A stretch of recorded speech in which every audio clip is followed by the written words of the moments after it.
All right. Hello, everyone. Welcome to another episode, a special one where we recap several of our previous sessions, talk a little bit of D&D, and potentially provide some insight on our characters that we weren't able to share during our sessions. I am Anistrae, playing as Evetta Flintsworth, and I'm here with MusicSquid, who plays as Pséftis. Hey, how's it going? Oh no, why are you still This is actually Sep's real voice. This is what he sounds like. I'm a little tired, I'm sorry. I can tell. And we're also here with Reitersul, our local dice maestro, our DM. Hi guys. No! Oh no, it's spreading. It's spreading. Oh no. Eventually I'll be corrupted. Oh dear. What have I done? Amby. Oh no. I should probably just walk on out of here. Maybe just leave. This is just the worst. But all right, so in this episode, we are going to recap episodes 7, 8, and 9. Basically, the traumatic episodes for Evetta. Anyway, I was going to say, I think these episodes are going to be like mostly you just recounting trauma. Okay. Basically, yeah. And I kind of wanted to get everyone's perspectives on all of the events that had happened in these episodes. Obviously, we didn't get to all of the traumatic points, but yeah, this was. So episode 7. This is the one where Harvin was retconned a bit. So we actually made it to Dayston, made it past the gates, past the border patrol.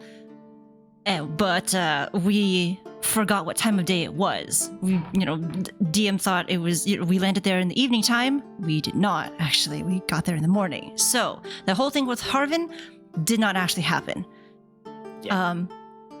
Now, the other thing is that as soon as everyone passed through those gates, everyone, except Dag, felt this sudden wave of exhaustion to the point where they were just super tired. But, Evetta and Zara were able to recover from it pretty shortly afterward. But poor Seph. Seph just half died. No, not really, but he suffered a point of exhaustion from that. I don't feel really good. Oh no. Why? I'm here to provide Seph's perspective, alright? Wait, I thought this was his voice, I'm a changeling. Anyway. That's not very nice. Anyway, so the weird thing is that this whole wave of exhaustion, whatever it is, this force field, Evetta doesn't remember it at all. This was not there before she left Dayston. So, we don't really know what it is just yet. But anyway, the gates that they passed through actually brought them to the Pits district, considered the slums, basically, the poorest district of Dayston. And Evetta takes them to the Fellwater Tavern. Originally, she took them there because Harvin was going to be there. That didn't happen, so we're going to back up a bit. Evetta actually took them there so that Seph can, resume his Sephness and not be a little old man the entire time they're in Dayston. Sorry, go ahead. What? Nothing, sorry. But yeah, at the tavern, this is when everyone officially learns that Seph is a changeling. But obviously, he couldn't exactly show everything about himself. What? Sorry, Yes, indeed, Seph is changeling. I'm a sweet goo boy. Yeah, basically. I ain't got no bones. What was that we were hearing earlier then? Oh my. Don't worry about it. But yeah, Don't ask questions you're not gonna like the answer to. Good point. So yeah, he reveals his his true identity ish, sort of. He doesn't actually show us his changeling self. It's just the fact that he can change, and he elaborates by saying that his ability to transform is not actually magic based or arcane based, officially, because if it was, he would have died on the spot from that force field that was emanating throughout Dayston. But yeah, he well, actually, before he was able to revert back to his usual self, Seth actually asked the party whether he should become Seth or become who he was before, because presumably this was the best place for a Carmelian fugitive to hide in. And because of that single word, Carmeli, Evetta panics and interrupts him, saying, No, just be Seth. Please, just be Seth. Don't do anything else. This is where we find out that Dayston has a prejudice against hot elves. And honestly, that to me was the turning point for understanding that this city just wasn't going to work out in the long term. Yes, If your basically. side can't function at a basic level of accepting hot elves, then you just gotta dial it back and just really reevaluate. But I mean, for whatever reason, they accept hot tieflings. So I don't know. Oh, everybody accepts hot tieflings. That's not surprising. The universal constant is hot tiefling. I'm playing Baldur's Gate 3 right now. Hot tiefling. Look, that's just how life exists in D&D. All right, my first character, hot tiefling. Hot tieflings are the atoms that make up fantasy, all right? They're integral building blocks, and if you remove them, it all falls apart. So Dayston at least has that taken care of. It's credit to Ryder's ability as a dungeon master that he's so expertly wove in such an important facet of the fantasy experience. Yeah, I thought about this, Yes, he planned that totally way ahead of time. Yes. Page 1 in his the New World notes, hot tieflings, underlined 6 times, size 83 font. And then the rest of the world just kind of fell into place after that, I imagine. Yes, that's totally how it worked. Yeah, yes. We will touch upon those tieflings later on. Right now, we're still in the Pits district. I will say that when Seth was asking whether he should become Seth or become who he was, Evetta straight up did not know what Seth was referring to at all, because she had never seen nor met, or not to her knowledge, met a changeling before Seth. So she didn't know what he meant when he said who he was before. She actually just said that Seth should just be Seth, because it would be easier on everyone else around to identify him, as he had introduced himself initially. Because if he changes someone else, I don't know how jarring that would be if we get separated or whatever it is and we lose track. Like, where is Seth? And we're expecting someone different. It's all Seth all the time, man. Yes, everyone is Seth. There we go. We look over there. There's Seth. We kind of I just we kind of touched on this in the latest episode, but I guess this is probably a good point to sort of elaborate on it here, because this is kind of the seed of that idea, where it's from Sev's perspective, and I have to imagine as a changeling, it's regardless of what you look like and who you're outwardly presenting, unless you're specifically trying to deceive people, it's the same person all the way down. And that's kind of the idea that I have with Seth. When Seth's not trying to be a specific person, and I'm not disguising myself as, I don't know, Ionin, for example. Yeah. Just, pulling that out of the hat. I like the idea that it's if you're just being yourself, even if it's a bunch of different personae that you're taking on, it's still that person. And that's kind of the main idea that I have for Seth in general, is that the shape doesn't matter, it's the person, and the struggles of that. And I think what makes that interesting is you can change every molecule of your person, but you're still the same person at the core. Mm-hmm. And that's kind of the idea that I have as a player for the character, and kind of the thing that the character thinks they understand, but doesn't actually fully understand that. And in the most recent episode, Seth was oh, it's all Seth. But I think that's probably a sticking point for the character. And that's kind of the idea that I have with Seth and with changelings in general, is I like the idea that it's you're still you. It doesn't really matter. And you can Yeah. lie to people and pretend to be other people. But when you're being yourself, regardless of what that person looks like, you can't change what you are. Or can you? And that's kind of like what I want to, that's kind of like what I liked about this conversation early on. And I like that we're sort of touching on it like even now.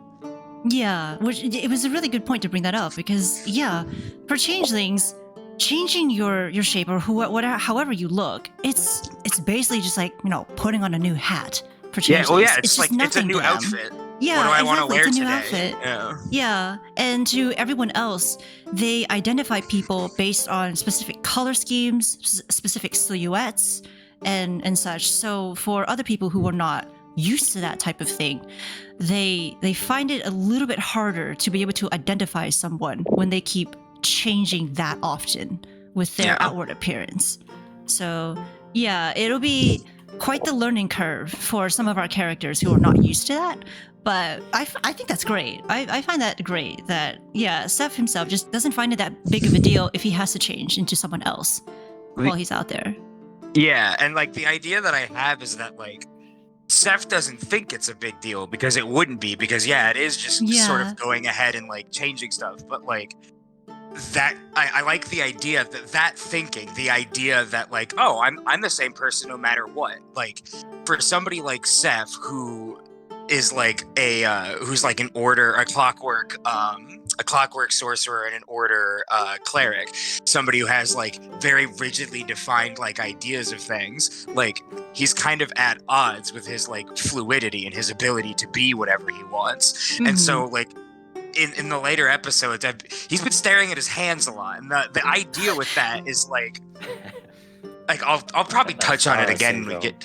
No, I mean, I guess it's kind of funny, but realistically, it's because like that's the thing that you can look at, like regardless of like that. It's like a focal point, right? Like you can look at your hands just like IRL, and that's how you can identify yourself. Like your hands are your hands, and the idea that a changeling is like super okay with just like wearing all these different faces and stuff, but at the end of the day, it's like, and like does it not matter who I am? Like, am I able to actually change myself, or is it all, am I fooling myself more than I'm fooling other people type thing? Like it doesn't matter what I look like or how I act. Am I still always going to be the same? How do you come to terms with that? Like as this person who like you want to think of yourself as like dynamic and able to like be more than just like this like one specific idea. Nobody wants to be like typecast or put in a box, right? But the idea that it's like, well, you kind of prove that you kind of are just the same static point, right? Because you can change yourself in a myriad of ways, but you, the person, are static. You don't actually change. And so I like the idea that like you could kind of have like, I don't know, like a crisis with that. It's like, how do I actually like change as a person? How do I actually like become more than just this like really basic idea? Like I want to be dynamic. I don't want to be this static thought. And I like that's kind of where Seth is going. And like the idea that it's like, who is Seth, and like his perceptions of himself versus other people's perceptions of himself. Yeah. And so I tried to set that up like in this scene where he's super okay with it outwardly, but then like when he actually thinks about it, it's like, oh fuck. yeah, definitely. Which hopefully we'll be able to touch more upon that once we actually go to a specific place later in the campaign. Anyway, right. So, going back to what was happening in the Fellwater Tavern, this was also the point where Evetta apologizes for lying to Seth. Which I thought was great and hilarious, and Seth thought was very funny too. Because it's like Evetta's, obviously she's not used to lying. I mean, I just find it really funny that supposedly Evetta is this really pretty blonde girl, but she has negative charisma going for her. She can't lie worth beans. She can't charm anyone to do her bidding, and she can't intimidate anyone to submission. So the fact that she attempted to lie in the first place is just, it's kind of silly because she's just really, really bad at it in general. But anyway, part of it was because she didn't actually know how people outside of Dayston perceived Daystonites in general, because she's not sure if anyone else has read the history books and saw how pitiful Dayston is at losing the war against Carmeli, and how Dayston has just not been able to expand, and it's been in its recovery period, whatever, yada yada, all this like negative Seth would stuff. probably know. Hmm. The war was semi. It's not like an ancient history war. It is. I mean, it's also not like on the scale of like World War or anything like that. Yeah. But it's like recent enough, like Civil War recent. Where Okay. it's, so Seth would probably know a bit. I read a about, history book or two. Read a history book or two. Yeah. And yeah, it was between two major cities of the New World as well. So yeah, she was actually worried about whether people would treat her differently if they found out she was from Dayston. Like, would she lose credibility? Would she become a laughingstock if people, found out? So she was worried about that. So she never actually revealed she was from Dayston at all. She did say, the first time she met Seth, she said she was from a small town, somewhere in the countryside. Basically. There we go, failing at lying again. Seth probably caught it anyway, but yeah. So yeah, that was why Evetta lied to Seth initially about, her origins in Dayston. Going past that, this is also the very first time we see an Oraclist and a couple of 4-star monks walk into the tavern, because presumably, beforehand, we saw the bartender guy pulling out some kind of chest or something. We didn't know what it was at first. Seth tried to investigate that. Didn't work out at all. The bartender was just pretty dry, pretty standoffish, did not want to budge at all. And of course, they don't take tips. Jason as a whole didn't exactly take tips, except really, for that really love hotel guy. this like super small like world building detail that Dayston doesn't do, like tipping and stuff. Yeah. And I like the we were idea in the that like slums too. yeah, and I like it's like that's where you think people would like want money or like need and want money the most, right? And Seth being like a schmoozer is like, I'm gonna go ahead and give you money. And I just like really, really like the idea of like American tourist Seth goes to Japan for the first time and is like, let me give you like a 30% tip. And they're like, no, what are you talking about? We make a livable wage. And Seth's like, you what? Yeah, right. That was great.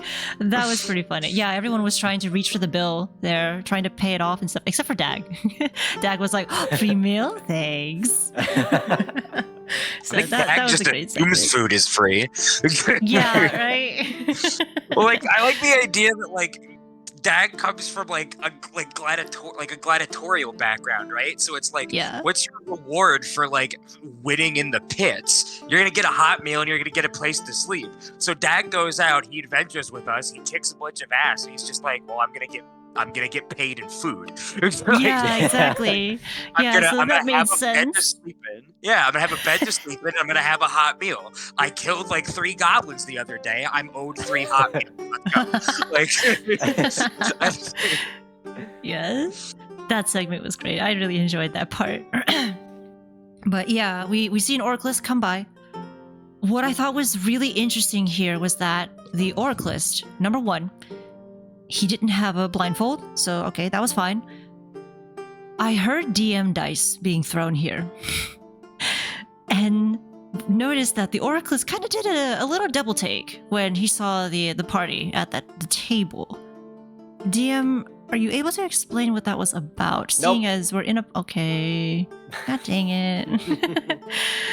Darn. Because I wasn't... Days is going to be a crater in like 2 days. Tell us a little. Yeah, like when are we ever going to know? I think Oraclists are still a mystery that you can investigate. Really? Oh. Sure. Well, that's interesting. Given the state of things at the moment, I didn't think that was possible, but okay. Well, darn. So Oraclist, I mean, looks at us suspiciously for a second. You know that Oraclists their whole idea are that they're half taxmen, half witch hunters. Mm-hmm. That's the whole point of them. They follow. Evetta would know this, but they follow the goddess of truth. But their whole idea, and plus, Dason currently being super, anti-arcane magic. That's kind of their whole deal. Oraclus would be the one to spot suspicious activity, while Legion Knights or clergy members would be the one to execute them. If they have enough, what's the wording? Whatever. Proof? If they Evidence? deem they have enough evidence. Okay, yeah. Which we do get to actually witness that, partially witness that later on in the episode, but... So, I mean, yeah, I think so Evetta can put 2 and 2 together. Okay. Yeah, I didn't catch that at first. I wasn't sure what that was about, because I didn't know if, they were able to detect that we were arcane users, and that's why he looked at us?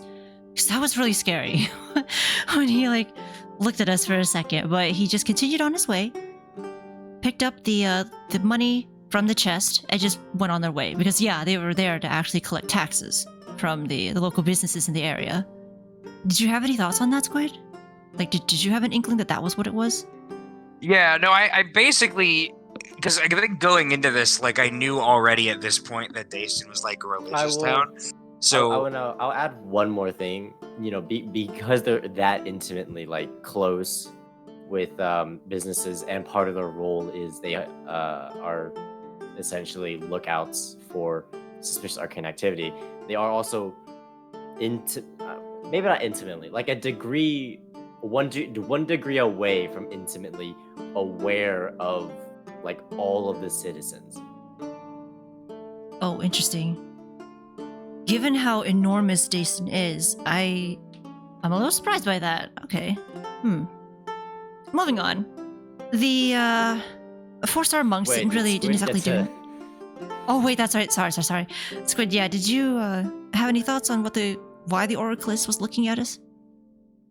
yeah, I mean, about specifically the Oraclus looking at us. Yeah, I just assumed it was we were very clearly outsiders. I think at the time also I was 50-50 on if they noticed you, because I'm still in my Seth mindset of people are always looking for people that run away. I'm not biased. It's just well, we only care about you once you're in the city or something like that, and just the idea that they're probably aware of the people who have gotten away at some point. So I think my initial reaction was just they maybe this one guy has recognized Evetta or something like that.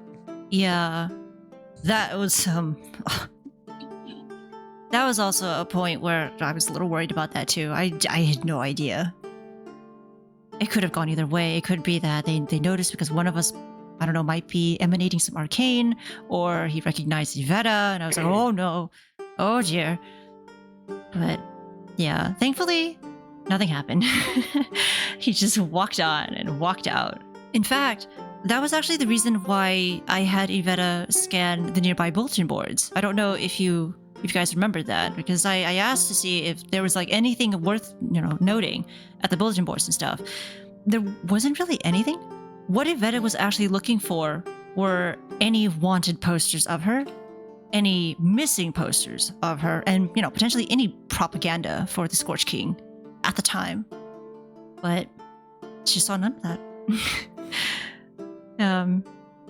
She kind of wanted to gauge how much influence the Scorch King had on the town itself.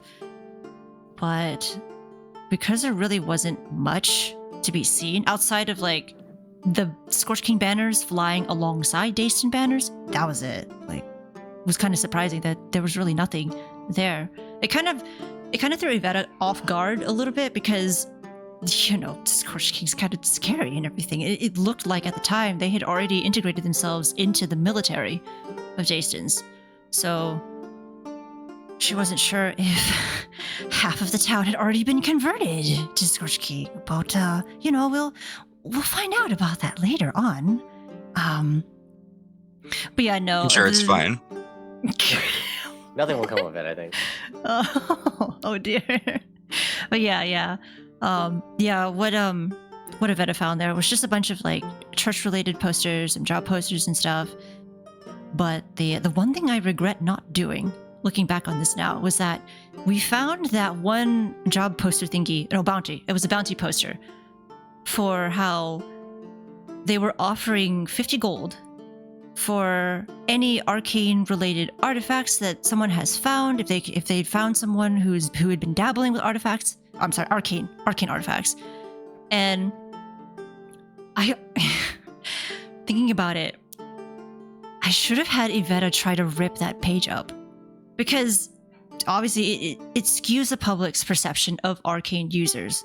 It puts them in a negative light, but in another way, it kind of makes people consider arcane users to be like sellable property in a way. Like, oh, you know arcane? Oh, I can make money off of you, sort of thing.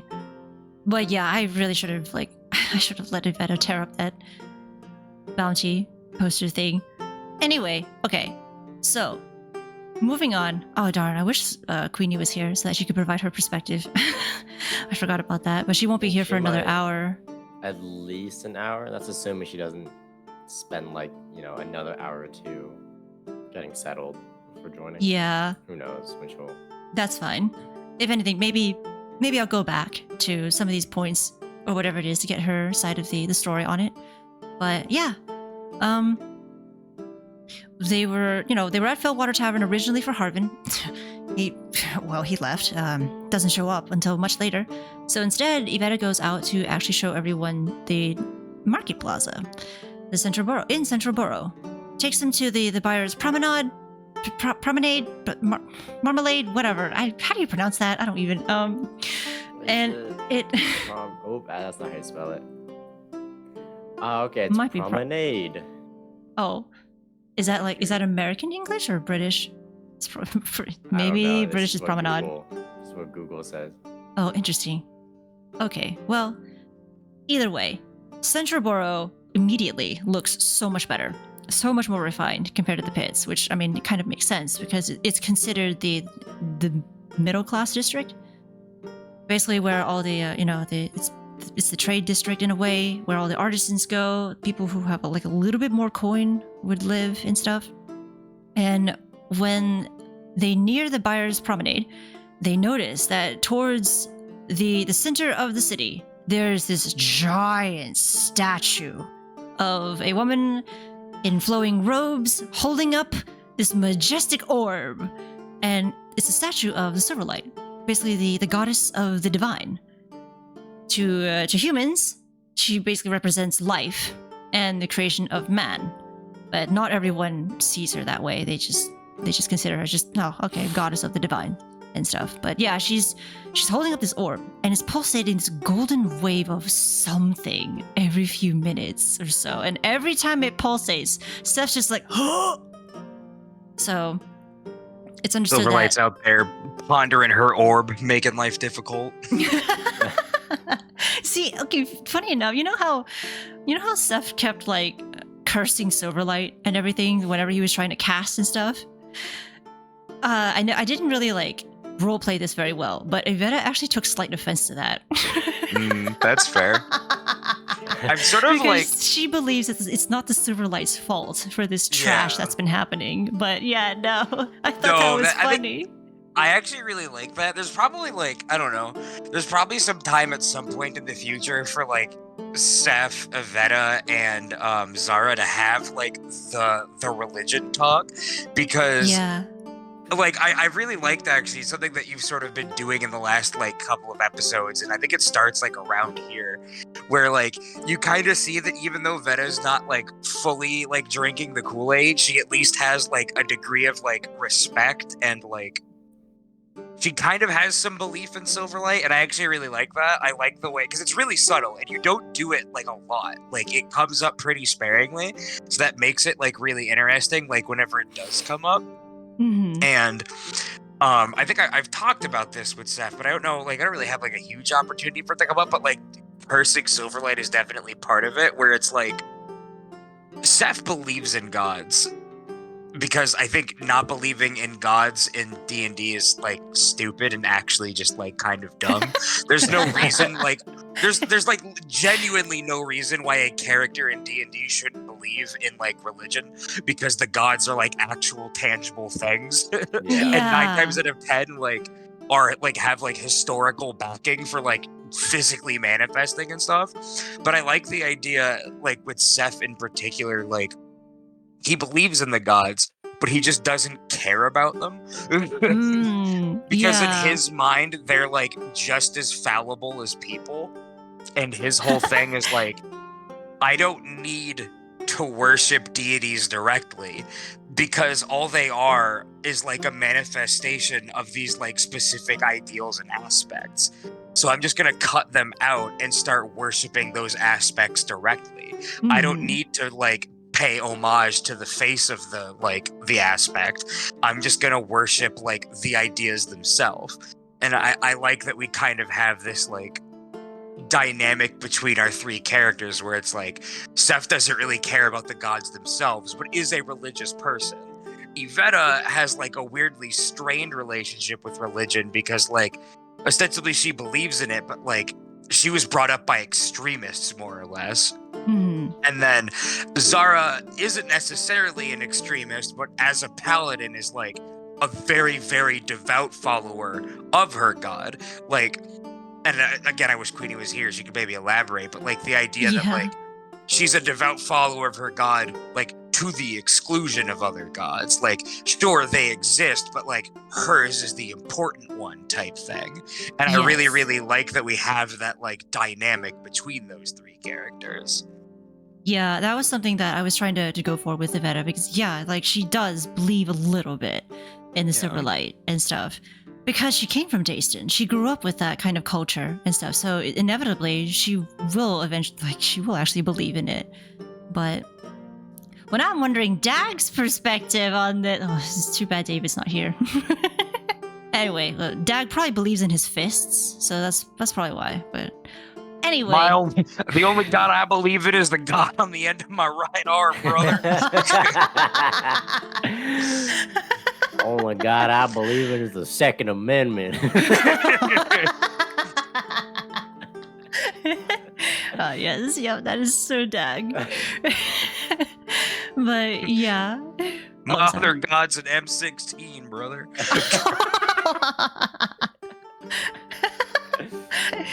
But if Dag was here, he'd be like, you know, Dag's kind of like indifferent. Yeah. Oh, yeah. Honestly, yeah. You know? Yeah, so we find the orb. We find out it's originating from there. Seth is like, I don't like your orb, Evetta. I found that to be the most silliest remark that I'd heard so far. Because, like, really? Did Seth actually believe that, like, what did Seth mean?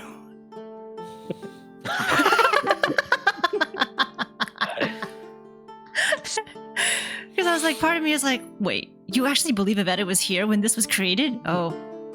But I wasn't sure if that was like in character.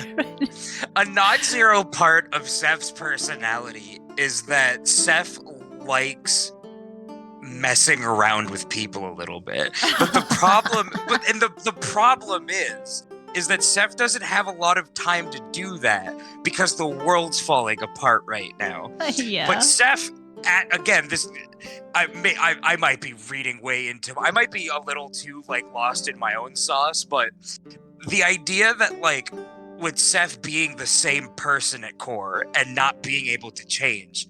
Seth's a mean girl from college, and he'll always be a mean girl from like magical wizard college, and try as hard as he might to like, you know, want to like better the world and make it a better place. Sometimes you just have to be like a little crude and joke around with your friends because that's who Seth is, and there's nothing he can do to get out of that. And again, you see that in the latest episode of him teasing Evetta, and he constantly like Evetta's the easiest target, right? Yes. Because Evetta has that like protege relationship with him, and also informing Seth's character, Seth has that like older sister, little sister bond. It's like, I'm gonna tease you and I'm gonna make fun of you, but it's because I care about you type thing. Yeah. Seth is still like stuck in this mindset of like, you know, who they were back in Carmeli, and they're not able to ever not be that. So it's like Seth's having a really difficult, like Seth has a point of exhaustion. They can't shapeshift. They can't use any of their magic. They're stuck in this city that like hates them fundamentally for who they are, because they're not only a magic user, they're also a fae. It's like there's all these things stacked up against them, and they're just like, you know, in the last like several hours, they've had like a really, really rough go of it. So like Steph needs to blow off steam, and like the only way that they know how to is like, yeah, you know, it's your orb, Evetta. God, like, that's kind of the vibe that I'm going for. It's like they need to get those like little ribs in, because otherwise it's like it's all like a little too much. Yeah, no, that's fair. I found it great. Yeah, and like I try to inject that in every now and then. Like Seth tries to be the responsible one and tries to be like the level-headed one, but like part of their flaw is they can't always be that person. Yeah. And I mean, it's fine. Someone who is super duper serious all the time, every time, not really as much fun to roleplay sometimes. I don't think. Yeah, and like So yeah, and I get it. It Queenie ties is going into through like that right now. yeah. She Oh, has is told me she? many a time that she wishes that her character was more chaotic. Oh. Oh.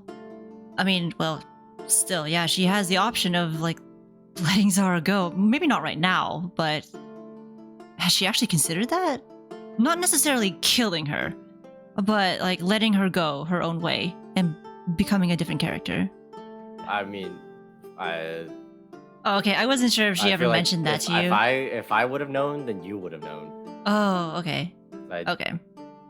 Yeah, I'm pretty sure she's only discussed that around us. Oh, okay, I see. Oh. Oh. I mean, didn't she though? Didn't She, she like, basically she say that she kinda wanted did. to make her character arc like natural? Oops. Yeah. Something about that? Didn't we have this discussion with her? We kind of did. She did. did mention how she missed being chaotic. Yeah, she definitely missed being chaotic and stuff. But I wasn't sure if she mentioned anything more outside of that. Anyway. I like. Oh. I just have the mental image of Seth and Zara, and I think it's like the Princess Peach meme with Daisy, where it's like, aren't you tired of being nice? Don't you just want to go fucking ape shit? Oh my god. Yeah, that's probably Queenie at the moment. But yeah, so they're wandering around the Buyer's Promenade. Evetta offers, to go around shopping for, if everyone wants to go shopping, purchase stuff. She does try to find an aviary for Zara, which, I mean, she didn't necessarily find one, but Zara found it. I mean, she found one on her own. That's perfectly fine. Dag also got sidetracked. He actually found a weapon shop that was run by a dwarf. I did not catch the name of the weapon shop. Oops. But he goes in and is immediately attracted to this majestic-looking great axe. Like, looks really, really nice and cool and stuff. Well, it's 200 gold. And poor Dag, Yeah, it's only 200 gold. did David never actually updated his gold count, did he? Have you been keeping count of his gold count? Because I remember you telling me how David just never did. I don't know. I'm just gonna work in some way to throw him money in the next session or whatever. Okay, we'll find some way or something. Oh, you know what we should be doing is I probably genuinely looting think- the enemies. I genuinely keep think forgetting. he's supposed to have more gold, but I don't know. Yeah, I don't know. We've only received gold in like a few cases, narratively. But yeah, outside of that, none of us really think to loot the enemies, because usually right afterward, there's like, we're in such a hurry that we don't really have the time to loot and stuff. Anyway, right. Dad wants to buy the axe. It was 200. The shopkeeper couldn't really sell it. So he tries to lower it down to 100 gold. Dag still couldn't afford it at all. So what he does instead is offer a bit of help. And he conscripts himself and the entire party to go fight this mysterious creature in a nearby mine without ever consulting the rest of the party. So the mine is actually located outside of Dayston. We unfortunately never got to go there. Spoilers. Well, at least not yet. We haven't really gone that direction yet.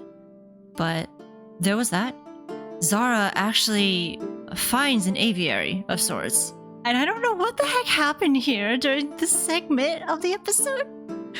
She, it's like she just found out what an Aasimar looked like. Actually looked like, or something. And kept getting distracted by how beautiful she was, how beautiful her hands were.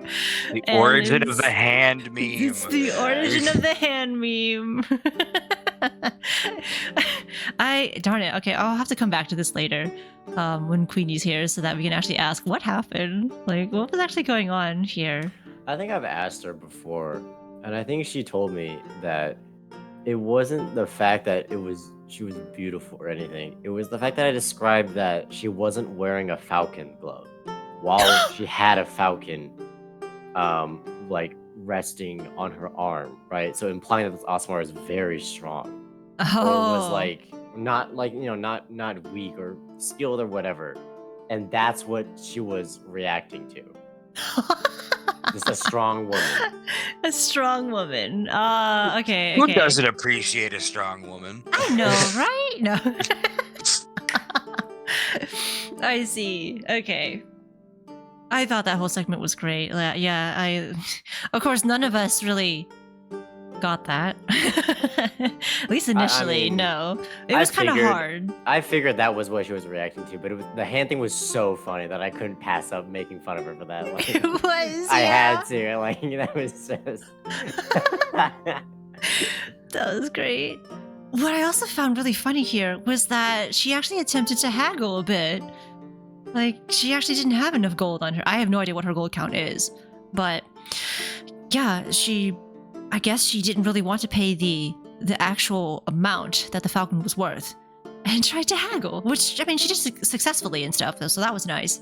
But another thing that she didn't quite clarify was that she really only wanted the bird to send it across the ocean with a message back to the old world. And going back through these episodes, I do not think I don't think she understands how difficult that would be on an untrained person. Yeah, I'm partly wondering if she ever brought that up to the party. Because she would talk about it meta-wise. I mean, but had in it the for less than party, a day, so she really didn't have a chance. So we'll get into that later. But she was she was so happy that she got a falcon and named it something. We'll get to the name soon, but she was just she never really brought up the fact that she actually wanted to send a message, an actual message through the bird, not through some other mean. So, oops. Right. Either way, Zara purchases a falcon. And then we move on to Evetta. Evetta gets distracted and sees this new shop on the block called, what is it, New Ranger's Friend, I think? So some ranger shop or something like that. And what actually caught her eye was the fact there was a flintlock pistol on display in a glass case at the back of the shop, which upon a bit closer inspection looked suspiciously familiar. So she goes ahead and investigates that for a moment, asking the shopkeep what is this, where did you get it from, and all that stuff. And he basically revealed that someone by the name of Gavin Sadesire actually created it, and that offended Evetta. That made her pretty angry deep down inside, because Gavin was actually one of her colleagues back at the university, and she somewhat grew up alongside Gavin, and basically learned her craftsmanship under the same professor that Gavin did. Well, I think I explained it like that. I think, yeah. So, yeah, so they basically spent a lot of time together in the university, and to learn that her own colleague, the one person that she had once thought was her, her good friend, stole her designs, stole her blueprints and everything. Oh gosh, that was a jab to her heart and everything. But I will say though, so I in a previous table talk recap that we did, I had mentioned how Evetta came from a place where flintlock pistols were common in her field, so she didn't think anything of it when she was, walking around in a nearby village with this weird piece of wooden metal and everything. That wasn't true. This specific point actually nullified that point that I made, and that was just not true at all. But yeah, I thought it was really interesting because it gave me the impression that firearms in general were pretty rare. Even in Jason, even where Evetta grew up and stuff. But in a way, that's perfectly fine because that allowed me to kind of maybe backsplain Evetta's knowledge in explosives and ballistics through crafting her own gun, which that whole thing is actually for a much later recap session. But yeah, that was I just thought that was interesting how you brought up the fact that it was a one-of-a-kind invention. Yeah. Yeah, apparently Gavin claimed that the flintlock pistol was a completely new thing, one-of-a-kind, worth 250 gold. And, I mean, technically, yeah, it was actually worth 250 gold. But Evetta felt that it's probably worth more because of how rare it actually is to see an actual firearm around. But anyway, yeah, so she was able to glean a bit of information regarding that. Evetta walked away just angry, just fuming mad at the whole thing. And Seth finds a pastry shop. Yeah, I had nothing to do this session, honestly, after this point. I just vibed and I was here for it. Seth had a croissant and it was good enough for him. Yeah. Oh. I thought that was great. I will say, the price of the flintlock probably does not reflect how much it actually costs, but rather how far that shopkeeper was willing to lowball it just for a quick buck. Oh, really? That wasn't, yeah. I was trying to convey that in the way that why he was whispering and why he seemed so shady about it is because he just wanted to sell it just for money. He just wanted some money. That makes sense, honestly. Evetta she would not have been able to buy it anyway, but yeah, that does make sense. And yeah, I mean, it is worth a lot with how rare it is to find it in the New World. But yeah, Seth finds a pastry shop, enjoys his croissant. He actually buys a croissant for himself and Evetta as well. But, well, Evetta does take it willingly. She does appreciate the gesture and everything, but she just violently bites into that croissant, just still fuming in anger from finding out that her design had been stolen. But I just really like the idea of basic Carmeli bitch Seth is just I need a macchiato and a croissant. I've been living in the boonies for 2 years. I need to go find a cafe. This is the first city I've been in 2 full years. I need a caramel macchiato and a pastry now. Oh, that's true, actually. Yeah. Yeah, because you would I need a have venti access to that. half-calf. Yeah. And yeah, well, we're just gonna say that that pastry shop probably also had coffee as well. Yeah, that was great. This segment was pretty good. But yeah, I realized that Seth actually tried to pull some information out of Evetta on why she was so angry after coming out of that shop, but Evetta kept dismissing it. And the reason why she kept doing that was because she is the sort of person who usually, pents up her own negative emotions. She keeps it to herself because she believes that she needs to, it's her own problems, and that she needs to figure out how to solve them herself and doesn't want to burden anyone else. That's how she is. That was kind of why she just dismissed it at first and didn't really talk about it as much. She was still angry anyway. Later on, we do actually learn what happened. But yeah, initially when she's really angry, she just doesn't want to talk about it. So yeah, there was that segment. Later on, the entire party meets up again. We see that Zara has a new bird. For reasons that are still a mystery to me, she named her pet falcon Beef. And I'm Pretty good name, you have to admit.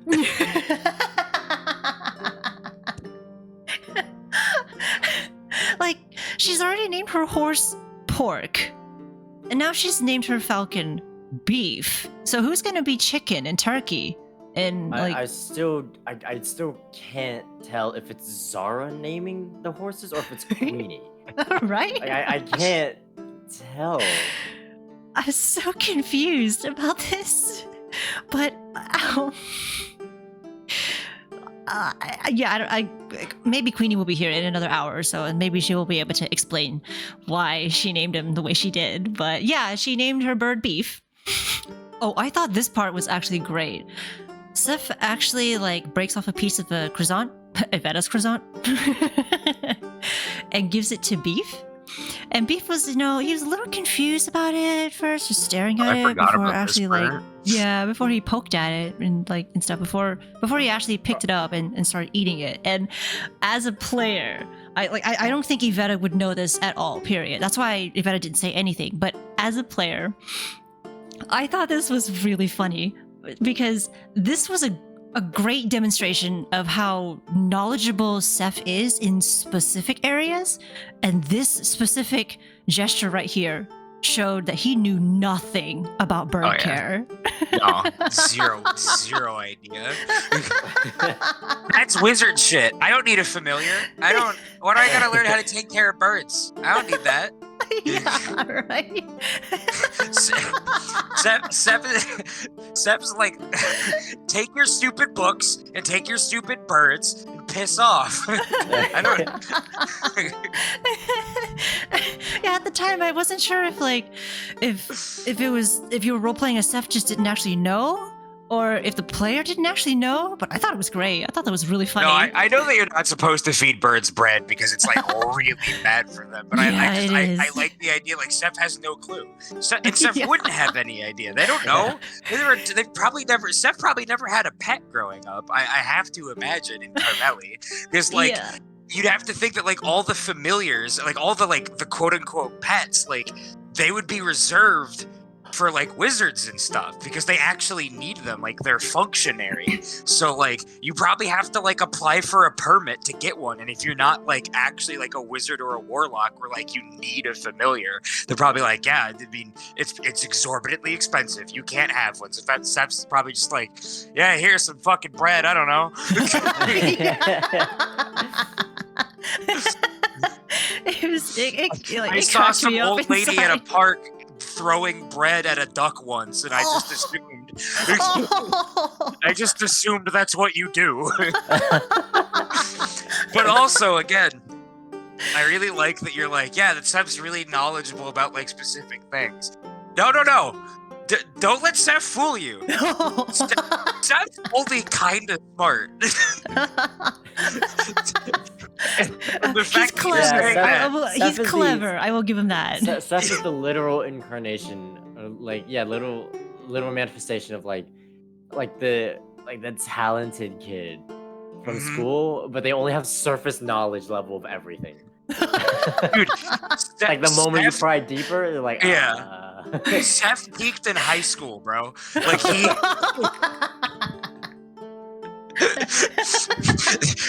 Seth's trying to prove himself so bad. It's just like,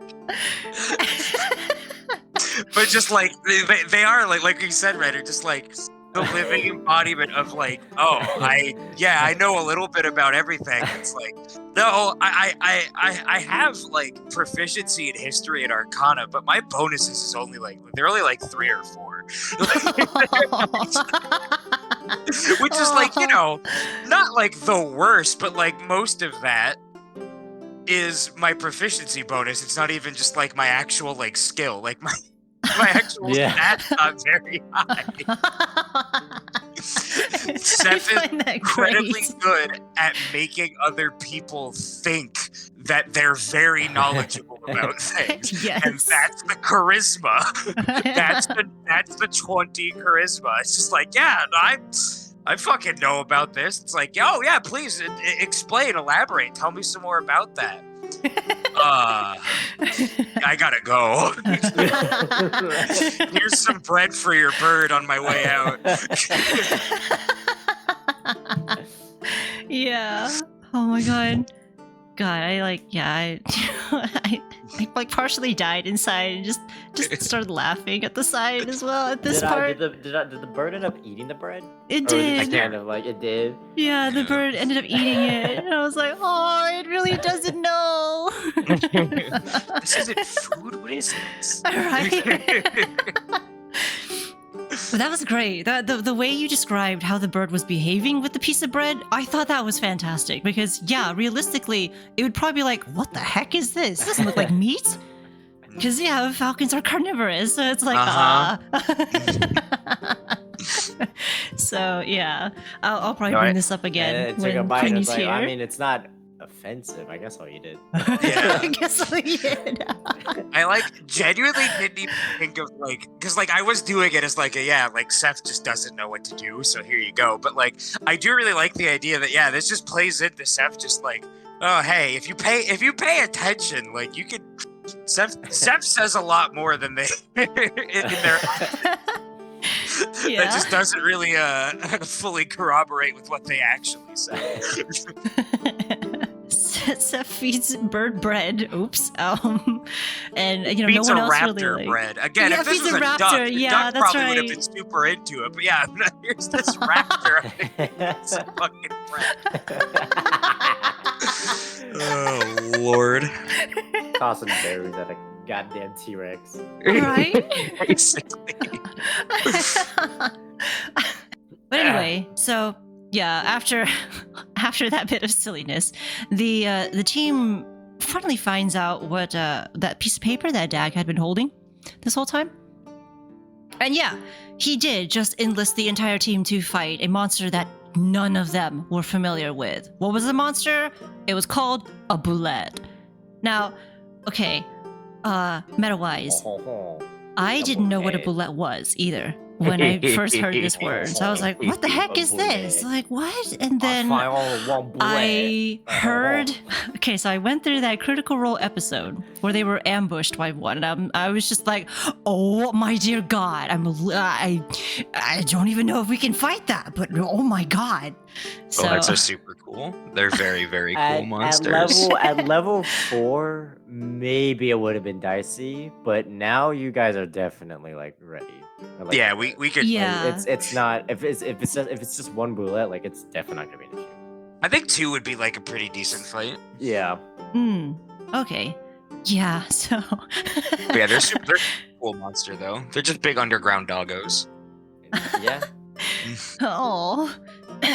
In game, no one knew what it was either. So... That's definitely one of those moments for me where it's like, oh, I know exactly what this is. Seth doesn't know at all. Yeah. I kind of wonder if Queenie knew. Does she know? I think I only was able to gauge part of her reaction, but I think I definitely am wondering like the full, you know, your whole thought process of what was happening whenever I revealed. It's a little spoiler, but in the last session, your part of your dream. Oh yeah. Where I revealed the entity that is significant. See, I eat that shit up, like mentioning the bullet, mentioning the entity.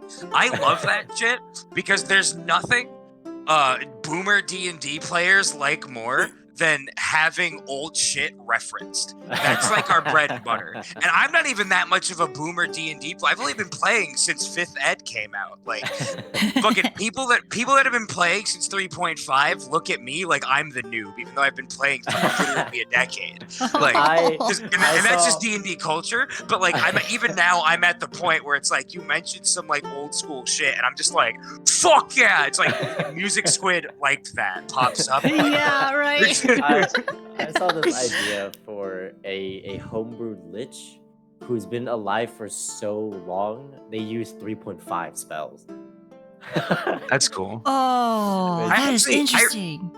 I really enjoy this. We're going super off the rails, so I'll wrap it up quick. But I really enjoy, like porting 3.5 stuff into 5 that hasn't yet been adapted. Like, there's some really cool monsters and shit in 3.5 that like they just haven't like actually changed over, and I like there's some spells that they never brought back, and I don't know, like you need to like it's a bit of work on the DM's part to like balance it appropriately, but I do think it's really fun to like look at some of the old shit and bring it forward. And so I think that stuff's really cool, because again, I think it ties into like D&D players love referencing older D&D stuff. So yeah, every time you bring up like a monster, like the bullet was really cool. Anytime anything that's like, I'm the Leonardo DiCaprio pointing at the screen meme. Like that's me.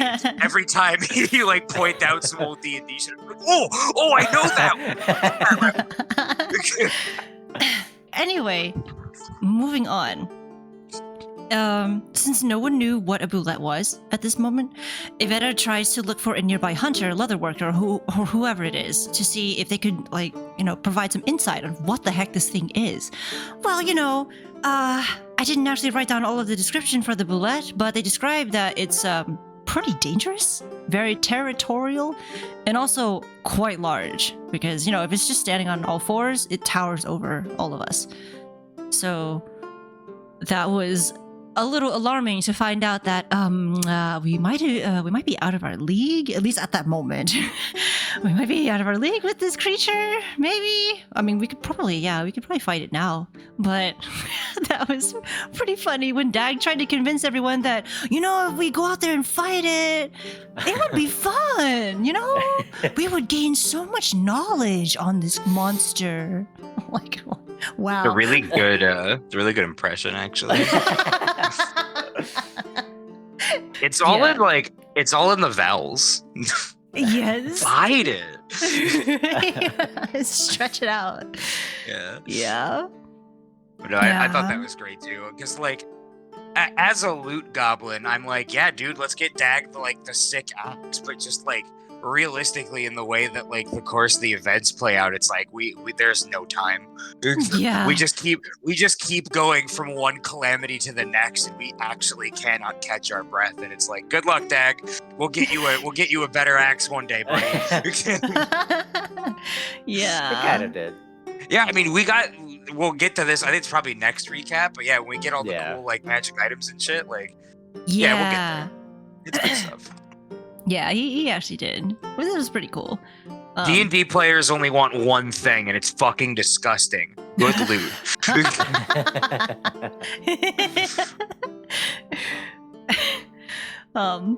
But yeah, that I loved this segment because it was just so funny. Just seeing Dag just kind of struggle with the bit of pressure that he was under. Everyone giving him the wide side eye for doing that. But right, this was also the moment where Evetta wasn't actually sure whether her name was worth any salt at all. So this was never really like resumed later on or picked up or whatever it is, because she interrupts everyone and she shouts out some other name that she suddenly decides to go by. And I thought this was kind of funny because Seth was actually really disappointed that Evetta was using her real name this whole time they had known each other. And I'm actually curious on what your thoughts were on that. Like, why was he disappointed? Again, I with the way that Seth has just sort of developed, I have this like older sibling dynamic with like Evetta specifically, and like kind of with the party. And I just like the idea that like from a changeling who is also like on the run from their hometown, like a pretty similar sort of like origin point, like to Evetta, and just like spent a year meticulously crafting like multiple identities and like the perfect like way to escape and move on and develop a new life. And Evetta like probably had like an amount of like attention to detail when like leaving, then like continues to use like her real name. And I like to imagine that's just Seth reverting back to this like older sibling mentality of like, come on, did you learn nothing? Like,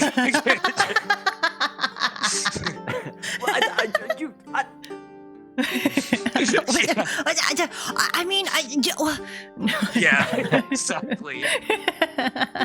So I like that. I just really like whenever like we get those like little moments. I like playing that up with Seth because I don't know. I think it informs an interesting part of the character, and it's also again it's making jokes at Evetta's expense, but in like in a way that isn't like mean. It's not mean spirited. Like it's still poking fun at her, but it's not like actually like hurtful. It's just like it's like again it's like that gentle ribbing type thing. Not the sort of savage comments you might hear from other people who roast each other. Yeah, exactly. It's like I'm not gonna actually be rude to you, but I'm gonna be like, come on.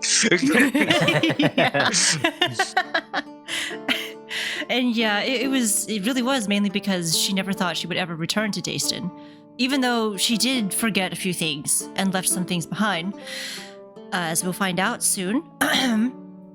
Yeah, she just kept continuing to use her name because she didn't think she would ever come back, and she didn't think she was being hunted down either at the time. This also kind of plays into Evetta's, I guess, naivete on how the law might extend outside of Dayston, but nothing seemed to come of it, at least from what she noticed when she was outside of Dayston for that year. So, yeah, she thought nothing of it when she gave her real name. Anyway, I actually had like this small list of alternate names to go by if it ever came to that point. Yeah, that's why I was like, let me roll my Evetta die, or let me do my Evetta roll, or whatever it is. That's funny. Yeah, I actually had a small list, but not sure when that will ever be used again. We'll see. But anyway, this is the point where I kind of regretted not going to visit Gavin, even though realistically, I think Evetta didn't actually know where he lived. I'm trying to think, because they spent time at the university, which had dormitories. So she would know where his dorm is, but if he's not at the dorm, then where is he? Yeah. So it's just like she doesn't actually know where he actually lives. And it's not until much later that we find out what happened, sort of. We partially find out what happened, but yeah, so I wish I could have... I wish I took the opportunity to look for Gavin, but at the same time, I didn't really know like how to get that to work. Yeah, I didn't know where to begin because Evetta would not know where he lived, so that was unfortunate. Knock around every door in the neighborhood, be like, "Hey, does Gavin live here?" No, all right. Hey, does Gavin live here? No, okay. Hey, does like... Right? Yeah, that would have gotten old really quick. Or Evetta is just constantly stalking a neighborhood to look for this one person. You definitely get put on neighborhood watch or something. Yeah, right. It's the neighborhood watch like silhouette of the like beware of this person, but it's like Evetta. It's like Evetta's silhouette with the top hat. With the hat, yeah. Yeah. Basically reporting on that Your Neighbor app or whatever it is. I forgot what it's called. Yeah. Next Door app. Take this opportunity. Also, hello, Quenie. Hello. Grab food. Hello, welcome. We are currently recapping episodes 7, 8, and 9. What the fuck is up, Quenie? What? What the fuck is up? A squid. I keep wanting to call you Seth. I don't know where Seth stops and I begin. We might as well like call each other as our characters. No, I'm kidding. I too am a changeling. Oh, Squid's also a changeling. Oh no. The cat IRL. Yo, I'm just saying we should have this session tomorrow. Very funny. Haha. I Very, have very to be here funny. again. Yeah, we won't be able to do it without you other. then. Oh! Sounds great. Sounds good to me. Let's go. Number one, I haven't set up the visuals.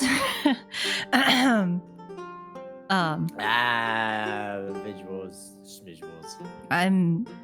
I suppose we'll have to Who needs workshop that at some point. Anyway, They could just stare at the Roll20 screen. at their Roll20 screen, not ours. yeah. Well, roll 20 on your own device now. It'll be the authentic experience. Because that's basically what I do to you guys anyways. It's just whatever's That's happening true. on the Roll20. Yeah, and then maybe we'll throw a little asset pack in the downloadables or whatever. Here, you can have Big Zara on your Roll20 screen. Whee! Here's Pedro Pascal on top of some Magic the Gathering. Anyway, right. So yes, we are joined by Quenie. She is the one who plays as Zara Irving. And Quenie, I do actually have some questions related to your character. In Yeah, like, why episode Zara do 7. that thing that one time? Great. You know, Yeah, yeah. the one. You know the one. That one time. That one time with the thing. yes. So Oh, of course. the one question that I had was when Zara actually finds that aviary in the Buyer's Promenade and talks to that Aasimar. What was that whole thing about her hands and her handling the bird really well, or whatever it was? I was really curious. Good question. So you see her in her background.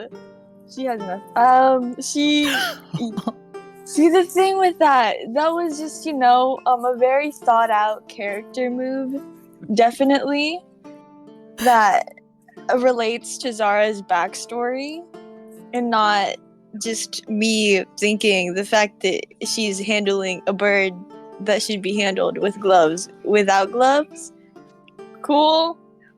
So the thing is, Zara is actually very into wild creatures, sure, and she's like, wow, I really love all of the backpedaling you're doing to explain Zara having gay panic. It's just really No.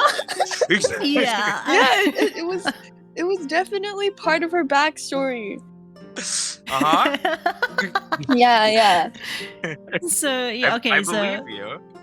so it's the fact that this Aasimar was able to demonstrate her prowess, being able to handle a bird without needing the proper equipment to handle one. Is that what it is? Okay. Most definitely. I It's do not that she's a genuinely pretty like that. Aasimar. Are we I do sure about genuinely that? find that very interesting. It's just so funny, just the way that it happened. I know, right? Oh my god! Every time I get to this part, whether I'm reviewing it or editing it, I just keep dying laughing. The whole segment was so good. No, it was just, it's who Zara is. Well, I mean, we're still trying to figure out Zara, so I mean, And I am too. that's fine. Zara's a group project. Yeah. Yeah, she's a group project. It takes a village to raise a Zara, all right? For real. Well, you're not wrong, I guess. I almost spoiled what happened to the bird. Oh, that's right. Oh, we haven't gotten there yet. That's right. Great. That's great. Yeah. That is another question that I did have regarding the pet falcon and everything. So I was wondering, what is with the naming conventions for Zara's pets so far, animals? Oh, so that's far. a good question. Oh, Zara, definitely. Her brain. It's Zara. It's Zara. Oh, is And it? it's Zara, and well, okay. So Pork has a backstory. I don't know what happened with. I don't remember what I named him Beef, Yeah. or Zara named him Beef. I named Yeah. him Beef. But so Pork's name comes from her father and brother's name. It makes sense, trust. Because their name all has OR. So like or in their name, their first name. Oh. Okay, so then I was like, oh, so Zara's horse needs to have a name that has like OR in it. And so then I was like, Pork. And so then I was like, okay, well, the bird needs to match the horse. So then I was like, okay, what's another thing that I could use, but that's not pork? And I was like, beef. And so then beef is the bird. I mean okay. that Zara had to think of. She just I see. Okay. Yeah, because, like, so far, they've been named after, meat products. So I was wondering if that was a Zara thing, or if that was a Quenie thing that was going on. I just thought it was so funny.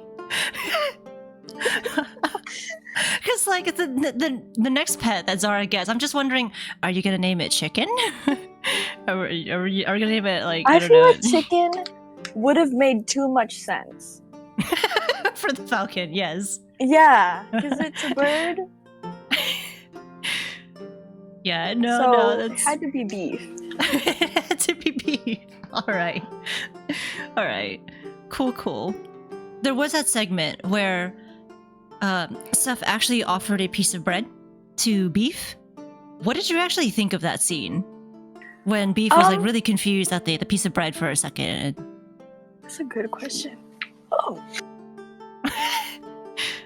Like when Beef was really confused about the bread. Yeah, he like stared at it for a second and poked at it with its beak for a moment before actually ingesting it. I was wondering what your thoughts were on that. I think it was cute. Beef is a little curious little nibbler. And I take that back. I don't know if that's a good word to describe him. But I feel like I did kind of bring this up later when the fate of the bird is discovered. But like Zara is not used to taking care of animals herself because she can just pay people to do it for her. Mm-hmm. Yeah. And so I guess Zara's not really familiar with how it should behave. So then she was like, you know what? He's chilling. As long as he's not like pecking out someone's eyes, I don't really care. Yeah. That's great. No, honestly, that is great because it does match up with the character, how you roleplayed as her and stuff. Because Evetta doesn't actually know how to take care of pets either. She never had one, and so she doesn't actually know how to take care of birds either. But me, as the player, I died at this scene because you're not supposed to give bread to birds. Oh, you're not? Yeah. Oh wow. But Seth didn't know that either. Like Seth, like the actual character. I thought that was the funniest thing ever. We were discussing it, Queenie, before you hopped on, and it was just like this. It's actually really funny that like all three of our characters don't have any idea how to take care of pets, but like, just like the idea that like Seth doesn't understand how to take care of birds because Seth also never had a pet. So it's just like, I don't know. I saw a lady giving bread to ducks once at like a pond. So like, you give birds bread, right? That's what you do. Whereas in reality, bread's like really, really bad for them. And I just, and Amby pointed out, and I wasn't even thinking of this at the time. I just thought it would be like, well, yeah, it would make sense that Seth would have no idea, but Seth being Seth is gonna like try something. But the idea that like Seth doesn't actually know everything, it's just like, oh, you kind of told on yourself there, buddy. So in reality you're not supposed to give bread to birds, period. It's not necessarily like poison to them, but they just can't digest it, really. Yeah, they cannot digest it, and so they think they're full, but they're not, so they starve themselves by accident. So that's why you don't give them bread. Falcons, on the other hand, they need meat. They're carnivorous. So, yeah, I just thought it was so funny that the falcon was like, "What the heck is this? I guess I'll eat it." This is not a mouse. I don't. Yeah, it's like there's no meat in this, but it's chewy. So, I was actually wondering what your thoughts were on that, but it's okay. I mean, the fact that you didn't know, that's fine. That's perfectly fine because it actually worked out in Zara's favor. Yeah. I meant to do that. Yeah. Moving on. We pick up at the point where we go to the nearby hotel to pass the time because, we just needed a private place to actually talk and stuff because there were just some things that we couldn't really talk about out in the open. So we book a room. This is when everyone breaks into Asian for some reason. No, not really. Whoa. I thought that was funny. Yeah, Whoa. everybody. Okay, everyone but one person. But All one right, person. don't get me fucking canceled. All right, thank you. Christ. It's okay. Oh no. Deep down inside, we're all Asian. Anyway, moving on. This segment here actually allows Seth and Evetta, and like a little bit of Zara as well, to go a bit more into their backstories a little bit, which I thought this was great. I love this part because this was, I think, at this. Sorry to cut you off. At this point, I think this little scene in the inn here, like we just had like maybe 20 or 30 minutes just like role play between ourselves. I think this was my favorite scene that we all had as characters, like at this point. Yeah, that's actually my favorite part of D&D is when like both as a player and as a DM, when the players just like have conversations amongst themselves like as their characters. That's my favorite shit. Like as a player, I like it because it lets me talk more about my character as my character, and it also lets the other players talk more about their character as their character, so my character is learning about them and it's all in character, and it's just like to me that's like the purest form of D&D because you're like that's like maximal role playing, and I think that's fantastic, and I love it as a DM as well because like in my mind like moments like that you just like as a DM you just get to like set up a scene with all your little actors and all your little dolls and all your little players, and you just like press a button and it goes, and I think that's the coolest shit to me, and that is my absolute favorite part of Dungeons and Dragons, and like I also like that's why this scene it might even still be like my favorite like little bit of RP that we've done like even to this day because I don't know, we learned a lot and it all felt authentic and in character, and I thought it was cool.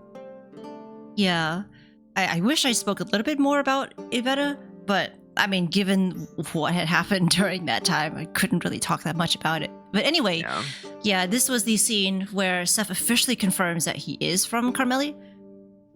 And you know, and under any other circumstance whatsoever, like, Dayston would have been the perfect place for a Carmelian fugitive.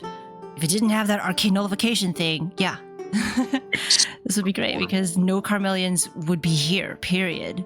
But I think we tried to go into a bit more detail on why Seth left, but he didn't really provide all the details. He provided partial truths, I think, in this scene, which I found that interesting. As he is wont to do. Yeah. Basically that, he could not stand the, what was it, the red tape, basically? Yes, the government policies and such, the amount of control that Carmeli tries to impose on its citizens. Yeah. He vaguely reveals that much about it. And I believe he also revealed the fact that he was a female elf? Was this the scene where he revealed that? I can't remember. Yeah. Okay. I'm pretty sure it was this one, yeah. Yeah. It's like we did go over like my previous. Yeah, no, it definitely was. Okay. Yeah, this was the one where he reveals that he lived as a female elf for 30-ish years before he ran away from Carmeli.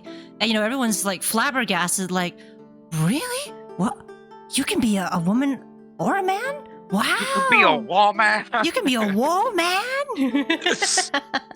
And like I know how Evetta tried to like this was actually later. No, she actually asked for a bit more details later on that. But sorry. like flash back to like Seth like putting his hand on Evetta's shoulder, being like, "Yeah, good job, you cast that spell really well." And then like smash cut to Evetta in the present, like, "Oh my god, a grill touched me."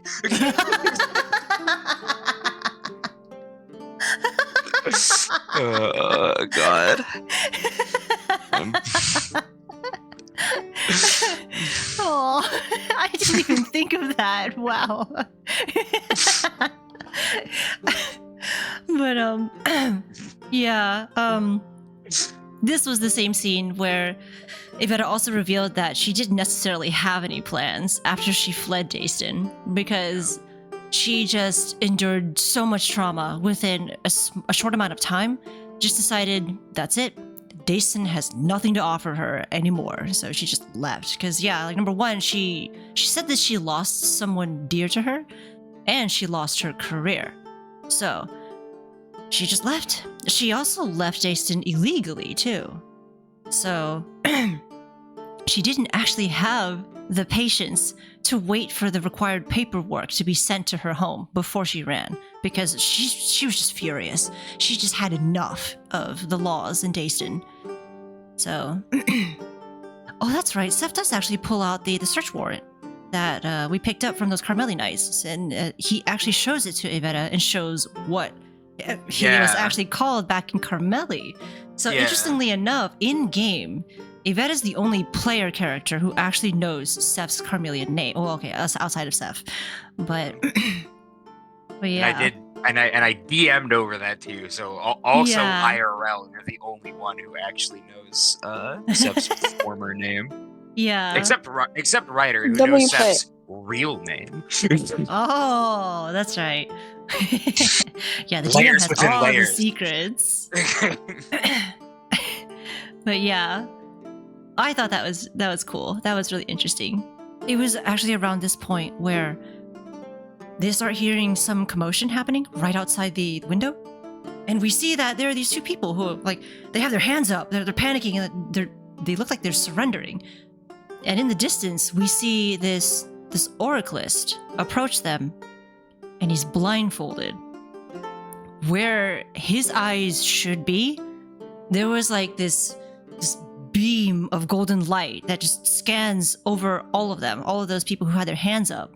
And it's revealed that that beam of golden light was true sight, which, funny enough, is the one thing that could easily identify Seth as a changeling, even when he's in another form. There are two ways to reveal a changeling, and true sight is one of them. And this is the moment, if I had to pinpoint exactly, where Seth decided, I fucking hate this city.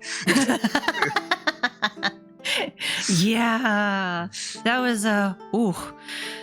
was honestly pretty frightening when that was revealed. And that oraclist was, well, there aren't that many of those types of oraclists with blindfolds. They're called the High Imperator, basically the second highest rank of that faction, that religious faction. So the fact that there was one right next door, right outside the window, was pretty frightening. But we also see a few like nun-like figures appear in the back as well.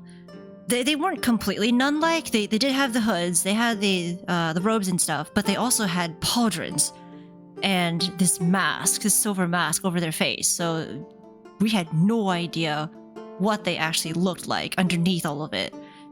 And they're from a faction that Evetta doesn't actually recognize, which was a bit concerning at the time, because we didn't know at the time whether that meant that there was another religious faction that had, been created while Evetta was away. Or, I mean, on the other hand, maybe they would always been there, but we find out more about them much later on. They appear, they single out one of the surrendered, but we don't actually get to see what happens after they single out one of them.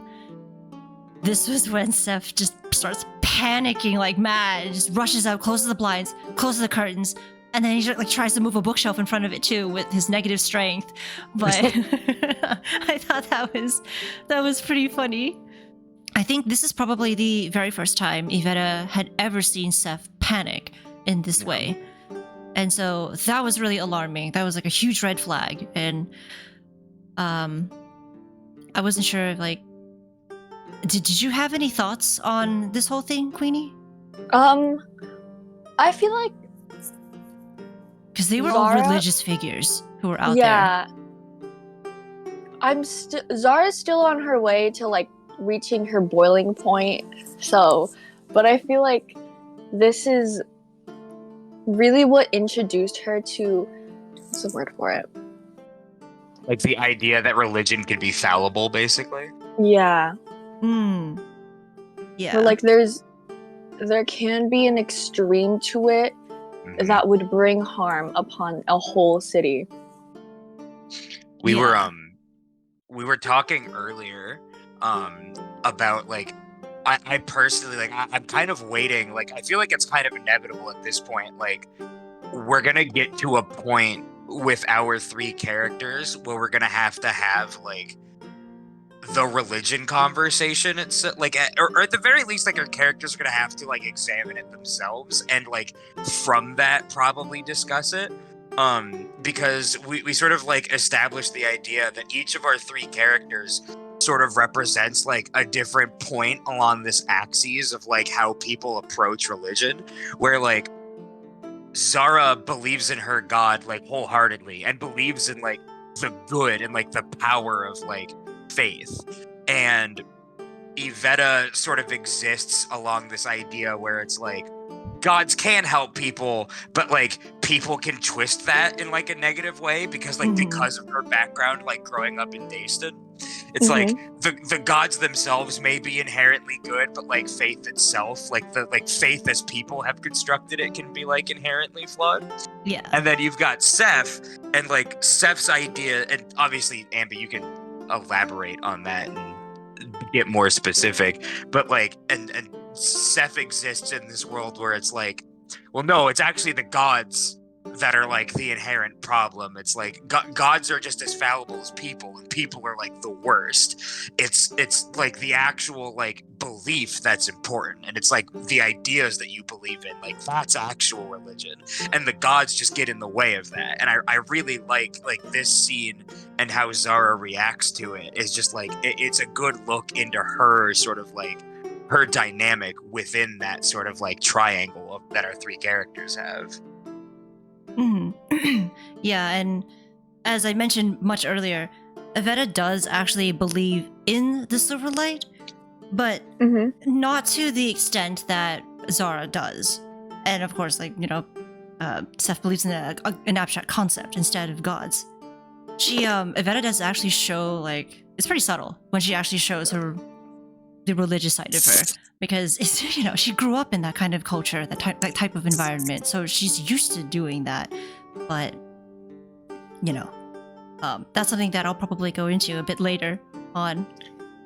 But yeah, I actually forgot there was a moment where when everyone discovered that the arcane nullification was coming from the big orb, when that was there, Evetta actually made a little religious gesture, and Ryder didn't really shoot me down for doing that, so I don't know if that's canon.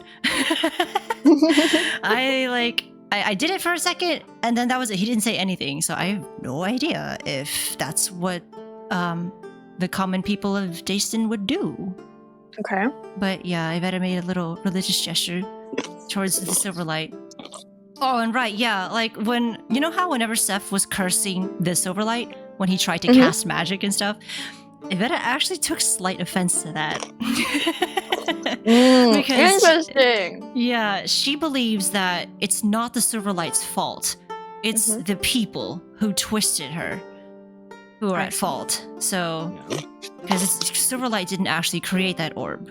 She doesn't believe that it was Yeah, it's created. Evetta's orb. Oh my god.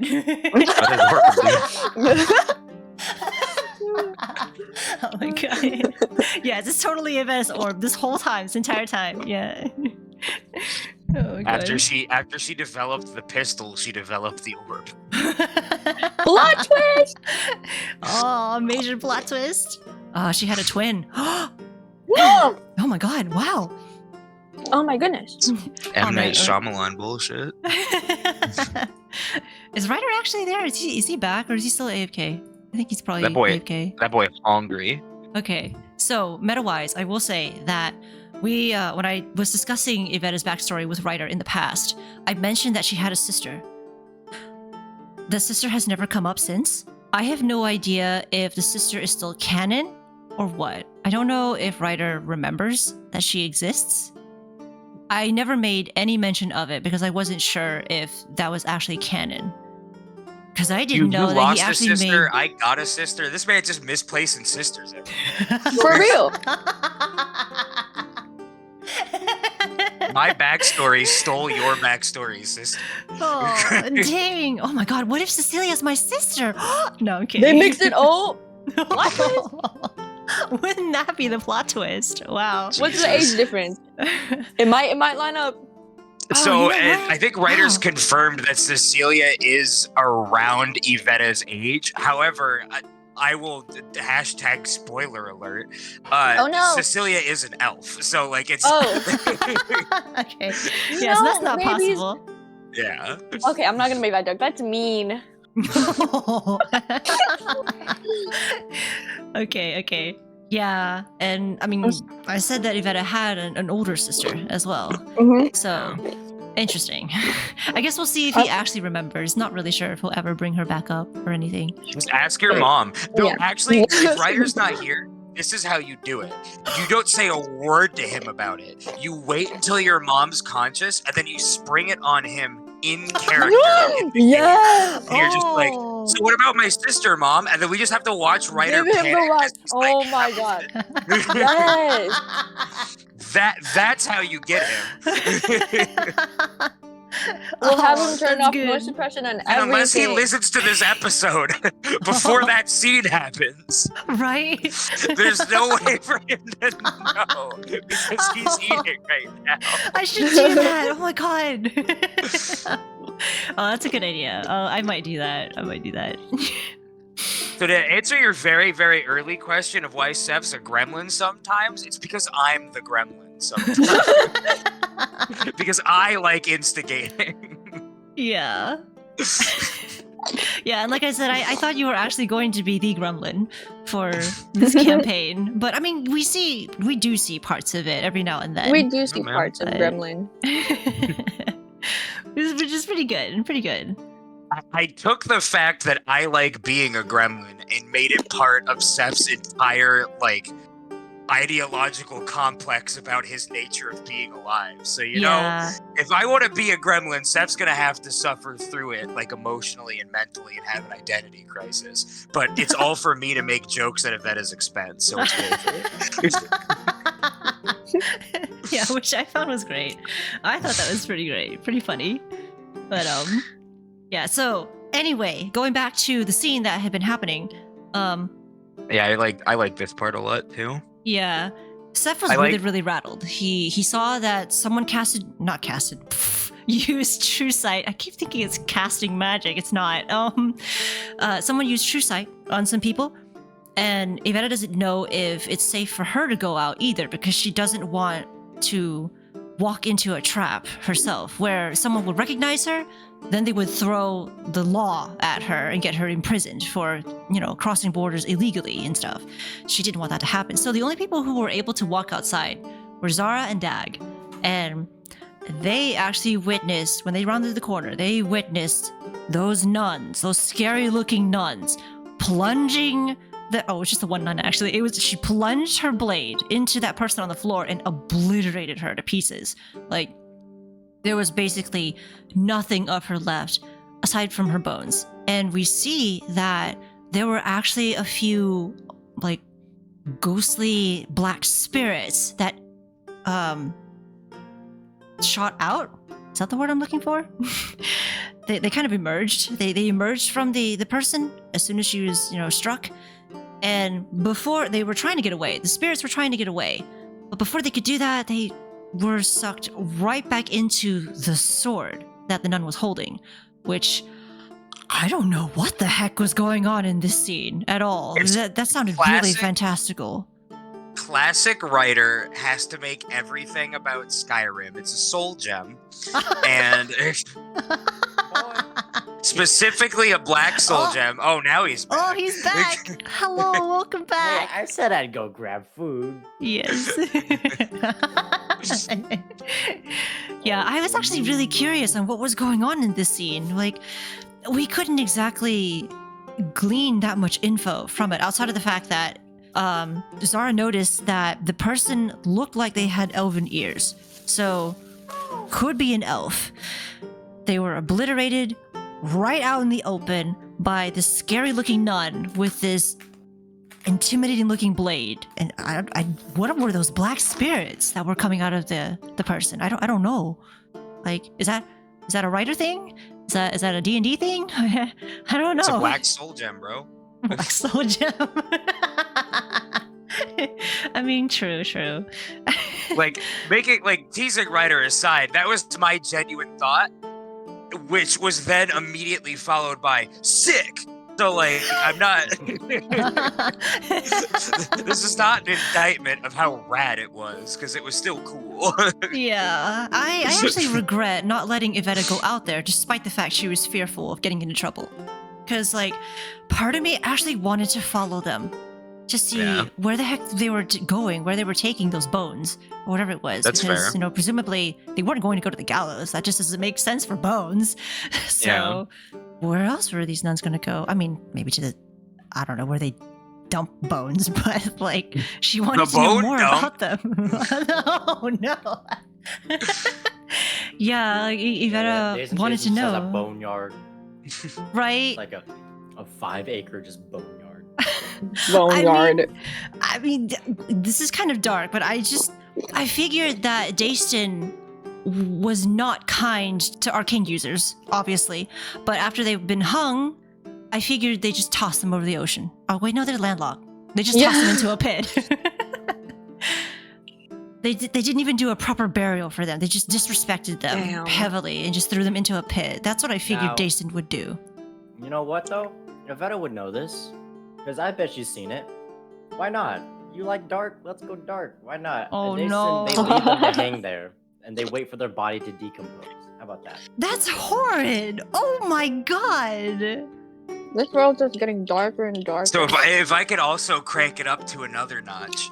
Yeah. I don't know how much, like, so Dayston being landlocked, like, I have to imagine, like, and also them being, like, not like technologically backwards compared to, like, Carmeli. Like, they're probably, like, they probably subsist a lot on, like, farming and stuff, right? So when you have this magical, like, soul-sucking thing that, like, evaporates every part of a person down to the bones, you know what's really good for soil health? Calcium. Yeah, bones. Yeah. I like the idea that it's like you are wrong. You, an arcane user, are impure and what's wrong with the world. I'm going to undo you, and what you're going to do to give back to the world is feed our crops. And they just grind them into dust and then turn them into, like, You know what? Yeah, no, I can see that. I can definitely see that.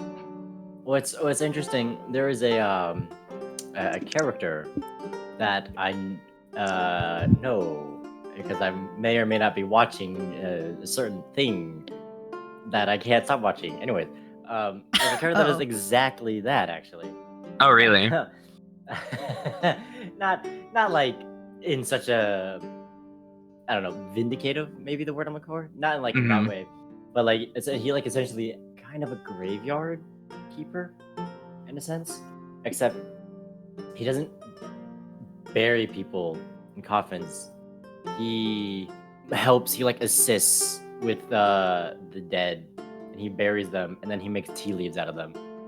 I like that. Oh, I think that's really. I like that like concept, like that works really well in like a fantasy world, especially if you apply it to like a druid or whatever, because it's like the idea that like death begets life. Like I think that's kind yeah. of like, that's a really interesting concept. And seeing as Silverlight basically represents the creation of man and life itself to humans, I can kind of see that in a way. Right. So I regret not letting Evetta go out there. I don't regret However- not going out even a little bit. Yes, I would have been in trouble if he went out there. What were Zara's thoughts on this whole scene where this woman just obliterated this person out in the open for, religious means? Zara would. Okay, yes. So what happened so she went out. Oh my god. So give me a sec. I would say it's not like I don't want to say she isn't shocked by it, but I think it's I don't want to say a radical government, but like a very strict and extreme government. I feel like is not something that is out of her imagination. I don't think it's like she could ever imagine a world that doesn't have these like set of rules. But I also think that it's kind of weird for her to see like religious figures perform such harm on people who seem like they're innocent, or at least it's just not a punishment that I feel like she would think is just in any means. But there's also a part of Zara that does believe in order and rules, so she's just still in this state of this is the New World's government, and it's not like I can do anything about it because it's not my place, it's not to my power, but it's still, when the name of gods are in use, it's kind of it doesn't work well with her because it's not what she believes in, and it's not why she has so much faith in these beings. So it's not like a tipping point for her, but it's like she doesn't like Jason. She doesn't like Jason. Yeah. See, like even the paladin, the one who boasts about to her own god, does not like this holy city that is Dayston, because goodness gracious, they take it to the extreme. What religion likes other religions? No, I'm kidding. Okay. Well, I'm kidding. well, this is an interesting segue into the next part of this session as well, because this was when Evetta decided to change topics and started asking everyone on their religious beliefs. And so the biggest reason why Evetta asked this was because she wanted to know whether everyone's beliefs kind of lined up with what Dayston's religious groups believed in. This one I was at a disadvantage with because I didn't actually know fully the ins and outs of Dayston's worship of the Silverlight. I just went with a basic morals and no arcane for the most part. But I was still curious on all the other characters and what they actually believed in and such. Now, unfortunately, Zara's god has apparently been retconned in the later episodes. This one went into describing what she did have before, and I wasn't sure if I should really include it because it's been retconned now. Before what? In this episode, she talked about her god Embis. But in later sessions, we found out that the god is no longer called that. Is it still a god pertaining to the concept of protection? So, I'll take over because this is getting into things that you can find out about Zara in game. I'll at least say this: Embis as a name exists. Something else now has the name Embis. I won't hint as to what. I won't hint if it's another god or if it's not even a god anymore. But I will say that the name Embis still exists. Huh, okay. Because I figured, I wasn't sure if Evetta would actually ask again, because at this point she asked who Embis was and what did they represent and stuff. Just like the general concept of who Embis was, and the symbol for as well. So I'm not sure if Evetta would ask again, because technically Zara would have explained the basic idea of it, the basic concept of her, then we whoever her can god say- is. Then we can say that maybe Evetta wants to know more detail, or maybe Evetta wants to know how she came across the god or things like that, I guess. rather than just asking for just basic details. That's definitely something that we're going to go on. We'll probably talk about it much later, maybe in a later session or something. Because right now we can't. Well, with where we are in the story, we can't really do that. I mean, I guess at the end of the day, it is up to Queenie whether or not you want to reveal that now, or if you would rather it come up in game.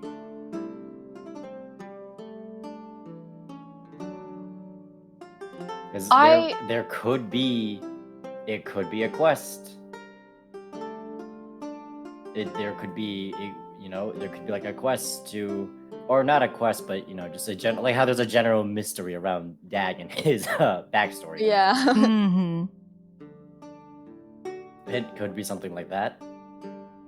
I think at this point we have maybe I guess not fully fleshed out, but it is Zara's definitely her backstory is definitely more fleshed out now, definitely. Yeah. And who knows it again, it's up to you. I think it would flow well, it would flow better with this story if it was like revealed, brought up in session. But all I'll say about the Amby situation is there is a reason why Zara knows of Embis and why she talked about him instead of bringing up any other god, but it's not the gods that she worships currently. Oh, okay. Okay.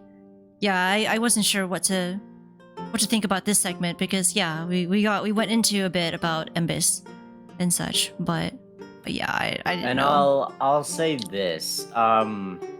This this whole Embis thing would not have happened if I have a really weird, it doesn't make sense, but I don't want any of my gods to have a name.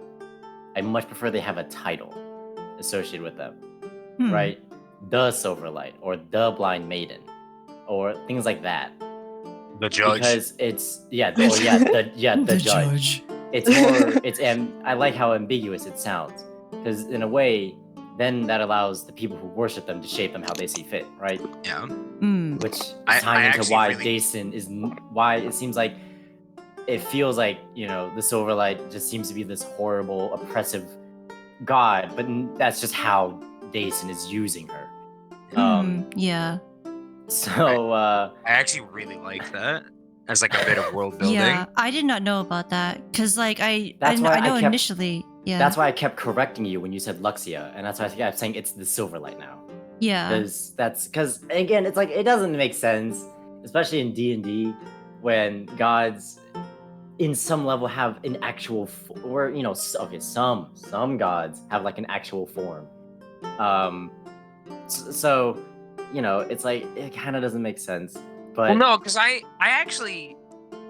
really like it. I think it does make sense, even in a world where D&D, where it's one, it's your homebrew world. Whatever you say, that's fucking fair. Is how it actually goes. But even that aside, in a world where in a fantasy game where gods have physical manifestations or avatars, and they have provable histories where things have happened, I like the idea that no, they're still vague, they're still conceptual, and their pantheon, their domain is what matters, and then that changes from how people worship them from place to place. And the reason why I think that works so well is because that's how it happened in real life. Like Hmm. that's actually how like back when polytheism was as big as it was, like you had like Greece and like Rome to an extent are like really good examples of that, where it's like depending on which like polis you were from in Greece, you could worship the exact same like god or be part of the same cult for a specific god as another polis, but like your beliefs stemmed like you had different practices surrounding it. You focused on like different aspects of the god. Like Aphrodite out in Cyprus, she's full love all the time.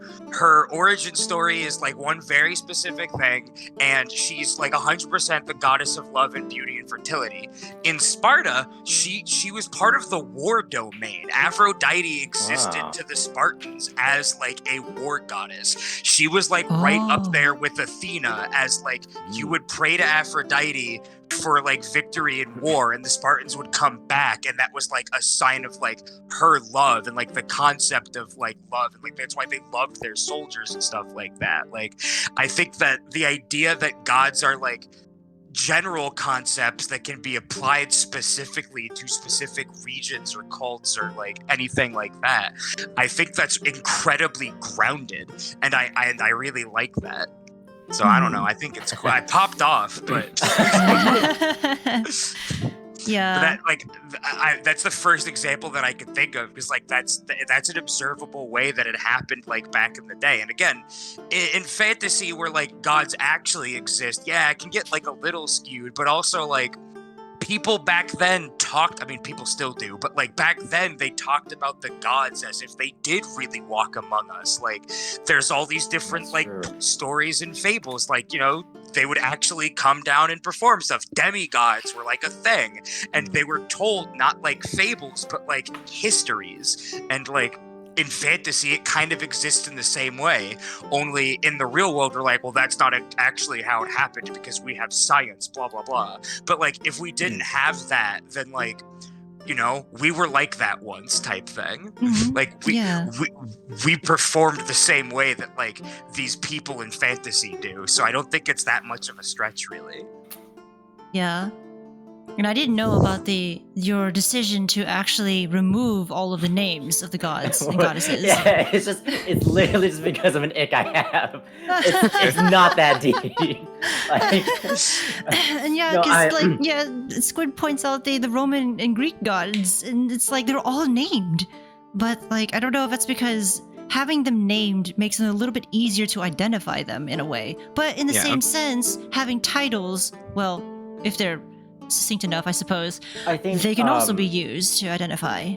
I think this whole weird naming ick I have happened as a result of I had way too many gods listed as to what I would use. And now, and I mean, of course, in the real world, like that's completely accurate. I probably had like less than 10% of the actual gods that, you know, or religions that, or gods that let people believe in, you know, in real life. But you know, I looked at all my gods and I was like, man, this is way too much for me to keep track of. Like, I really need to trim this down. Like for example, some these are no longer god statuses, but I don't know if you remember the god document I shared with you, Amby. There was the shield sister, the sword sister. Oh yeah. Now, I will fully admit that this was the god that the clergyman was going to worship, but I completely retconned that.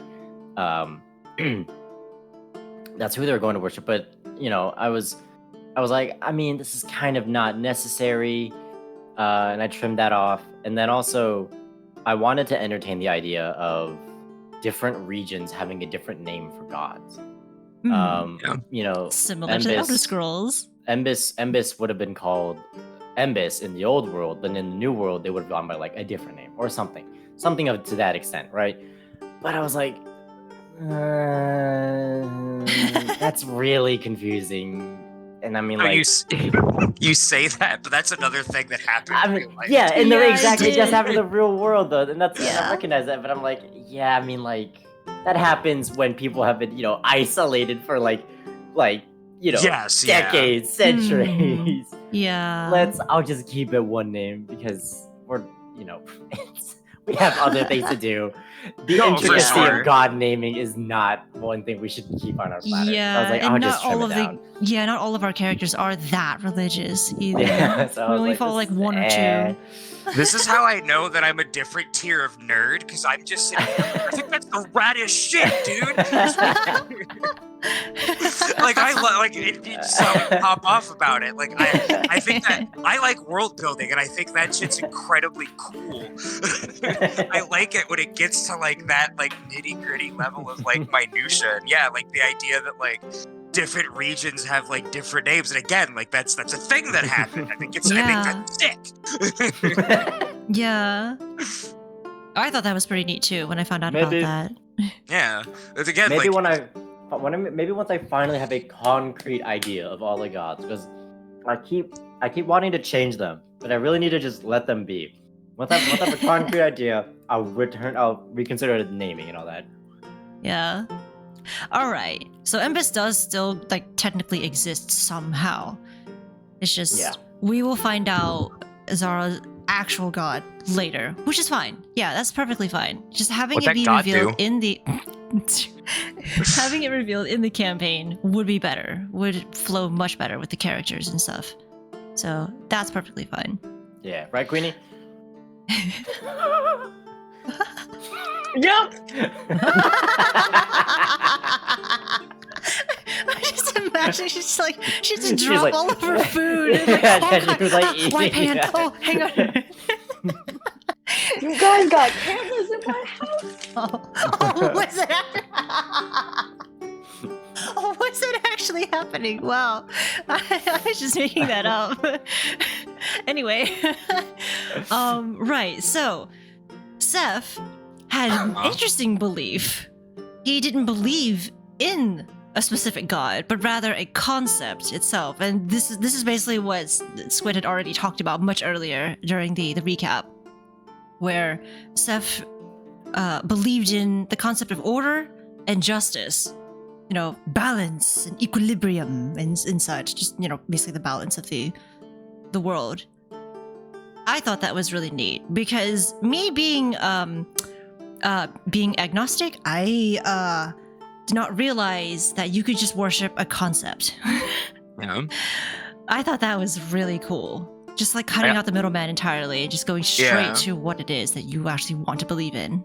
Yeah, and I like that. I don't know. I might be tooting my own. Again, I get lost in my own sauce a lot, but I really like the idea, again, especially in a world where like gods actually exist. Like, if a character, like a person living in that world, would need to make the conscious choice to be like, yeah, the gods are real, and like Seth accepts that gods are real. They have actual power, and like people probably give them that power, and that's why they exist in the way that they do.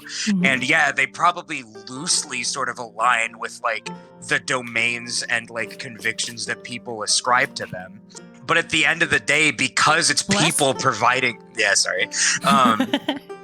because it's people providing that, like, this is me like telling on myself here because like attack rolls and saving throws. fuck, like my personal belief is the idea that like people are the ones that give the power to gods, and I like in D&D, I like the idea that takes on like a very literal meaning. It's like gods exist and their pantheon, and like pantheons have power and gods have a domain and gods have aspects because that's what people think of when they think of them. Like the reason why the judge, if the judge had like a specific name, like the reason why the judge exists in that domain is because people believe that the judge does. And if all of a sudden all the worshippers of the judge disappeared, or all of the worshippers of the judge started simultaneously, or like a majority of the worshippers started believing one specific thing, the god changes to reflect that, because the god is ultimately a product of the devotion of the people. And I like the idea that Seth identifies that and is like, that's a problem. Because Seth's whole bag with society is it's fucked up. There's no balance, there's no order, there's great injustice, people suffer, and as long as people suffer, people as a whole like aren't good, and we need to fix that. And so like it makes like logical sense then that Zeph's like, well, I can't worship a god because people make the gods, so I have to worship, like I have to just ignore that. And sure, the judge exists and I observe that the judge exists, but I don't put my faith in him. I put my faith in these things. And sure, some people think that he is like what gives those things power. No, it's the other way around. And I think that is an important like conscious choice that like a real person in this world could like make. And so I don't know. I like the idea that Seph's like societal views also sort of like reflect his religious views in a way. Yeah, I honestly really like that. Oh, he's typing? No. But yeah, I honestly. Oh no. That's a good lore this episode, you guys. There's like good backstory. Actually, the judge is geez. Oh my goodness. god. Oh, what was that? I'm sorry. Like the judge. I'm just saying. Oh my god. Anyway, right. Moving back to the recap. No one really asked Evetta's thoughts on religion, which was fine. Evetta, what are your thoughts on religion? She's actually not What are that. your thoughts You see, on I'm religion? actually not that devout, but growing up around the civilized and such. What I'm, is our I'm a little religion? bit- Oh no! I feel like Oz wouldn't know what religion means. Actually, that's not out of his character. I feel like he actually would naturally believe in maybe Yeah. a god or maybe a concept. But yeah. Hasn't Like, Oz made like references to like a warrior spirit or some shit like that Yeah, already no, though? no, that's the yes, thing. yeah. Yeah, I feel like Oz, he's super religious, but doesn't know what religion is. Yeah. Yes, yeah. Which I like find imagining a great. scene where Oz is like, what is religion? And Seph's like, buddy, you're better off not getting it. Like, you don't know? Cool, keep it that way. Stay ignorant. Oh man. God, I regret not asking Oz more questions when he was first introduced because I really wanted to know more about him. But anyway, we'll get to that. Real quick, because Oz came up and because you did Avetta's voice, I realized that I have power over Ryder in one very specific aspect. Oh no. Uh-oh. So I mentioned that when Seph I'm getting into full spoiler territory. I don't care. I'm tired. I haven't slept in 30 hours.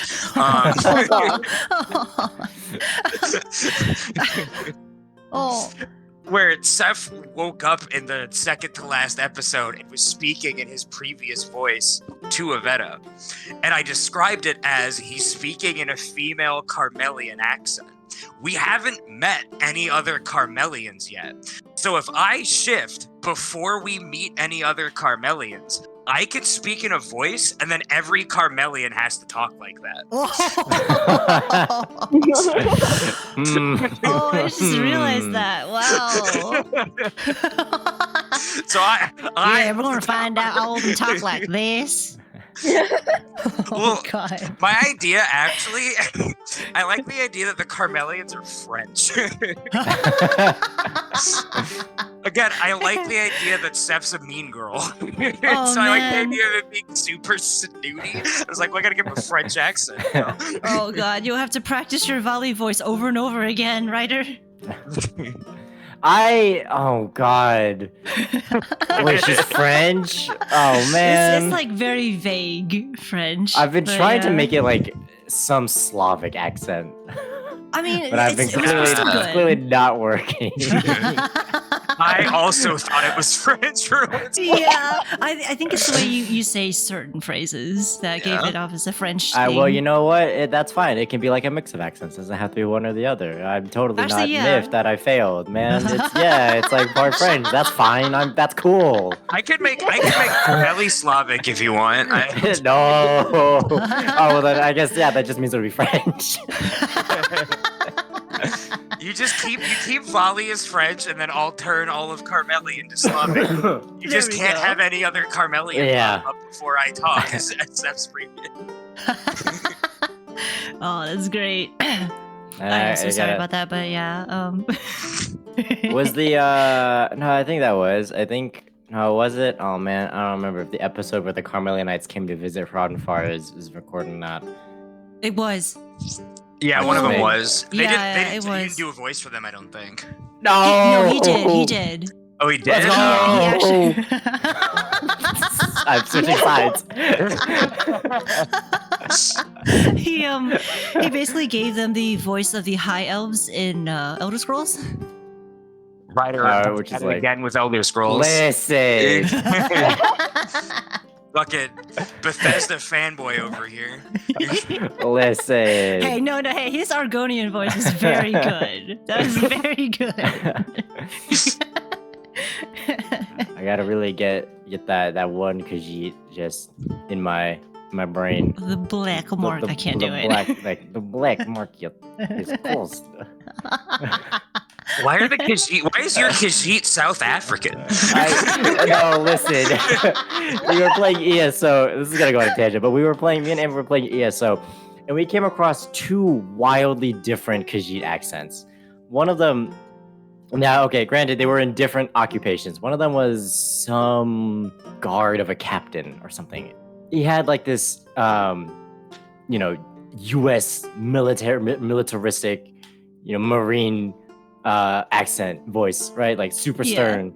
And then we went to run to the Thieves Guild. In this Thieves Guild, there was another Khajiit, and I don't remember what her occupation was. I don't know if she was just like some broker or like fencer. Like I don't know what her role was in this Thieves Guild. But yeah, she had that like just super thick kind of Slavic accent, I guess.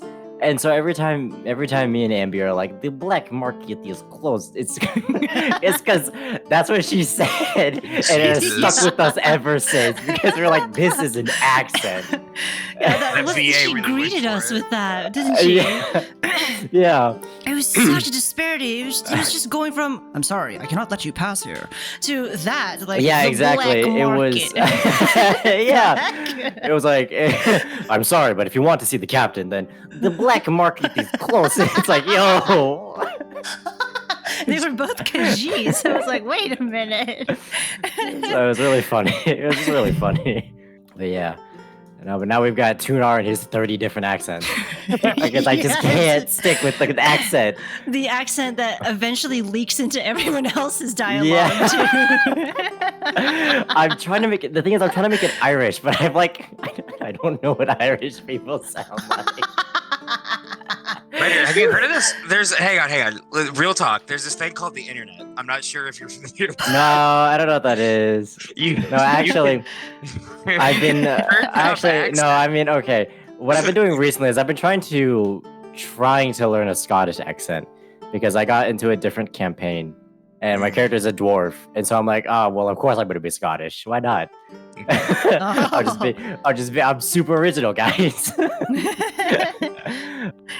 Yeah, but I've been trying that, and it's not going. Oh, it's not?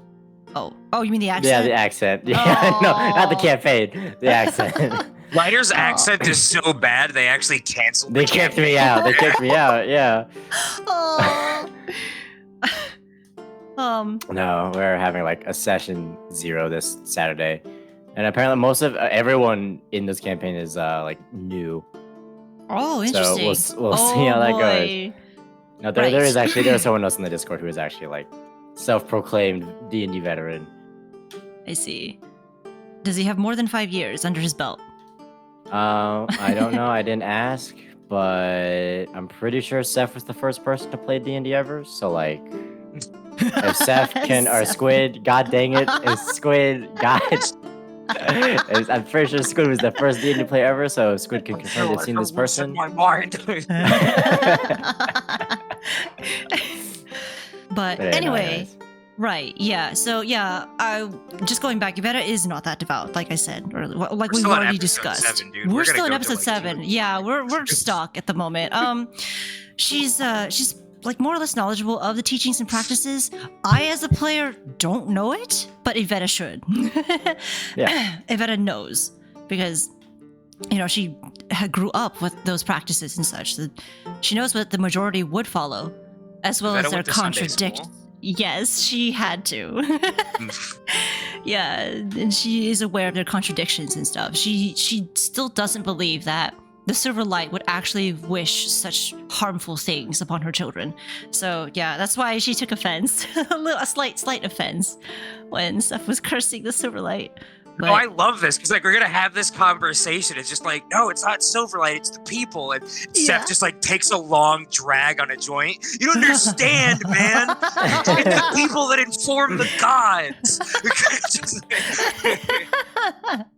yeah. If oh, enough man. of them believe that she is that way, she'll become that way, man. Just Oh no. Man, we have quite some time of travel. I'm sorry, quite some travel time to actually talk about that kind of stuff along the way, won't we? I forgot. Seth needs to have hot elf summer, Yeah. right? And then we can talk about God and find religion on the way. I think season wise, I'll admit I've not been keeping track of the actual weather and the calendar, and I even forget a lot of the times that there's a different calendar system. But I want to say that the weather has mostly been the tail end of autumn. Oh, okay. So Okay. it's Oh, about to boy. enter the winter month. Yeah. Oh man, what better time to strike the enemy? Anyway, right. Or So- maybe While it's moving on. cold or hot. Moving on. Evening hits. They finally make their way back to the tavern where Harvin would have been. They also hear a couple of stray conversations along the way. Seth was able to pick up on someone mentioning the three-blade clergy.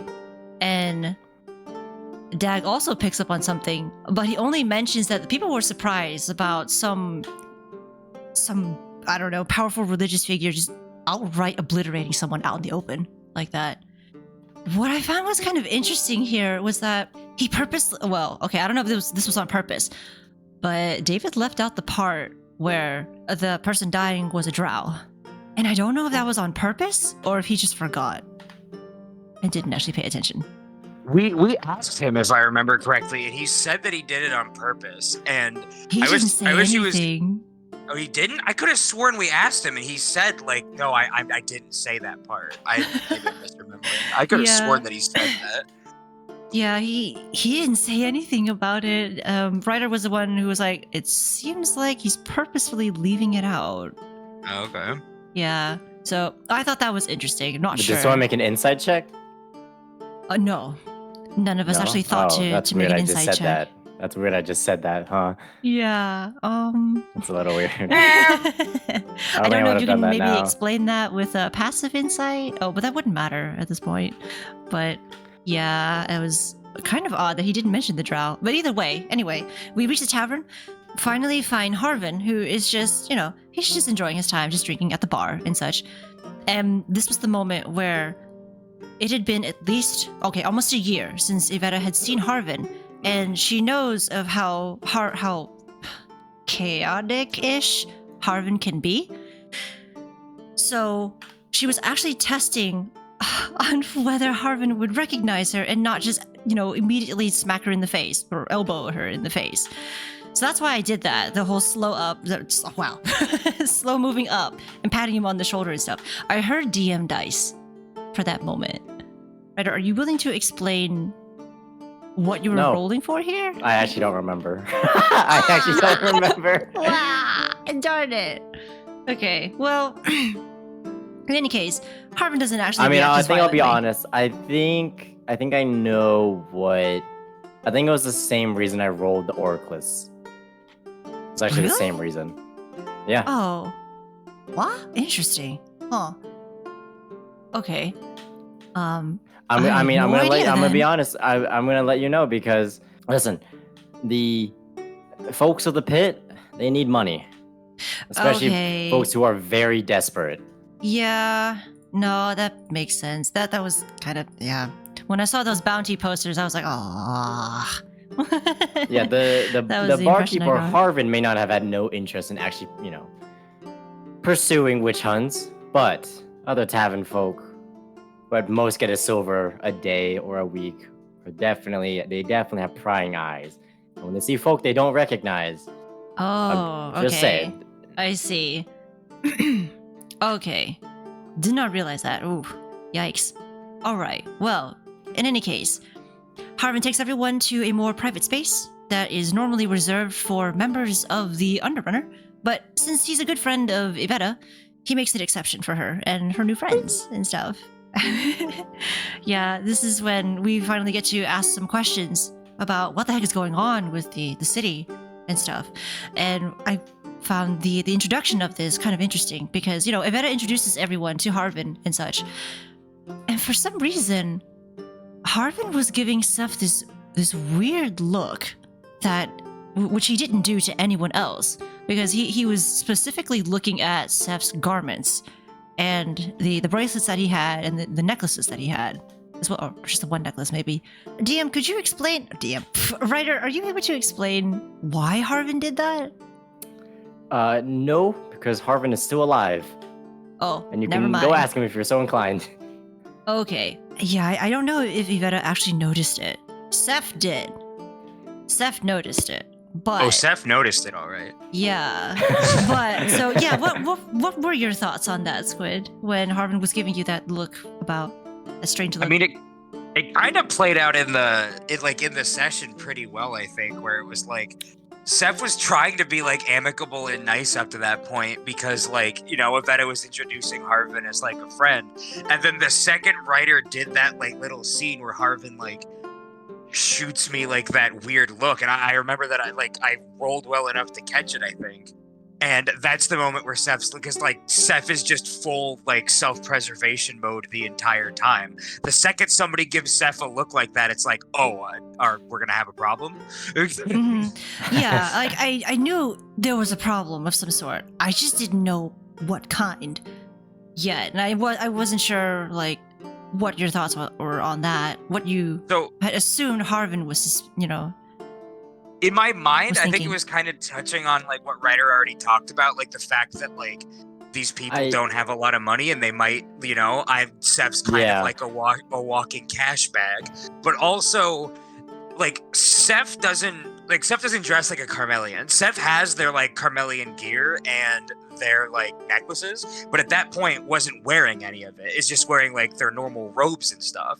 But my thought process like in that moment was like, are robes in general, if they're not just like religious robes, like immediately suspicious? Because like who wears those? Well, wizards wear those, and arcane magic users wear those. So it's like bathrobes illegal in Dayston. Like I don't know, and Steph doesn't know, but like in both my mind and ostensibly therefore Seth's mind, like it's like, oh, is it like, did I give myself away because of how I'm dressed? Because again, Seth is paranoia incarnate and is just like, did I fuck up and reveal myself here? Like, I should have thought better. I actually, when Seth and Harvin have a conversation much later, I think it was 2 or 3 sessions ago, I thought about bringing it up there, but Seth and Harvin seem to be like that initial like wary animosity that Harvin had, like it didn't seem to still be there, and so Seth didn't pry. And obviously, like as Ryder says, like Harvin's still alive, so like we can like there's still investigation that can be done there. But I think it's one of those things where it's like Seth said what he had to say to Harvin. Harvin sort of proved himself in Seth's eyes. But Seth also still doesn't trust anybody, but right now they're cool type thing. And so I think it's just sort of like, all right, we're just going to coexist for now. Okay, yeah. And I think, I don't know if you want to bring this up later, or maybe you were about to bring this up, Amby. But I mean, some things Harvin did say, it does really point to the idea that, Harvin is thinking of cashing Seth in, essentially. Especially like the sequences that happen after that, it really does feel like that seems like that's his goal, right? I don't know if you're bringing it up, but I'm thinking about how Harvin comments on that. He's also pretty greedy. He does comment on that, and also the fact that it's revealed that the drow was apparently an underrunner. Yeah. Yeah. And that also informed a lot of Seph's I understand, that was for Seph the moment where Seph realized oh, okay, you will cut me loose. You know what I am, or you at least know Dayston well enough that even if I'm not arcane, you could probably get away with witch hunting me and making some cash. And then hearing that whole story about that drow was an underrunner and they had to go. The unspoken part of that conversation in my mind is Harvin being and it could be you if you don't watch yourself. And then Seph's replies back, the reason why Seph was grilling Harvin so much about it is because Seph's side of that is, yeah, well, maybe we should see if you're capable of even doing that to me. It's just this level of tension between the two characters there, which I liked that scene because of that specifically. And then they made up a little bit later. It's just one of those things where it's Seph's a pragmatic enough person to be able to see it from Harvin's point of view and be I get it, but you'll die trying, or I will, and I'm fine with either outcome. Yeah, I don't think Evetta would have caught any of that because she herself is an arcane user, but Harvin never really made the effort to turn her in, even when he had multiple opportunities in the past. So it's one of those things also where it's Harvin probably knows you a little. There's probably a sliding scale, right? It's you're only you're useful and he cares about you to an extent type thing. And Seph's usefulness and how much he gives a shit about Seph is non-existent to him at this moment. 'Cause I'm just some random guy that he met. So it's the profit versus loss here is really skewed in how much money he could make. yeah. And again, Seph being pragmatic and also being untrusting. It's just one of those things where it's all right, I'll play your game, and I don't think either of us walk out of this happy or at all. Let's go, big guy. Yeah, Ivetta's thoughts on that when she noticed that Harvin was maybe looking suspiciously at Seph.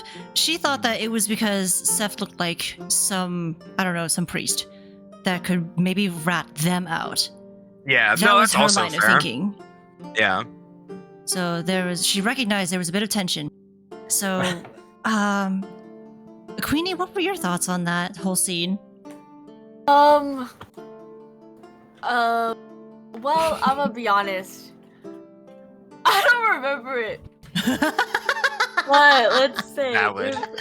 So. That's okay. Yeah. That's fine. We can move on from there then. So yeah, Evetta introduces everyone. They talk about the whole thing about the drow being thrown out. I didn't even think that anyone sold her out. That didn't even cross my mind. It was just that she had been caught and someone had reported her and such. That's why she got obliterated. So the thought of someone from the Underrunners selling out their own is, well, that didn't really I didn't even think about that. That is kind of sad. And that's why it bothered Seph so much. Just yeah, I did not consider that at all because it's one of their own. But well, either way, Harvin also reveals a bit more about the relationship between the Scorch King Empire and Dayston. And at that moment, we didn't really know who was actually starting the war or influencing it to the point where, Dayston's military is allying with the Scorch King Knights. So far, we only learned that Dayston is instigating a war against Carmeli with the help of some outside power.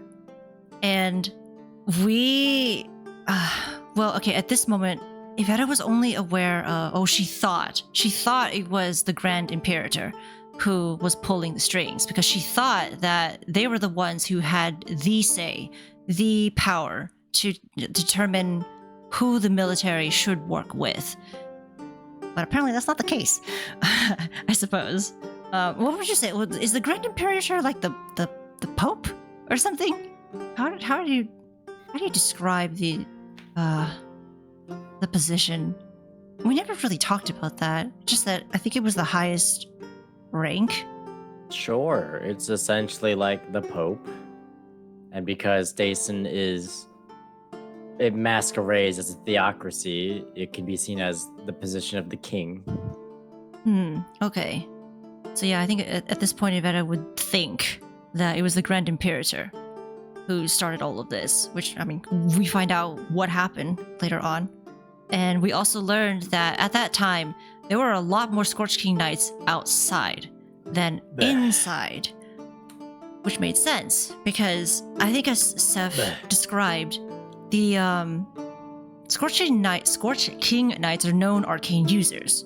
So it would make sense why they wouldn't really want to be inside the city at all, especially with that arcane nullification thing up and running. But obviously we know what happened later on in the sessions. That was pretty quick. Like, I feel like that was quite the turnaround. Anyway, Harvin also, yeah, this is the point where Harvin kind of says that as long as he can still make money, he has nothing against the this strange alliance with the Scorch King, which was, it made sense for his character, but it was pretty sad that he's willing to stoop that low. But yeah, I just see this constant pop up in the top left corner. Seth did not like that. So it was just this huge, like, sliding scale of Seth just wanting to, like, I don't know, pop Harvin. That has a really, really strict moral compass and is also a loose cannon. And it's just a real risky combination.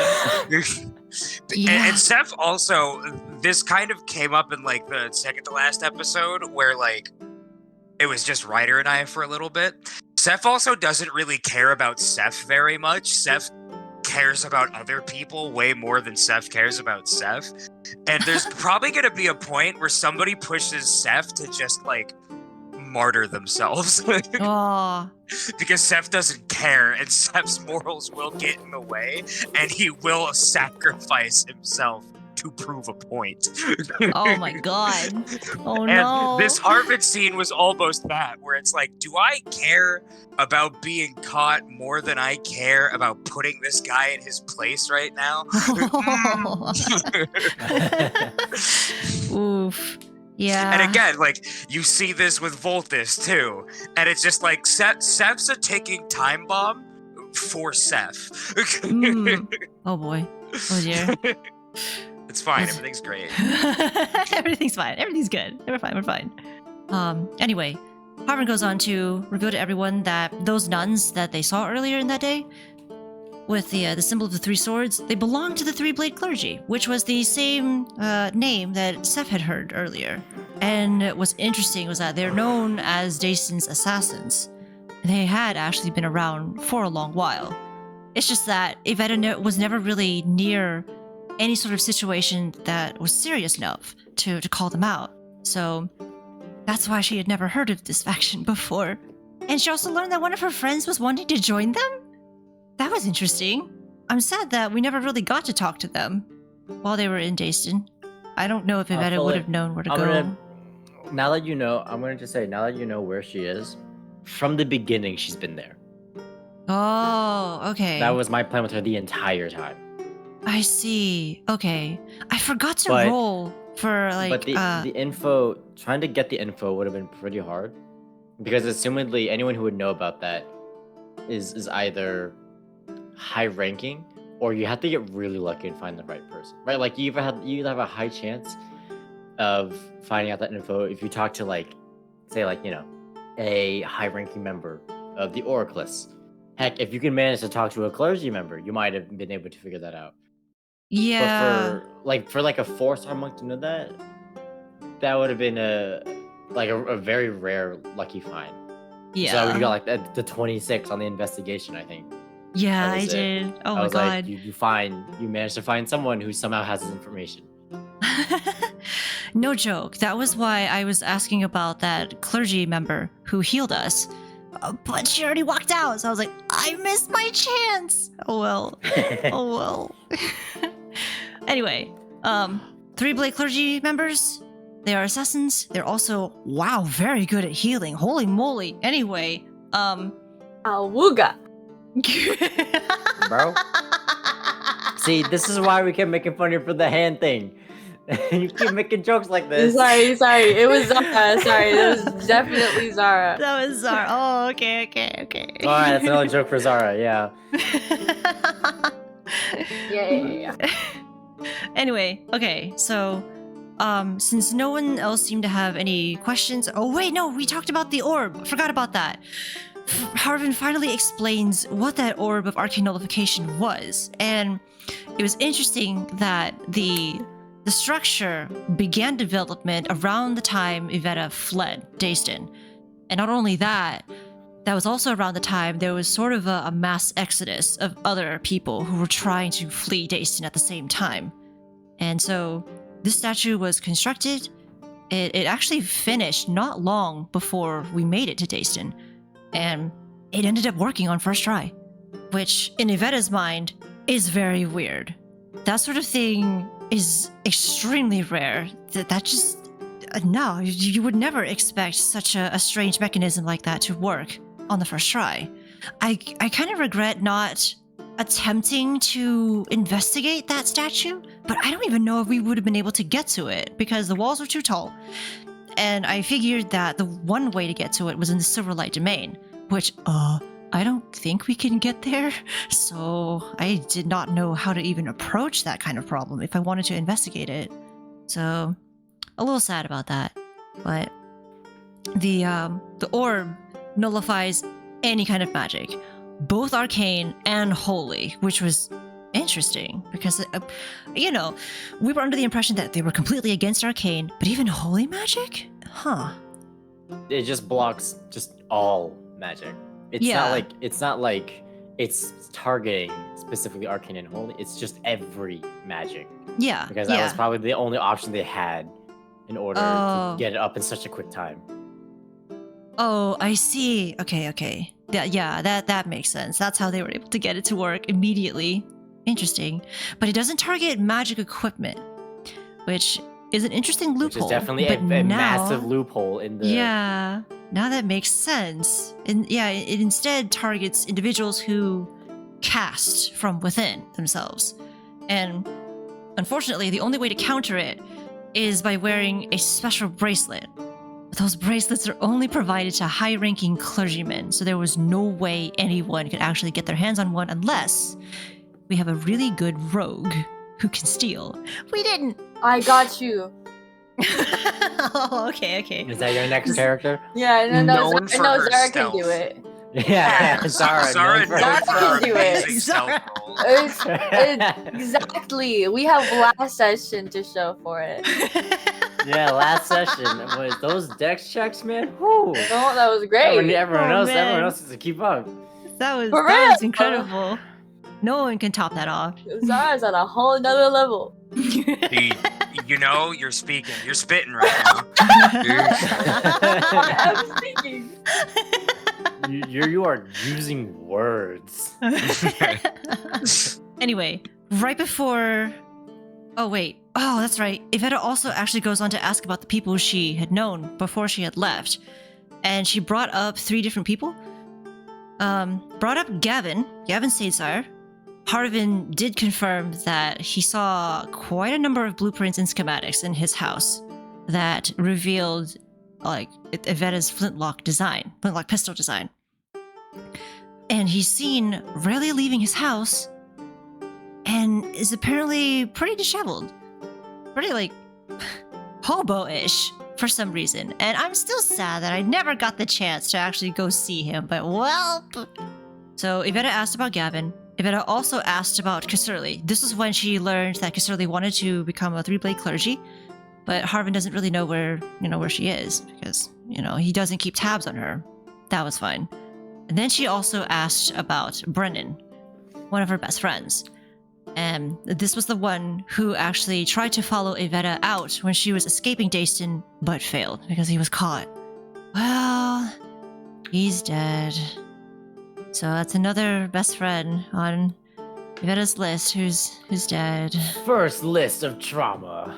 Oh my gosh. Look, okay, I actually listed it out. This is where the trauma. This is where the trauma officially began. Yeah.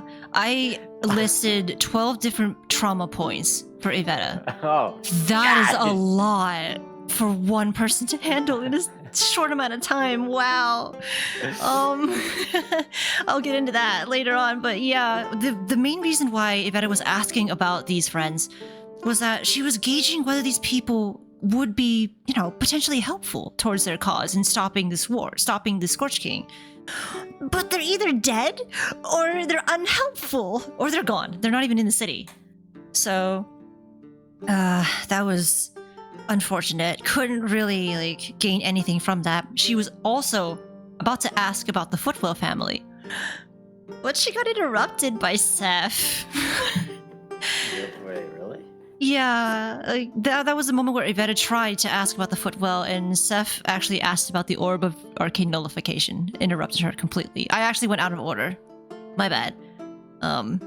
The Orb of Nullification took up more time in the conversation, and couldn't really ask any more questions because right after that, Harvin left. Harvin had to go. It seemed like he needed to go somewhere for a moment, so he hurried back out, and Seth revealed how uncomfortable he is working with Harvin because, there were lots of Seth did not like that kind of pop-ups coming up all over the place.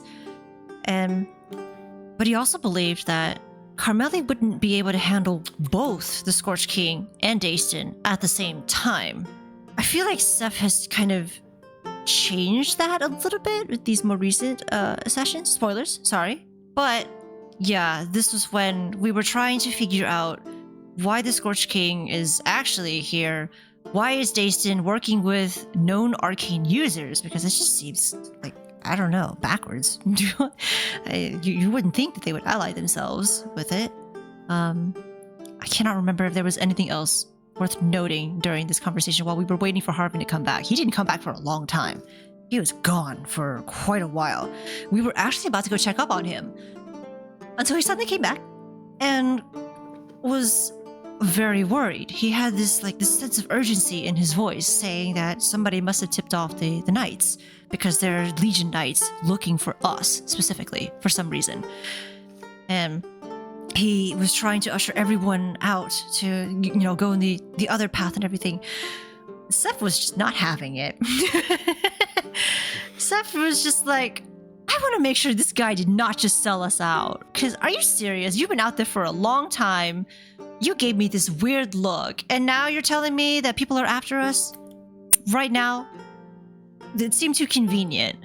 So that was basically when the session ended for episode 7. Finally, we're finally on episode 8. Episode 8 basically starts off with Harvin trying to guide the party down a different path, to go a different way, to hide from the Legion knights who had showed up at the tavern. And Evetta did not question Harvin at all. Oh, actually, what were Zara's thoughts? Zara's thoughts on Harvin? I forgot to ask. Because Harvin revealed that, he's greedy. He's okay with the Scorch King Knights being here as long as he's still able to make money. His life hasn't really changed since they've been here, for now. And, they had to sell out one of their own. No, well, I don't know about selling out, but they had to throw out one of their own to stay alive. I don't think Zara really would have liked Harvin, or does like Harvin. It's this sense of she trusts Evetta, because she's known Evetta for a week, and that means she trusts her with her life.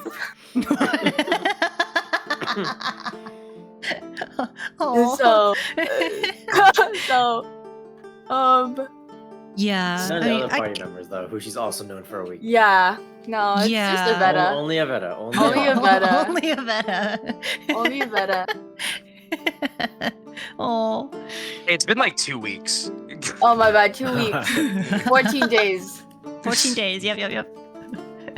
Okay. Yeah, because Evetta just doesn't question Harvin because she's known him for a while and known how ridiculous he can be at times. But And again.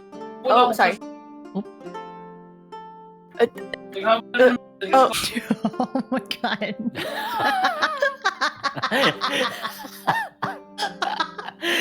Oh.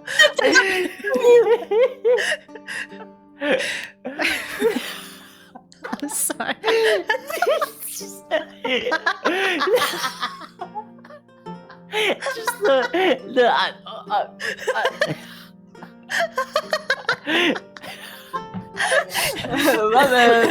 Should I add that to the repertoire we have for Queenie sounds? I'm stuck.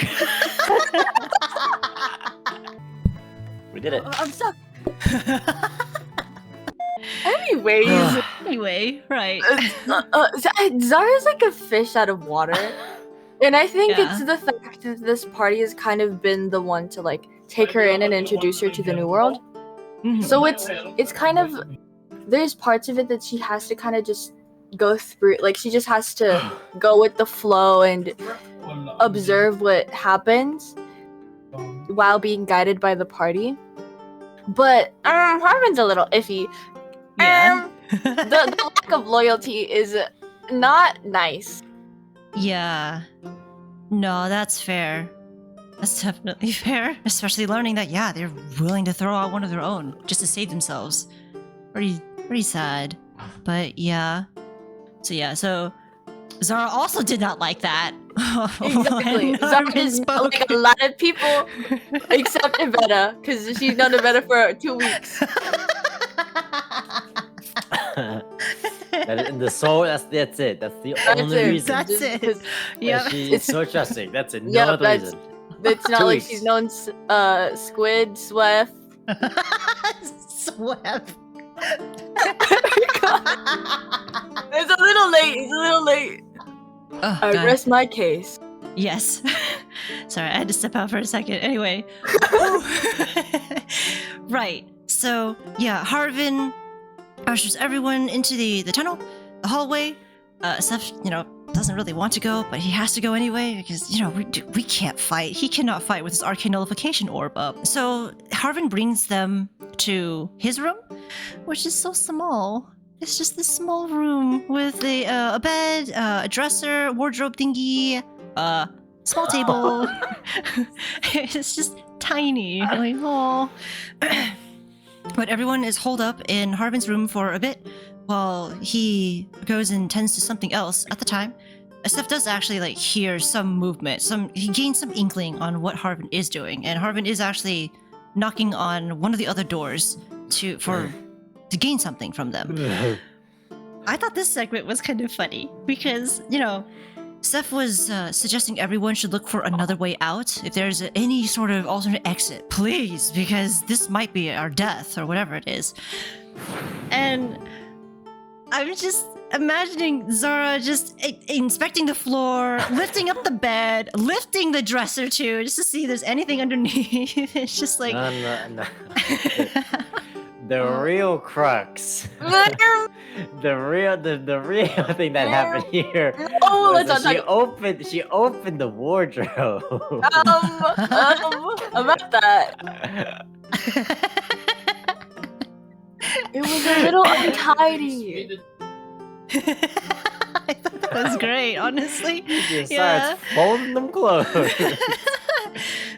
Yeah, Zara opened She up was the stress wardrobe. folding. Oh, stressful. Stress folding. Oh. She was stress folding. And Seth he immediately asked to borrow a set of Harvin's clothes in case he needed to change into Harvin at any point. And, Does Seth still have those clothes? oh yeah, Alright, does he? two things. One, borrow. You're giving Seth a lot of credit. Two, That's what he said. That's what he said to everyone. yeah, you're trusting Seth. Wait, Come on. you can put two and two together. I don't think Harvin's getting these back. Absolutely, I still have those clothes.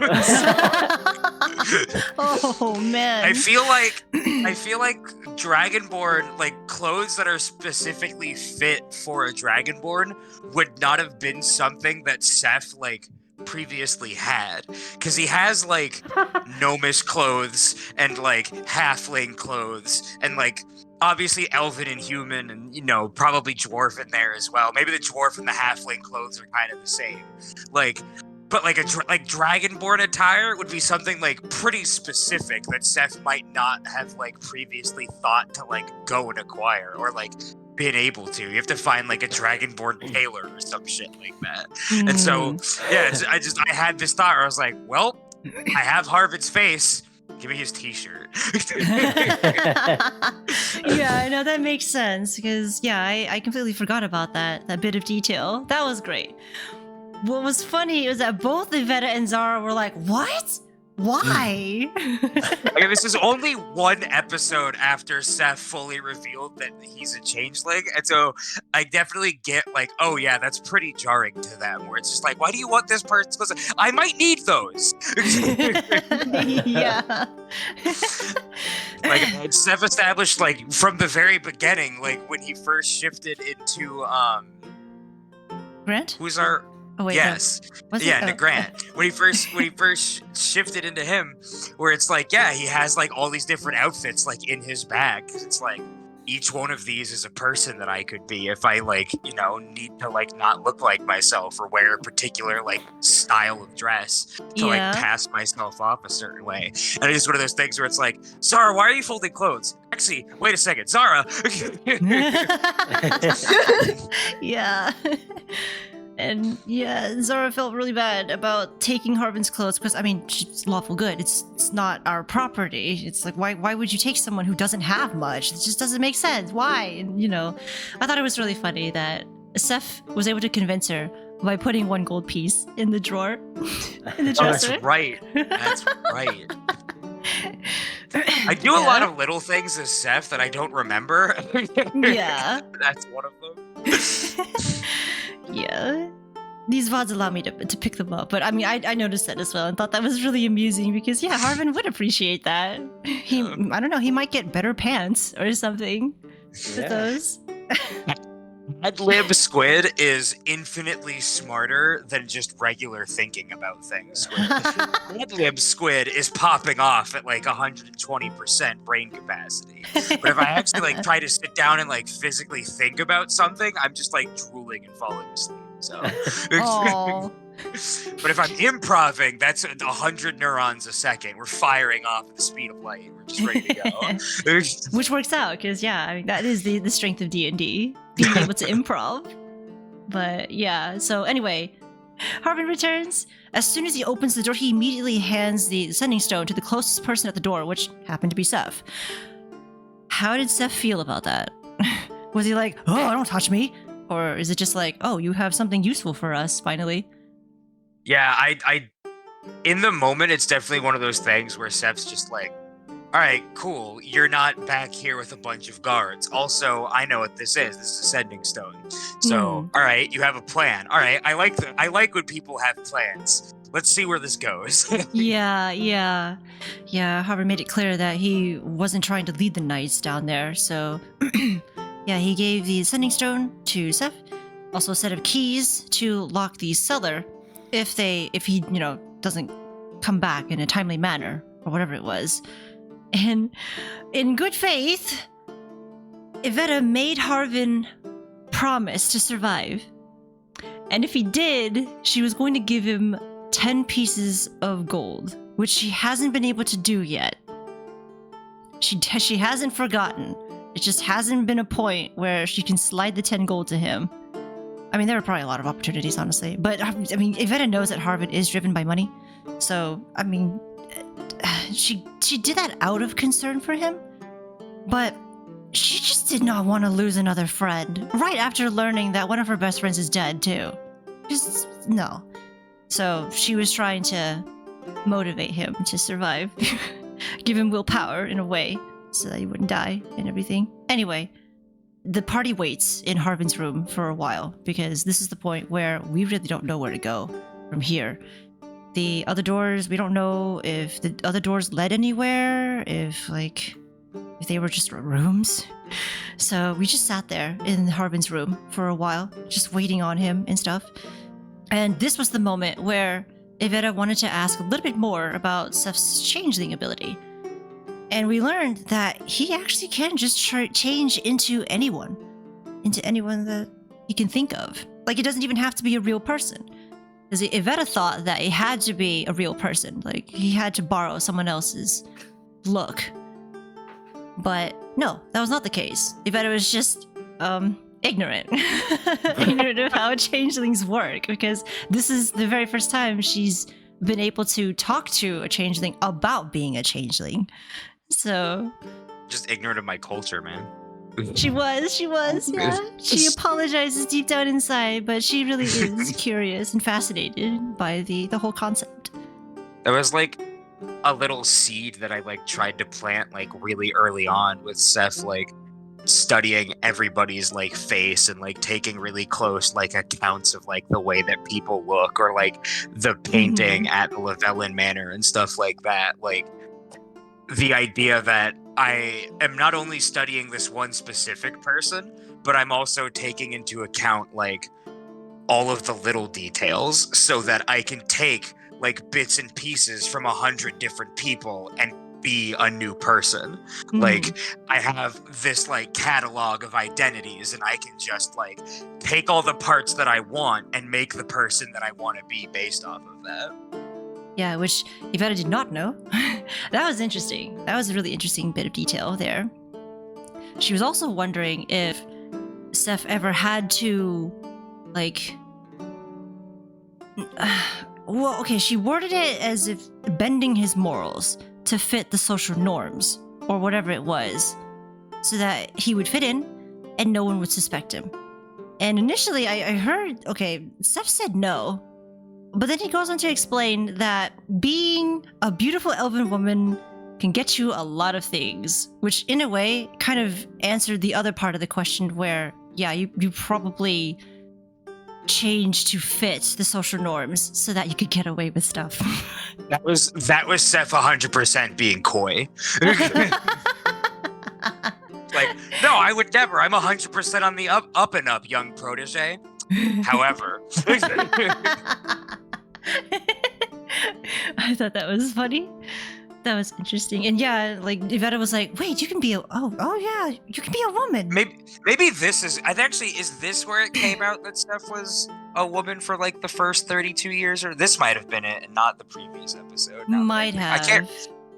I mean, at this point it's been discussed, but yeah. Yeah, and Evetta was just kind of confused because, like, you know, there are certain expectations from, you know, different genders and stuff, different races, genders, and whatever. And so she was wondering if Seth had to, like, basically bend the way he portrayed himself, how he acted to get what he wanted.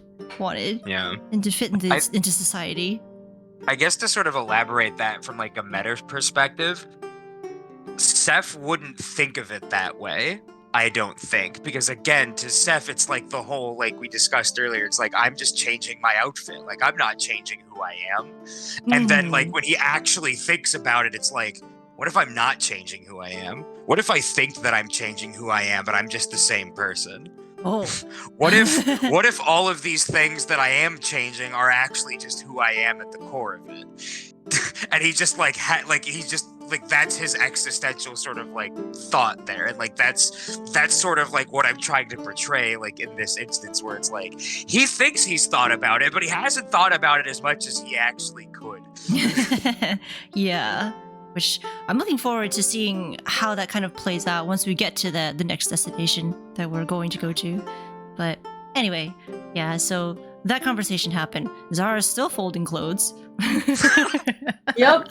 I thought that was Sure funny. am. But this is the moment where, okay, so the sending stone actually did buzz for the first time. It was just like Harvin just letting Seth know that the sending stones are infinite use because they're specially made. The second ring was when it seemed like Harvin accidentally activated it. Because Accidentally open air quotes. accidentally, yeah, not really Like when sure you if it was. you accidentally call 911 when there's a serial killer in your house. Type Listen, he butt dialed you. Yeah. he That's has a very precise butt. No. It's all the scales. He's got that Yeah. scaly dragonborn booty. Yeah. Oh my god.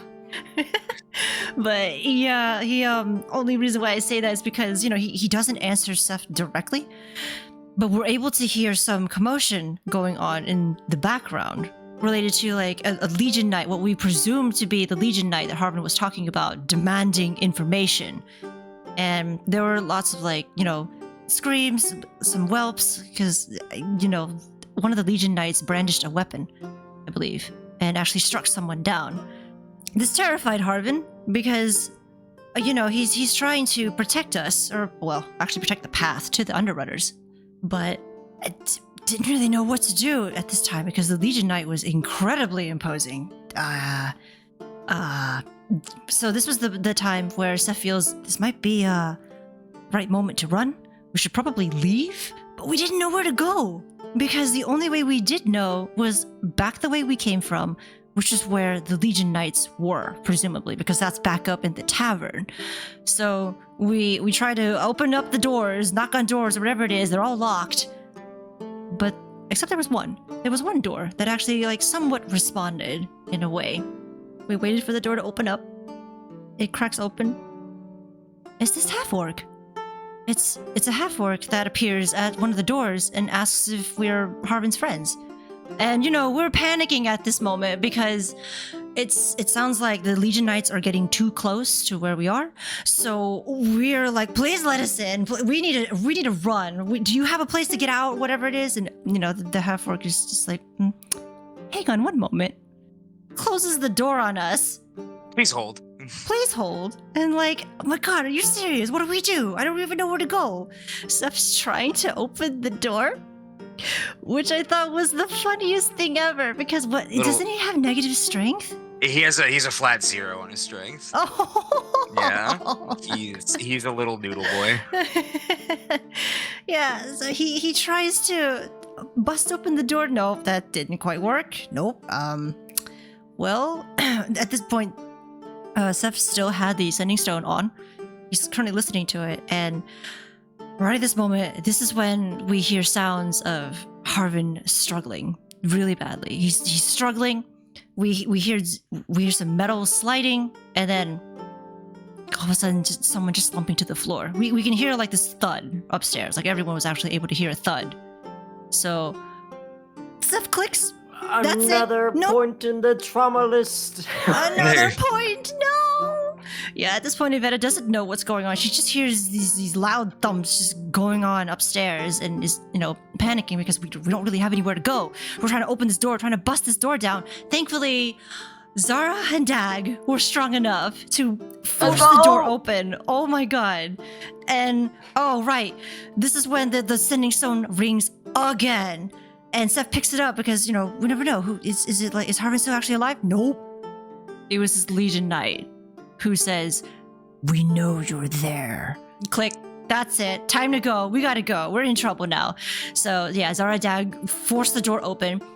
Seth immediately throws his 20 gold pieces at the half-orc. That was funny. Were you trying to bribe them or something? I think it was like a combination of don't talk because we heard him, right? Like Zara and Dag physically knocked him over, and I believe Reiter is even that's saying right. he was like, ow. And so it's like we've now broken into this man's house, we've injured him, and we're also kind of being dicks, and there's Legion Knights right there. If he wants to, he could just turn us in. So yeah, Seth's just don't talk about us here. Yeah, right. Yeah, have the 20 gold. Please let us know. Is there a way out? Because we need to go, and all this sorts of stuff. This next segment I thought was the funniest thing ever because Zara goes up to the half-orc and pets his head. I loved that everyone was like, "What?" Yeah. Even I am like, how did you think that would turn out? Classic Queenie. I don't know. Okay, so I'm just sorry. You bust in, knock this half-orc onto his ass, one of your compatriots pelts him with metal, and you go to pat him on the head. I'm just curious, how did you I think that would felt turn bad. out? Yeah, Like, I'm even curious. David, even Dad was like, "What?"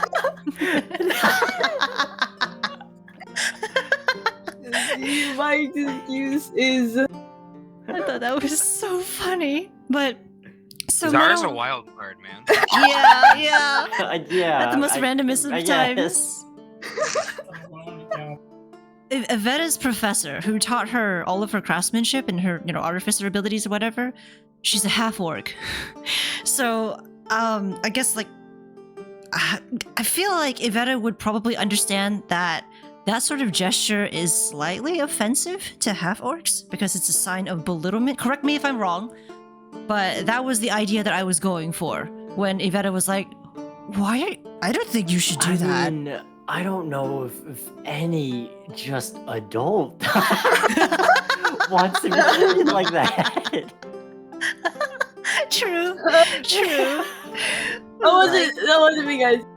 Oh my god, there's another Zara moment later on, but oh my god, I thought that was so funny. But yeah, Seth screams out, "Is there a way out, please?" And all that stuff. Well, at the other end of the room, there's this female red tiefling with glasses. Those glasses never come up again, by the way, but she was wearing glasses in this moment, and she doesn't say a word. She just immediately pulls a book off of the shelf and reveals a hidden passageway behind it. And, everyone just takes this time to just run because no idea if the Legion Knights are actually that close behind us. I kind of wonder if we should have locked the door because I just realized that we had the keys to the cellar. And I don't know if those keys were actually to that door that led into the tunnel. But, oh well, we didn't lock it. And, of course, as, Evetta's passing by, apologizing to everyone, she sees the tiefling, she's like, "Oh," but then keeps running. Where you going with all that? You want to run away with me? Do you run here often? No, I'm kidding. Do you evade the cops here on a regular basis? You want to Okay, I will explain. I don't know if I ever actually explained why Evetta is like that towards tieflings. Did I ever explain that? We already talked about this at the beginning of the recap. Tieflings are hot. Next question. Well, no, I meant... I felt that, but with Asimars. That's more wish, dude. Oh.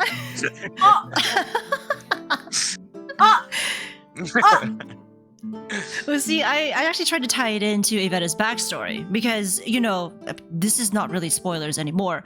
Farissa is one of Evetta's best friends who was executed by the law, and she's a female tiefling.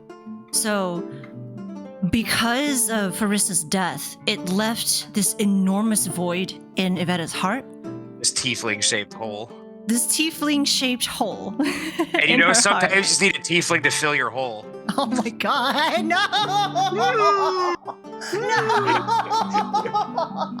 No! What did I say something? Interesting. Put it. Bars. Oh my god, I'm not repeating that. Can you get that as a quote? Sometimes you just need a tiefling to fill your holes. We need that as a t-shirt, a mug. God, sometimes Amby just lobs these softballs at me, and I just gotta really just fucking slam them out of the park. Sweet. 2023. Oh my god. But Oops. yeah, so that's why Evetta is naturally attracted to female tieflings. It's because she just misses her best friend dearly. She wants companionship, which, I mean, a part of that companionship is being filled by her current party members, so she's more or less okay. But obviously, in the romantic sense, it's just... it doesn't quite cross Evetta's mind that often. But anyway, that is why. I just want to throw that out there. When's the Evetta dating arc of the campaign gonna happen. Never. All right. I mean, there are fanfics, I guess. No, I'm just kidding. Anyway, Dude, one of my nah, I won't tangent. It's fine. We're already over time. yeah, we were already way over. Anyway, I so have a funny anecdote, but for another time. all right. This next segment was the hilarious labyrinth segment that we all struggled with. Hilarious is not the term I would use, but go off, Queen. I thought it was funny. I thought it was really funny because, yeah, the only things we were given were that there's a left and a right. Which one do we take? Oh my god. Everyone is panicking. We don't know where the heck we're supposed to be going. And Evetta's just following Seth. And Seth is just leading everyone, but also not really knowing where to go. So I was genuinely in person rolling dice and doing odds or evens for whether it was left or right because I had no idea. Oh, that's so funny. Oh, I should have done that too. Man. It's like we got to a thing and I was like, fine. And I just rolled the dice and I was like, left. Yeah, we made so many lefts, so many rights. None of them were right.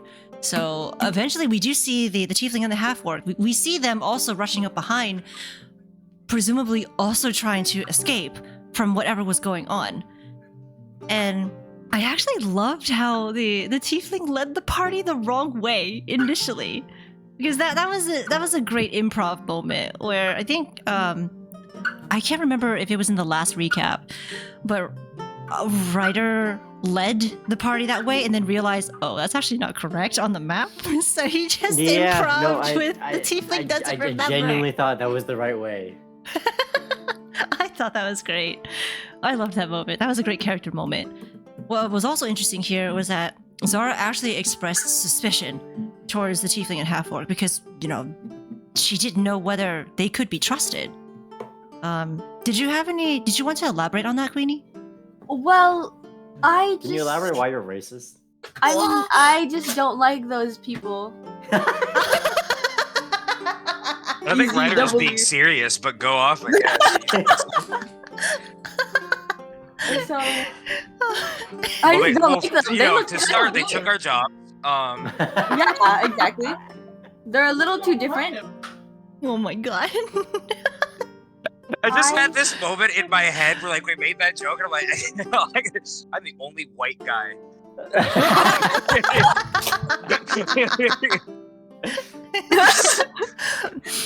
Well, I mean, anyway. Yeah, we end up bumping into every single dead end before we get to the final correct path. Oh my god. That is actually not true. There was one more dead end.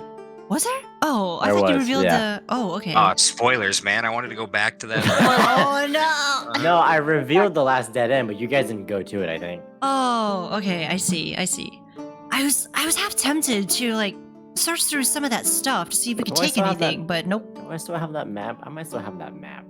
We were all in panic mode. We could not skip. Or skip up. We could not stop. Sorry, we had to skip all of Skip the loot. cutscene. But could you skip to my loo? Skip through. But yeah, we finally make it to the end. We press the little activation button thingy to have the ladder pop out from the stone wall, which was pretty cool. I like that.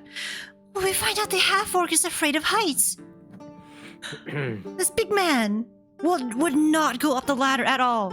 And Once again, Seth is 100% done with being in this city and being around these people. yeah. This is just yet another moment where Seth is just like, I have made some choices that have led me to be here at this exact point in time right now. Yeah. The tiefling just immediately goes up because she does not have time. But, I mean, she does actually, hang back a bit to offer help for anyone else who's trying to climb up. Evetta doesn't wait either, because it's like, come on, we gotta go. I'm sorry, half-orc, we just gotta go. So she goes up there, and I thought it was... You described this part as if the tiefling had this immense strength of some sort.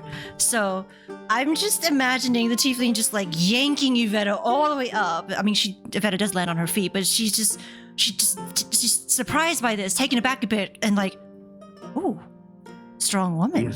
Wow. Yeah. Yeah, Is that I think I prefaced that because the I guess I didn't really get out explaining it, but when I was describing her moving like the trapdoor, the manhole over, I was envisioning that it being the equivalent of how heavy like an actual manhole cover is, like an actual cover, but she was doing it with like one hand, and she just moved it over. Oh, okay. Which is I why didn't realize that. I described her as like being very strong. Evetta likes a strong, independent tiefling woman who don't need no manhole cover. Okay, I'll introduce a tiefling next session who's like, oh, I need you to do it. I need you to rescue me. Just is constantly just needy, just so we could balance out the. They're ugly and weak and sad. Oh no! What have I done? Describe them as bitch-like. Oh no! But anyway, so yeah, that happens. Seth actually intimidates the half-orc to go up the ladder. I thought that was great. Because this is the point where he's just had enough. Yeah. We're 8 sessions in, and Seth has officially used the intimidate skill more than the deception skill. And the deception skill is what I designed the entire character around. Do you actually have proficiency in intimidation? Yeah, I do. The only charisma skill I don't have proficiency in is performance. Oh, I see. Okay. Because I like Seth doesn't know how to. It's still a decent. You still have a decent modifier though. Oh, I still have a +5. Yeah. Oh wow. Yeah. Holy cow. Yeah, that is impressive. But yeah, the poor half orc is just like he's shaking as he's trying to go up the ladder and everything. Oh my god, it took forever. And of course, the tiefling and Evetta are trying to pull the half orc up too. That did not help. She's also noodly. I mean, she's at a flat 0 as well for her strength, but like cannot pull this guy up for beans. So it took forever. For beans. For beans. Yeah. There was a bit of a struggle. Bless? Speaking of a struggle. We finally make it into what looks like maybe a closet. Could be an abandoned house of some sort, we don't know. But right after everyone fully gets up from the tunnel and the tiefling covers up the entrance and everything, the door opens up. And a man appears, suddenly. Well, he seemed friendly, because he was familiar with the half-orc and the tiefling. So, thankfully, we didn't really have to worry about anything there. He just continued on into the house and offered to make food for us and stuff. Doesn't really say much else. We go to the dining table, everyone flops onto the table because, oh my goodness gracious, that was quite the journey through that tunnel. Everyone, that was probably the most exercise that both Evetta and Seth had ever gotten.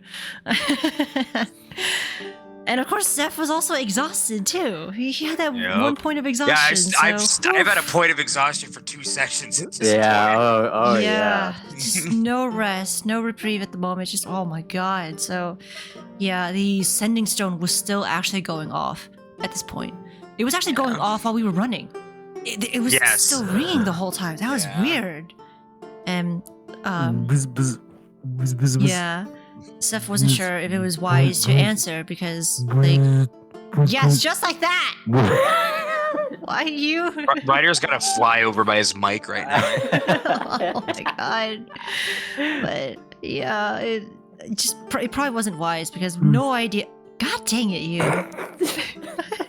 It's going off. No, stop. Give it to voicemail. Oh my god. Yeah, so Seth does not answer it at all. What he does instead is that he actually makes a mark on the back of the sending stone to basically make it seem different, or maybe it's not the correct one that would connect with the other sending stone.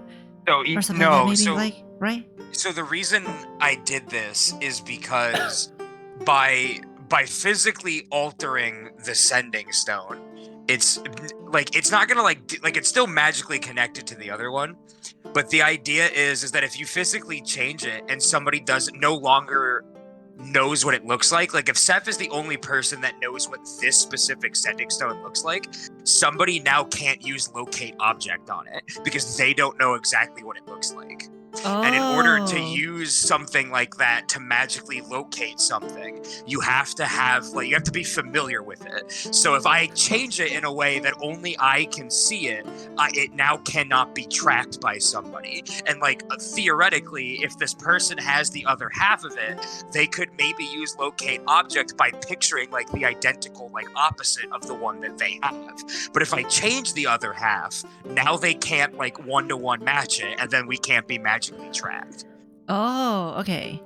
Now that makes sense. I see. Okay, I wasn't aware of that. Locate, what is it? Locate object is it a spell or something? Yeah, it's like a Yeah, it's a 3rd spell. or 4th level spell, yeah. Oh. Which is also, that's also why when we left the Lavellan Manor, Seth's like, don't keep any of the clothes that they have. Because Yeah. again, they can magically track all of those feet. Like locate object only works out to like, I think it's like 1,000 feet. It's not like if you're on like, you know, as long as you're on the same plane, you can find it or whatever.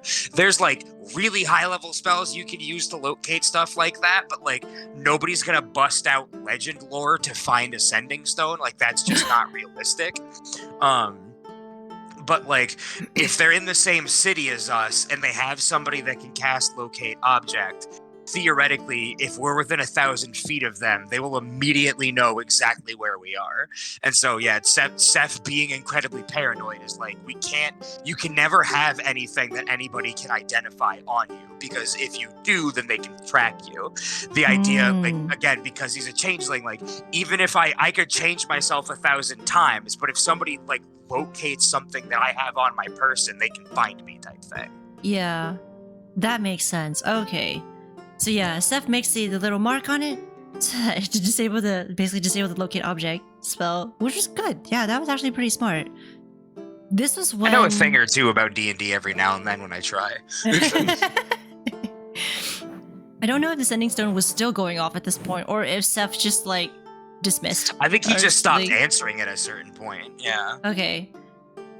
Yeah, this was when Evetta finally asked Seth if that was Harvin, if he like said anything, mentioned anything, what did he say and stuff. Who's ready for some trauma? Right? This is like what, trauma number, let me look at the list again. Trauma number 4. Yeah, 4? 4. Trauma Yeah. What was 1, the third 2, one? 3, 4, 5. What was the third one? Wait, what? The third one was when her blueprint was stolen. Oh. That was not like, I mean, Oh, that wasn't the first one? that was not, no. Well, okay, technically the first one was when her best friend Farissa died in front of her. Oh. Yeah, her second one was when What was her... number 2? Number 2 was when her career got crushed by that new bill. Oh. Yeah.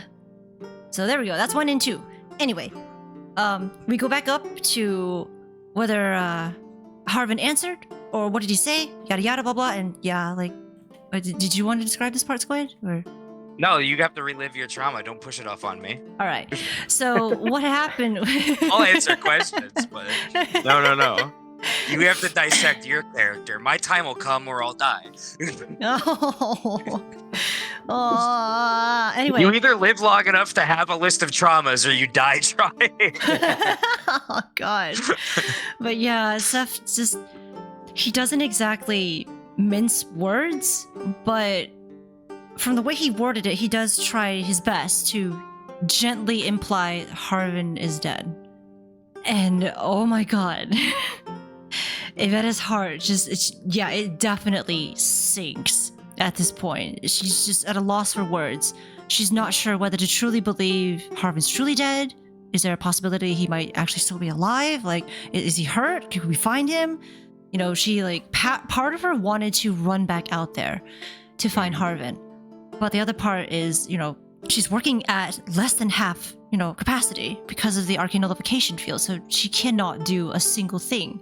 So she was having this internal conflict on whether she should go, she should leave, or if she should just stay there and accept the fact that she lost another one again. And this was a great character moment for Zara. Oh yes. Oh, I boy. forgot to yep. mention the earlier one. Oh my gosh, the earlier moment with the half-orc at the ladder. Zara pulled out this little coin purse and was like, come on, you can get it. Oh, yeah. I'm like, are you, what? So now I'm wondering, was that Zara actually not understanding what half-orcs are? Does Zara not understand that half-orcs are... No, dude, she's People? racist. She doesn't think of Oh, them as you're right, people. you're Come right, on. you're right. I forgot. My bad. Oh Guys, man. we've just gone that session mentally. This is like the joke that people make about like why paladins and like lawful good in D&D is like actually kind of fucked up, and like people can't actually write like good characters correctly because it's like imagine playing like a Larian game and it's like lawful good, kill all the goblins. It's like what? Like Yeah. that's Zara right now. Lawful Oh. good, half-orcs aren't people. Jesus. Yeah, so that was a moment all of us were really confused about it, honestly. Yeah, Queenie, Classic Queenie. Classic. what? Classic Queenie. I'm not racist. Well, I mean, You know, if you gotta say it like that. I don't know. I guess I am. I've been exposed. Editor's note: Zara's Oh, racist. no. Queenie's Is not. Yes. Yes. But anyway, okay, so yeah, that happened. This next one was when, you know, of course all the food comes out, they're eating and everything, yada yada. Vetta doesn't really like touch her food much because, you know, she's still conflicted with what she should do at this moment. And Zara comes up and puts this block of incense. Oh wait, what did I forget? No, I forgot about this part. Yeah. Oh my god, this I think might have been the weirdest one. Like all the other ones, I was like, "What the fuck?" This one really had me just like questioning existence.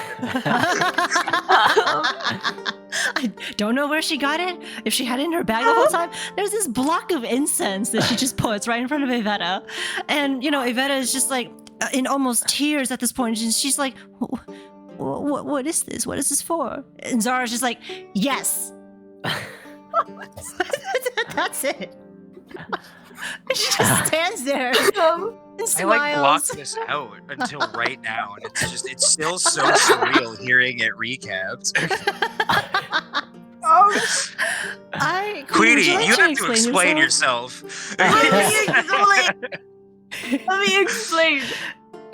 I don't know if you can. Yeah, I don't know if you can either. I don't know if I can. But basically, so I was gonna say I was thinking, but I wasn't. So, like David. yeah, Honesty is really important.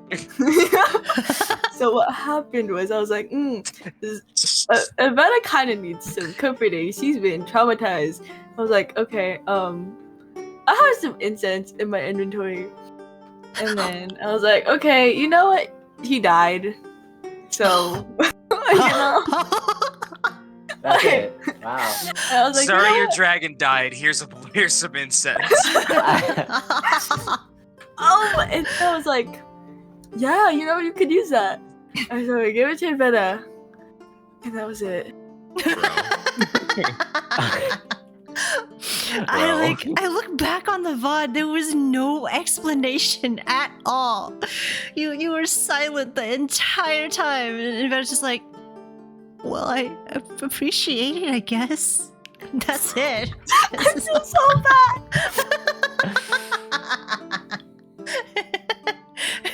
Yeah, so that was an interesting character moment for Zara because, you know, she's a paladin. Like, kind of makes sense. That's how paladins process, like, I mean, I don't know, death, perhaps? And, like, it just seemed like Zara expected Evetta to understand what to do with that incense to mourn.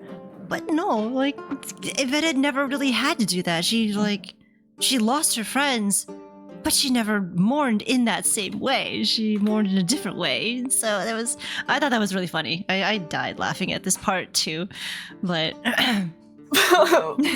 yeah. And then Zara just left. Yep. She just doesn't say a single word about the incense and then just leaves. Zara's just Oh, yeah, wait, I non-confrontational. think I made the joke where it's like walks in, apologizes that your friend died, hands you incense, refuses to elaborate, leaves.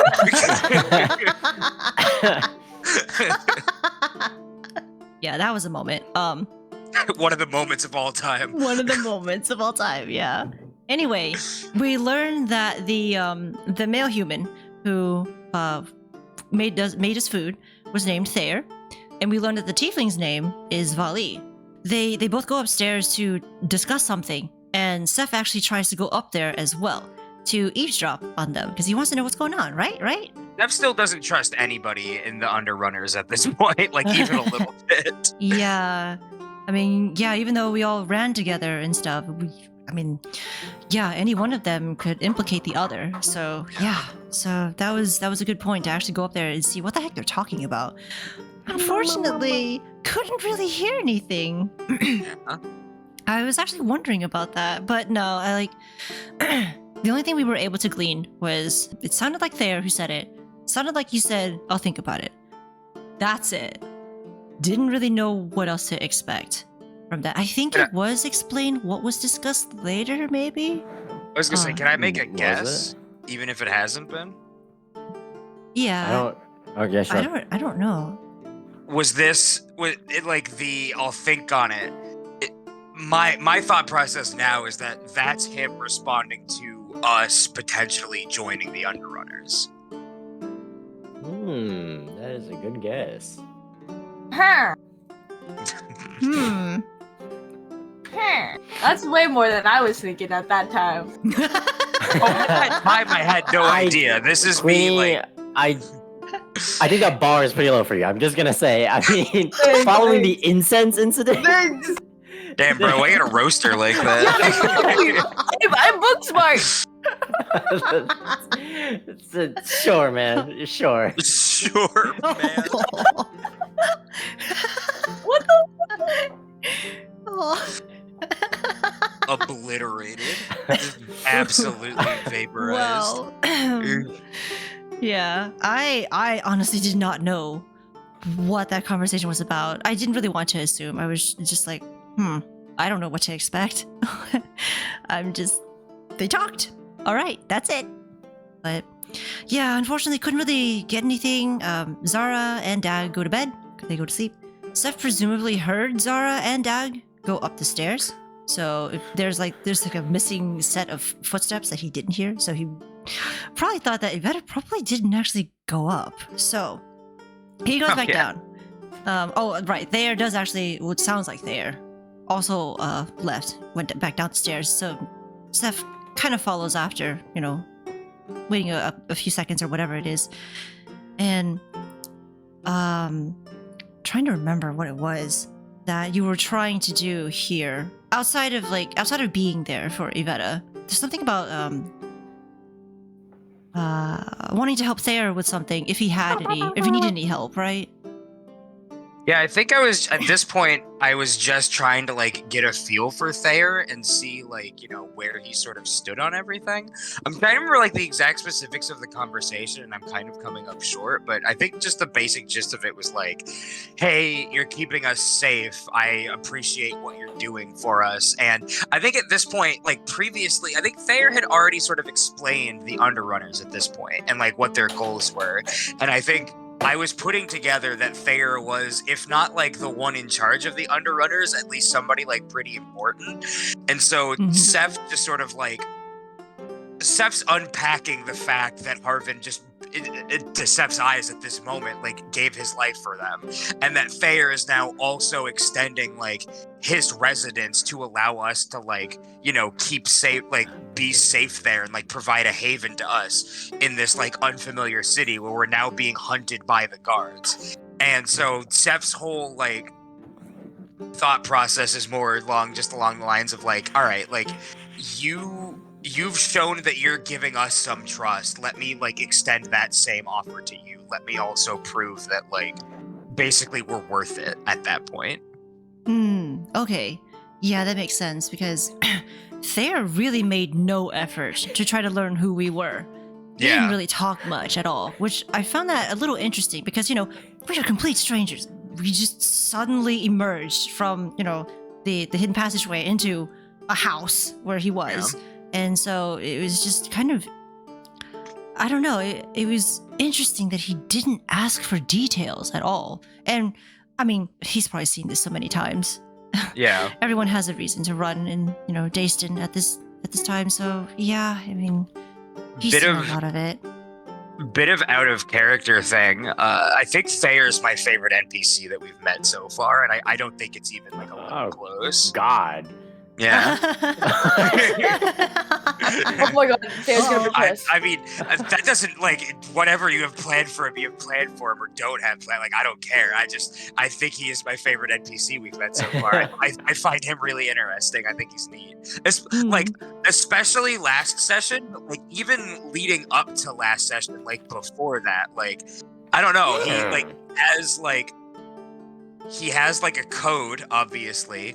He has like I think he's a very clear-cut character. Like he just like he has intrigue, he has like a personal agenda, he has plans, and like over the course of like every session we've seen him, like he's an NPC who has things going on both on camera and off camera. Like when we're around him, he has things that we can interact with and discuss, and then he also has things that are occurring, and like he feels like like he's real, like he's actually like participating in the world with us. And I think he's really cool. Yeah, I do like that aspect of Thayer, how it really does feel like he is actually living in this world and trying to do as best as he can to contribute to it. It makes him, much more believable than, I don't know. Well, there's the whole idea of like someone like Tunar. No, like clearly just like a gang. I think the difference is like there are certain characters in campaigns, and I think this is just like a thing that like happens for dungeon masters, is there are certain characters where like when the DM plays them and just like the way that they sort of interact with the party, you kind of get this dynamic where it's like, oh, this is the DM's character. Like they're all your NPCs, but there's like a couple of characters usually where it's like just the way that you interact with the party, it's like, oh, this is your character that's part of the party. This is the one who's like one of the gang, basically. And that to me is what Thayer feels like. And I'm biased because I really like those characters, both as a player and as a DM. I find them really fun. But that's why I like him so much, is like he feels like this is Ryder playing his PC with us whenever Thayer's there, because he feels the most like realistic and not just like, yeah, he's not part of the backdrop. He's a person along with our characters. Yeah. But also, like, since Evetta's never getting her dating arc, the Seth v. Thayer fanfic is gonna be like through the roof, dude. Poor Evetta, always getting the short stick. No, it's great. We have parallels. We escape Dayston. We both become our elf selves again. It's great. We're getting hitched by the end of the campaign. But anyway, yeah, we do actually learn from the conversation with Thayer that he is known as the caretaker for the Underrunners. The Underrunners kind of started out what sounded like a Robin Hood-like group, but over the years, it's just become a point where people are just in it for themselves now. So, I mean, I think they're still doing good in some way, especially with recent events and such. But that was an interesting little tidbit about the Underrunners. Evetta is still there at the dining table, just like silently sobbing. Her arms are on the table, her head is in her arms or whatever it is, and of course her hat is covering her face so that she doesn't really show her misery up front. Makeup super smudged. Yes. heavily smudged, yes. And after 30 minutes of waiting to see if Evetta would speak up or anything like that. No, Seth reminds Evetta that, there are some beds upstairs. You might be more comfortable up there. But at that point, like, she's still trying to, she's going through the 7 stages of grief again. And, she's in that point where she just has no energy, no motivation to really move anywhere. And I'll just go ahead and I mean, this is probably obvious by now, but Evetta is the type, she's like, gosh, how do I explain this? She's like slightly masochistic, but not in the sense that she enjoys that kind of thing. It's more like she's the type to silently suffer when she's in the presence of others because she doesn't want to burden. Yeah, she wallows. Yeah, she doesn't want to burden anyone else with her misery. So yeah, but if Seth was watching her long enough, Seth would have seen that Evetta's body has just been shaking, just maybe convulsing every now and then as she's silently sobbing there, just unwilling to move and everything. This was kind of the moment where I regret not RPing a bit more of, because part of it was that I wasn't sure how emotional I wanted Evetta to be at this time. Because, she's the type to pent up her frustrations. So, that one kind of like flopped in a way. She was just silent the whole time. I mean, she did answer stuff, but in a very shaky voice. Fine. Yeah, she just declined, didn't want to move anywhere. She's just gonna stay there at the dining table. And another option that I actually thought about, I didn't pull off, was how, Seth basically put his feet up on the other chair and, just slept on the chair in the presence of Evetta and everything. I actually thought about having Evetta get up and walking outside without anyone knowing. But I didn't do that because that might get me killed. I wasn't sure that was a good idea. Yeah. I also, I don't know. I'm not sure how Evetta, I'm actually kind of curious, like, in character and also you as a player, like, what you took from that. And if it, like, because I don't know how, like, I came off, like, as Seth in that moment to you, like, what I was trying to convey. But, like, the idea that I have for them is, like, Seth's kind of, like, emotionally distant, and it comes from, like, not being able to establish, like not really being able to have that, like a really personal connection. And, like, the only person that they have that with is Cecilia. And it was actually, like, around this time where, like, I decided that, like, Seth has no, like, real familial connection and doesn't really have, like, anybody they're close to aside from this one NPC. And then Seth has grown close to Evetta over the course of, like, the 2 or 3 weeks. But because of that, Seth doesn't know how to respond when somebody's like this. And also, Seth would be the opposite of Evetta in this situation, where it's like, if something like this happened to Seth, it wouldn't be the, like, I'm gonna suffer in silence type thing. Seth would make it the world's problem. And I think it's one of those things where it's like, not only am I not equipped, not only do I not have, like, the skill set or knowledge to be able to help you, I also would not be responding to this. So, like, the situation is alien and the response to it is even more alien to me. And so in Seth's mind, it's like the only thing that I can offer right now is being there, because what I would want is somebody to try to be there. I don't know what it would accomplish, but at least I'm physically there for you. And so that's sort of like again, Seth doesn't know. Like, they have no frame of reference, and is like, I don't know. The idea that I have with them as a changeling is, like, they just are, like, a little bit distant in a way because of that, like, degree of separation to other races and stuff. Yeah, no, definitely. I actually did get that vibe that you were trying to convey. And I want to say that Evetta also got that feeling as well when she realized that it was Seth who was there at the table and not anyone else. Because, her head's still on the table. She can't see anything with the hat.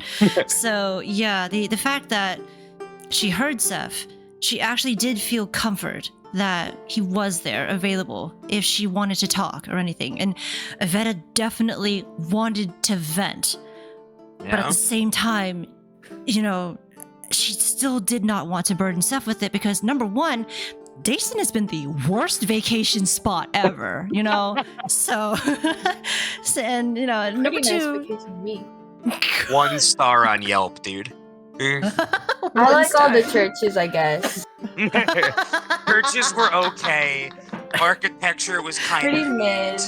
Yeah. My Airbnb had vampires in it. Was not a fan. They executed someone in front of my hotel room. My friend lost her pet bird. It Yeah. Right. They let go of my bird. I had this daydream where I walked in front of these guards into a tavern. I asked them for yeah, my that was bird. weird. Yeah, that was weird. Next episode. Oh yeah, that was just a dream. Oh, that didn't man. happen. Spoilers. I thought that was great, honestly. But yeah, we'll get down to that like another time. But yeah. So Evetta knew that Seth was not enjoying his time here in Dayston, and so she didn't want to add to that by venting about all of her frustrations about Dayston and Harvin's death and everything. So I think that's funny because that's the one thing Seth would be okay with, because Seth I think Seth knows how to respond to certain things, and when people come to Seth and are like, let me tell you this, it's like, oh, okay, I know what to do here because you're telling me how you feel and I can respond appropriately, but you're just silently dealing with grief and I don't know how either of those things work, so I'm gonna be here and hope that helps you. Shrug. yeah, no, yeah. Which is great. Yeah, I thought that was good. That was definitely very in character. So okay, I like that. Yeah, I was just I hope that came across because I tried to walk the line there with just trying to convey it, but in a way also kind of remain true to how the character would act. Yeah, I thought it was fine. That was great. I don't even know if I RP'd correctly. I don't even know if any of that was even obvious with how silent Evetta was. How you react if you guys I kill Seth. Or unnecessary I'd laugh. deaths. Just I'm kidding. okay, wow. I'm kidding. Damn dog. He's carrying. He's carrying. I don't know about all that. He's carrying. Oh. But it won't be unnecessary. It's the world will end unless a specific changeling who has been a half-elf or an elven woman and is now a human dies. Oh my god, it's my friend from the old world. Definitely. No. Bob Yeah, Bobson. We gotta go get Bob Bobson. Yeah, well, Bobson, my distant friend, cousin, my boyfriend's name's friend. No. But that's also totally keeping with Seth. This is we're completely tangenting again, but Seth would do that. Seth has a martyr complex. Seth would be yeah, okay. If this is how I help fix the world, yeah, let's do it. Let's go. Oh no. Also, Seth doesn't like Seth. Seth would be sure. Oh my god. It won't be that bad. I love every second of it. Oh my. I've made it very clear I like watching my characters suffer, so I'm fine. Yeah, so we'll make his next character and you'll love that guy even more. No. See, this is why I'm the insidious one. I make the sweet boy, and I help the party out, and I'm really integral, and I develop a really close bond with an NPC and a player character, and then I rip them away. No, no. And then he dies. No, that will be point 15 probably on the trauma list. Oh, we gotta get you at least the 20 before Seth. Yeah. Oh no. Anyway, yeah. So, So Seth- my Thayer Seth fanfic. Oh my god. Seth just sleeps there on the chair for the rest of the night. Evetta rests there as well at the night. Morning comes. Finally, cool. Zara's the first one to wake up. And probably because it's at the break of dawn, she does some praying, wherever it is. What I found so funny was that, Quenie, it seemed like you didn't quite know what to do at this point. Is that correct? That is correct. But up until this point, Queenie's been taking charge and fully in control of every situation. Yeah. What do you mean she didn't know what? This little next segment was pretty small, pretty minor, but I thought it was adorable because Zara goes downstairs and finds Seth and Evetta still sleeping at the dining table, and Evetta's just like knocked out on the table. Seth is like half shifting into the chair while he's sleeping. that was a joke. It was a funny mental image, but I do like that idea. Yeah, I thought that was funny, but yeah, Zara she just comes up. She I don't know where she got it. She produces this blanket of some sort, and she actually puts it over Evetta, and I thought that was really adorable. But we never really got to talk about that. So no blanket for Seth, huh? What's yeah, up with no, that? Seth, you're fine. You can wow. shape. You can grow some fur. Yeah, just shift a actually not blanket. wrong. Yeah, just Why not grow be some blanket? hair. You're fine. Nobody You- wants hair. The hairy Seth arc is gonna be the that's when the campaigns jump the shark. Did you face 12 trauma triggers? Nope. What are you talking about? What am I talking about? Harry Seth is trauma trigger number yeah, 19. that's another try. Yeah, that's another try. Oh no! No one likes Harry Seth. That's what causes Ryder to kill Seth off. Oh no! But yeah, I thought this part was adorable. But yeah, no, like everyone slowly wakes up over time. This is when all of us were at a loss on how we're supposed to proceed. Because we have such little power in Dayston at the moment with that arcane nullification up. We don't know who to talk to. Well, we didn't know who to talk to or what to do to basically fight off the Scorch King Empire. Because, back in the old world, Scorch King was taken down through a combined effort between 2 different factions or something like that, I think, at least 2. Oh my god, it's like it's paralleling Carmeli and Dayston. It's wild. Wow. But yeah, I know writers that use subtext and they're fucking cowards. But yeah, so because of that, the idea now is to try to figure out how in the world we're going to unite Dayston and Carmeli to eradicate this threat, this net negative that's the Scorch King. And, at the time, it just seemed impossible because of how adamant Dayston is against working with Carmeli. No idea what we're supposed to do there. I didn't know I forgot about this, but this is not something that Evetta would know. This is something that Seth would know. But Carmeli was actually, at one point, trying to make amends with Dayston. But that eventually Not at one point. They fizzled still out. actively are trying to. Yeah, Oh, they that's still are? that's what they were Oh. trying to That do. was not. They are trying. until They're the- trying to do that. Yeah. Yeah, up until the Scorch King took over, then But yeah, the people in Dayston who were cool, Oh. they kind of hushed up. Okay. but Dayston has shot down every attempt so far. I see. Okay. Yeah, that is unfortunate. And it's because it's a different family who is leading Carmeli. Yeah, so, team tries to figure out what the heck we're supposed to do. We probably need to talk to Thayer. He probably has a plan of some sort. And yeah, Thayer appears. Because we He's were really good at doing wondering that. how in the world did those Legion Knights find us? Like, who tipped us off? What? And it turns out that, yeah, Thayer appears with a dead Legion Knight dropped on the floor and everything. And with the helmet rolled off, we find out that it's a very pale figure with fangs and a brand on its head. So immediately, everyone's like, uh-oh. Wait, this is a vampire. How did it... Wait, in the Legion Knight ranks? Wait a minute. So that was alarming. Not only that, they also bore the Levelin crest. So that kind of implied that Wendell had a hand in this somehow. But we have no idea why. He's probably looking for us, but just we can't really figure out what we've done wrong to get his attention. I don't know. What, did we badmouth his wine? Is that why? It's also one of those things where it's like, all right, this guy's sending assassins after us, I guess, but we also have this evil cult trying to destroy the world. So really, buddy, fucking take a number. Wait, your turn, sir. Yeah, it's fucking.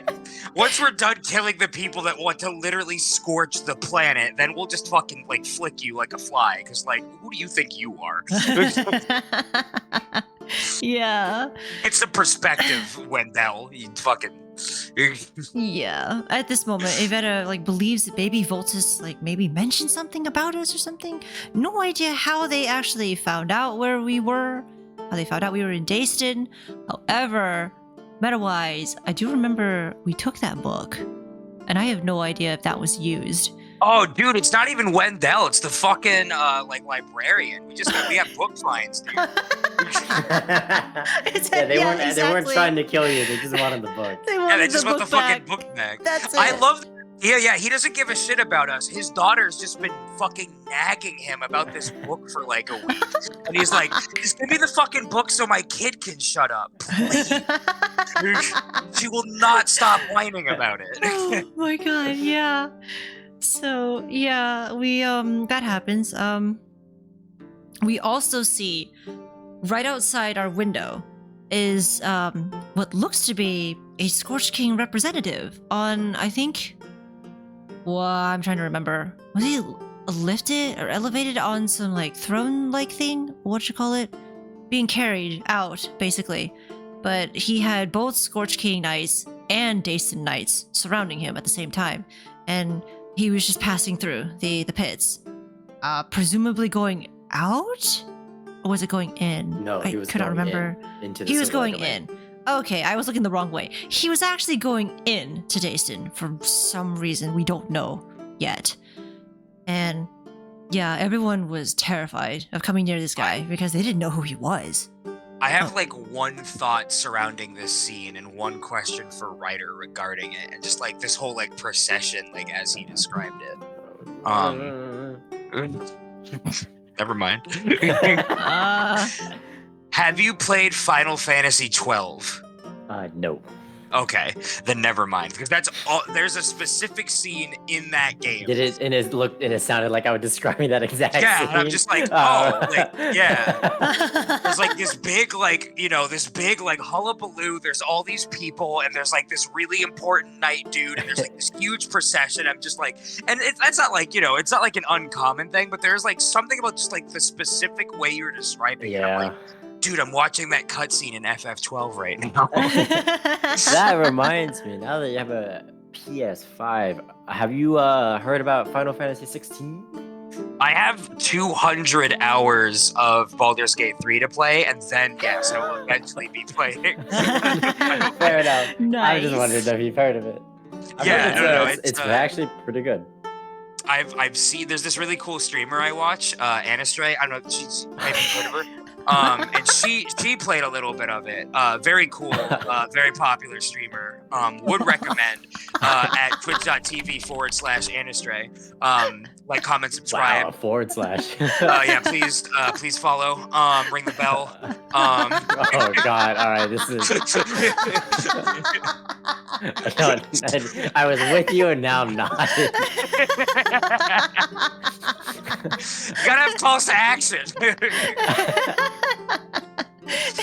Yeah, I'll admit, I have not practiced that. I probably should, but yeah. Today's episode of the recap has been brought to you by our sponsor, Raid Shadow Legends. Use the affiliate code Thayer, and you can get Oh no! Thayer XF, and you can get 20% off. Your next Hello Fresh order. Fresh. Oh my gosh. Oh, dude, jeez. I'm so tired. Oh, that makes sense. Yeah, no, that makes sense. Just keep it rolling. I'm still here. We're vibing. Oh my gosh. I will say I did laugh a lot at that segment when Seth poked Evetta about Ibri.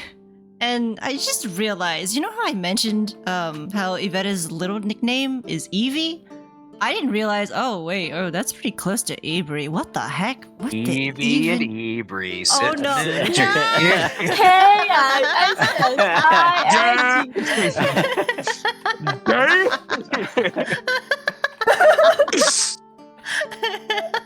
Oh my god, I'm so sorry. Spoilers, everyone. Sorry, we're derailing a little bit. Right.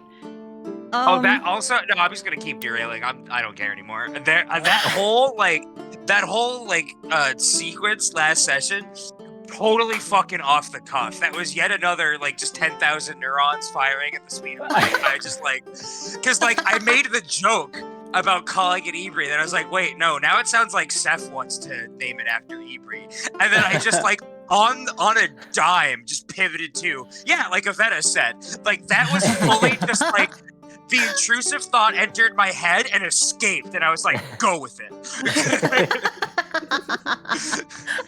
That was great. And then Amby, you panicked in character, and it gave me strength. And that's where you fucked up. Because then I had power. Oh no, I mean, I wanted to give you that power. That was the thing. Look, Steph's. We'll discuss it. We'll discuss it when we go over the next session. Steph's out here playing Wingman 3000, and he's just watching all of his friend fumble atrociously. Yes. Zara's gonna have the fumble of the fucking century. I mean, she kind of did that one session. No, that didn't happen. And I'm setting Evetta up, and if she fumbles too, Seth will have no faith. And then I'll be like, let me show you how it's done. And then I'm just gonna fucking slide into Thayer's DMs. Oh. Wow. Yep. Oh my gosh. And Ryder's not ready for the nat 28 that I'm gonna get. Ryder's just not looking forward to it at all. It's okay. I'll still roleplay as the really panicky, easily flustered Evetta. Cannot do a single thing. Has low charisma. Can't charm. No, I don't know. Zara has high charisma. She does. What was that? What was that voice? Zara has high charisma.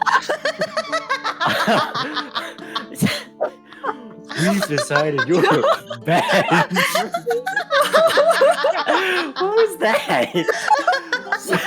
Zora's high charisma. Zara's high charisma.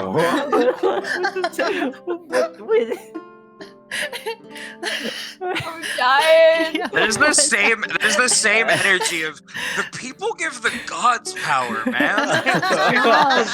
Zara has high charisma. Zara. Well, you see, actually, the judge, he's This is a state of mind, bro. You're so correct. Oh my god, I'm dying here. I can't even finish this episode. Oh my god, you guys. Oh. Yeah, exactly. I'm the one that slept for an hour last night. Come on, get on my level. So we're still on episode 8, by the way. Okay, no more joking around. All right, so. I'm just gonna mute myself for the rest. Oh no! Zara. I can't. Just what was that voice, man? What was that voice? I can't. I don't need a second board. Zara. Okay, sorry. Oh my god. Sorry. Anyway. Go. Yeah. Go. Okay, so Evetta actually asked Thayer if the Grand Imperator is behind this whole thing about allying with the Scorch King and all that. Thayer doesn't think so. However, they don't really have anyone who. Hey. What? Sorry. What happened? What? Thayer doesn't really. I'm sorry. The Underrunners don't really have that many people who can get into the Silverlight domain easily, so he doesn't exactly know. But he doesn't believe the Grand Imperator is behind it. Instead, we have some evidence of maybe someone influencing from the upper wards. The Skytops district. Cloud district, whatever it is. Which was, Evetta thought that was interesting because that meant that, okay, if we're allying with the Scorch King and the Grand Imperator didn't have, like, any influence on this, then maybe the Grand Imperator is a figurehead of some sort. He actually doesn't, or she doesn't actually have any say on their own city's military. She. Yeah, we haven't met them yet. Or whoever this noble is spun it in such a way that they left out key details about the Scorch King just to get them in. So that was probably the case here. And Thayer and Volley finally woke up. She came down. Oh, I'm sorry. Thayer did too. Thayer's not a she. Sorry. They came down and revealed a number of documents that would Not implicate. Why I said it These like that? changelings are getting I out of control. I don't know why I said it like that. I was, Thayer's definitely a lot more female. I was either gonna say not yet, or I was gonna say not until Seth is done with him. Jeez, what does that imply? I don't know. I don't know. Whoa. When I'm done with you, let's just say horses aren't going to be called horses anymore. What the fuck does that mean? Anyway, yeah, they find these documents that have a specific name written on them. This name is Ionin Milben, this dwarven noble. Dwarven this time. You actually did say dwarven. What happened? Yes. What? I just had this great mental thought about Iona. Uh-oh. The next time we run into Iona, he has a shirt on that says, "I'm not the stepdad, I'm the dad that stepped up." Oh! Wow. Oh. Trauma number 16.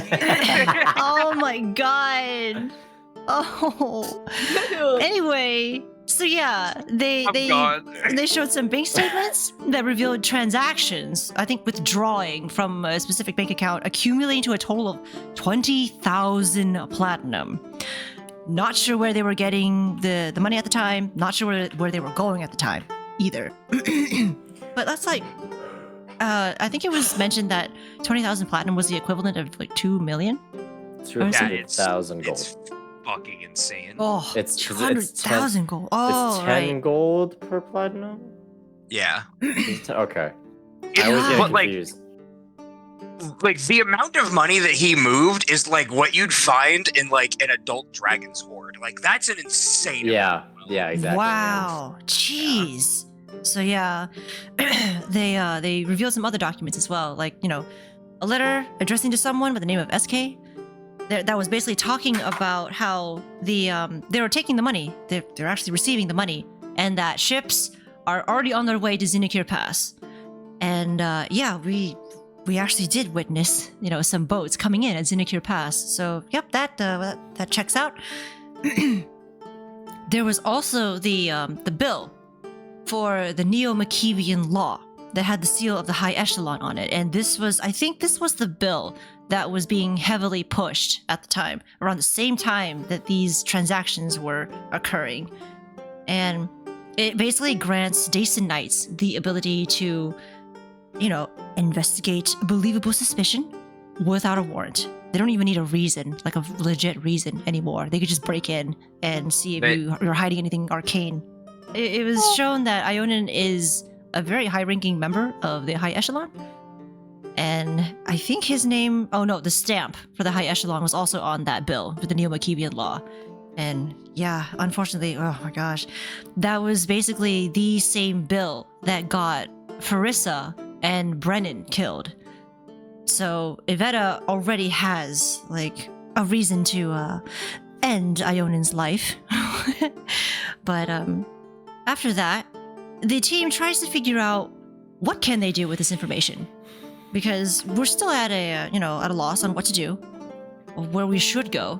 And Evetta makes the suggestion to spread nasty rumors about Ionin, to, you know, turn the common people against him, because yeah, there are way more people in the lower districts than in the higher districts. So of course, yeah, we need some way to turn people on him, and then eventually turn people on the Scorch King. Volley actually wanted to assassinate Ionin, And you can see that pop up again. Thayer did not like that because it's too high profile. Like, you know, I mean, he had a point, because if we did assassinate Ionin without, you know, any of that other stuff that happened, the Dayston Knights had a reason to go around and beating people up. Oh, when you're saying Dayston Knights, you mean the Legion Knights. I'm sorry. I thought you were combining Dayston Knights as like the people of Dayston.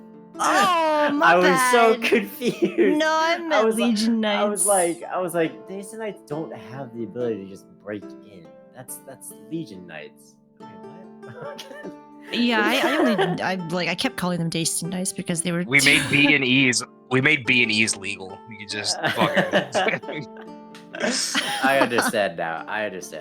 Yeah, I'm with you. I meant Legion Knights. My bad. But yeah, and like, funny enough, Evetta also wasn't keen on the idea of assassinating Ionin at the time. Instead, what she wanted to do was to torture him. No, she actually wanted to. Zara? No, Quenie. Quenie supports women's rights and women's wrongs. Yes, exactly. Zara doesn't support women. Wait, what? Wait. No, I'm kidding. I'm kidding. She doesn't. Zara's a woman support- lover. She doesn't support women. Wow. Misogynist, racist. Zara actually like the worst person in the campaign. God forbid she comes across a half-orc woman. Like, I think she just might explode. Oh no, it's a good thing we didn't talk to Ivetta's professor. Anyway, anyway, right. Yeah, obviously we know what happened. Once Evetta actually saw the man himself. Anyway, right. Seth was the one who suggested sneaking into Ionin's estate to find incriminating info, because, you know, supposedly that's probably the best place where he would have any dirt on himself. So Thayer directs the team to go visit a tavern in the 6th Ward for more information regarding the Skytops district, and to look for a Goliath barkeeper. No one else. But, oh, right, another thing that Seth needed was an image of Ionin.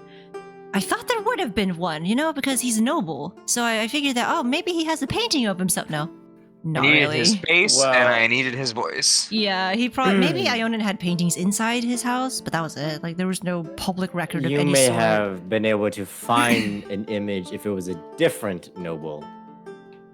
Oh. But for Ionin, I mean, it's been revealed of how paranoid he is, so. Yeah. Oh, okay. You don't Okay, need that nobody makes sense. stealing his identity. Okay, Identity so fraud is really Identity serious. Identity theft. Why'd you say that? Why are you so happy? What the? Identity theft. But yeah. Zara supports identity. What, does Zara encourage violence? Yes, all the That's time. actually what got Ionin to come back to the house to go investigate us. One of his guards was like, a changeling has your social security number, and he was like, we gotta go. Yeah. In this VOD, he was described as a lean dwarf who is clean-shaven and has golden short hair. I wasn't sure if there was anything else to add, honestly. He had a mustache. He had a mustache, that's right. Oh. He had a greasy little weasel stash. Yeah. I don't believe Interesting Ryder image. embellished it. I don't believe Ryder Maybe not to that embellished it as extent, much, but you know, it's, that's what I Yeah. had. Yeah. Risky. Just So- imagine a more gross form of like the carnival master mustache, and I mean, it's pretty much there. Ah, I see. Okay. But yeah, Thayer tries to actually write down as much as he can of what he knows about Ionin's appearance and the types of outfits that he would wear. So Thayer tried. Seth also needed help in getting a bracelet to help him counter the arcane nullification field, and What an idiot! Volley was the... Okay. Oh, sorry, Okay. I forgot you didn't hear me. Damn! Damn, bro, why you gonna Seth call me needed out? help. Wow, shooting down Seth like that. Wow. I can go. Like, it's okay. But yeah, Vali was the one who offered to help. Because, she has some connections, potentially, who might be able to nab a bracelet of some sort. But that was basically where episode 8 finally ended. I'll just mute myself. In fact, I'm just gonna give myself that recap, and I'll just mute myself for the next 20 D&D sessions, and I think that'll really speak for me. I I disagree. want to see. I really wonder how the session would go. Oh if my God, Squid we'd just doesn't talk. For real. Probably would go flop. way anything fucking get- smoother. Would anything get done? I mean, No. Yeah, nothing would get done. I don't think no. I do that much. I think I just waste time. I just fucking pontificate for a No. fucking hour. I'm just Nah. hot air, dude. No, I disagree. listen, man. You say Value that yourself, please. The amount Never. of times I have asked. I mean, I guess that's not fair. You know what? Yeah, you're so loud. Oh, okay. Validation. No, I mean the amount of times there was a campaign that I DM'd for Queenie and a couple of our other friends. The amount of time I asked them what did they want to do, and all I got was and then silence for 5 minutes. I was just I presented some hooks, of the tournament thing, and you're in a new cities, you can explore it and stuff, and these people told you about some guild, and they're I mean, it's not fair to be harsh on that because the new players, but still, man, it's so hard to work with. Oh. So the perfect medium is somewhere in between Queenie and me. That's the optimal D&D. Oh. There you go. Would that be me? Yeah, there you no. go. Amby, you said it. You said it the best yourself. You're the perfect D&D player. Wait, I didn't mean that.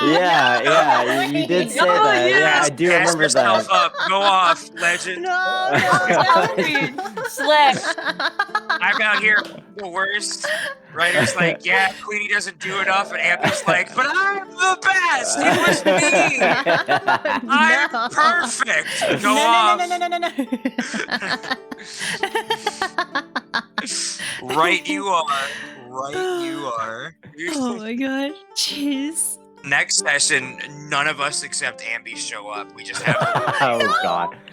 just full record the 1v1 session. Oh Or my better god. yet, we all show up, we all just mute and never unmute. We just make you play it by yourself. No. You're both the DM and the player. It's the world's saddest D&D game. Unfortunately, due to some time constraints, Reitersul and Queenie will not be joining us for this part of the recap session. So it's just me and Squid talking about episode 9. This was the episode that I felt, I don't know, Ryder probably had something against Evetta or something, because oh my dear god, Against Evetta? Dude, I haven't been able to play my class for over half the campaign at this point. What do you mean against Evetta? I've been playing an NPC for 8 sessions.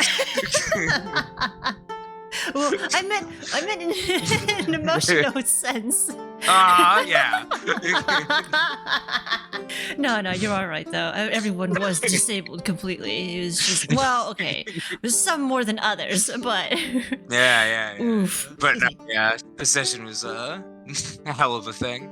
Oh god, yeah, at the very beginning of it, they were still at the abandoned house where they met Thayer, and Evetta and Seth were investigating the dead Legion Knight who was on the floor and just slowly crumbling into ash. And everyone basically had, various degrees of understanding that this is a vampire.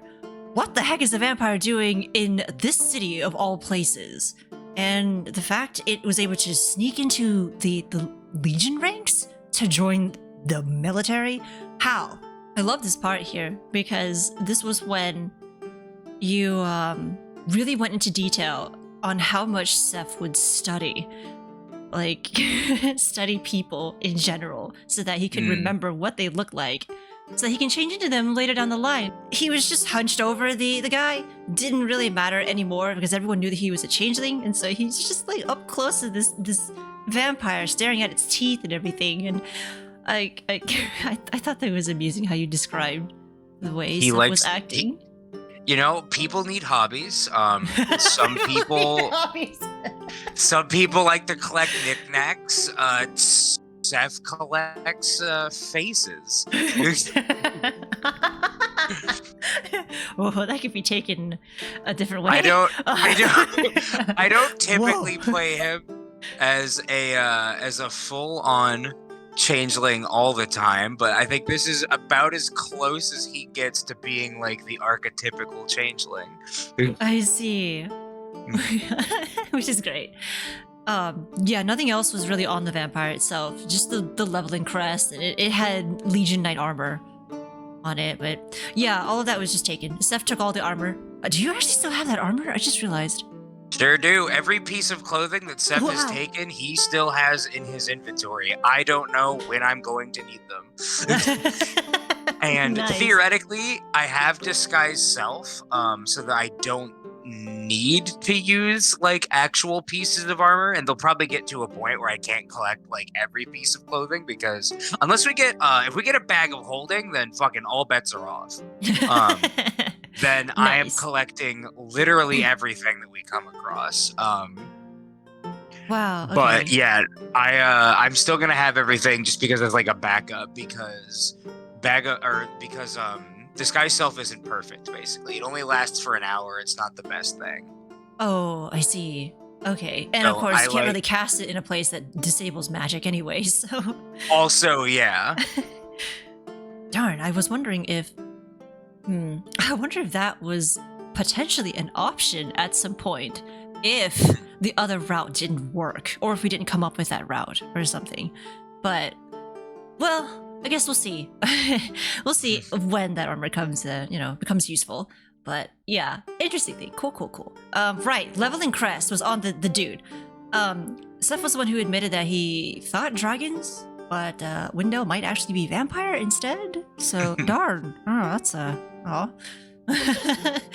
honestly would have been cool if he was a dragon, like a shapeshifted dragon. But that was both. Yeah, that was both Seth and myself. I thought that I had nailed dragon, but it turns out we were just literally a Castlevania reference, which is fine. There's nothing wrong with that. Yeah, darn. Slightly disappointed, but it's okay. It's fine. Anyway. This is also the same scene where Evetta actually kicks the head off of that vampire because she isn't sure if that was the same one that had attacked Harvin initially. Oh, true. But she was just angry. She was just upset and disappointed at the whole thing that had happened. And so she just punts the guy's head off, and it poofs into dust. I think that was pretty funny. But anyway, so before we go to the tavern, because I think we're still on the way to the Cager Zone in the Sixth Ward, there were a few loose ends that the party wanted to tie up before they actually go there. And Seth made it a point to stick together, especially after what had happened the night before with all that chaos with Legion Knights.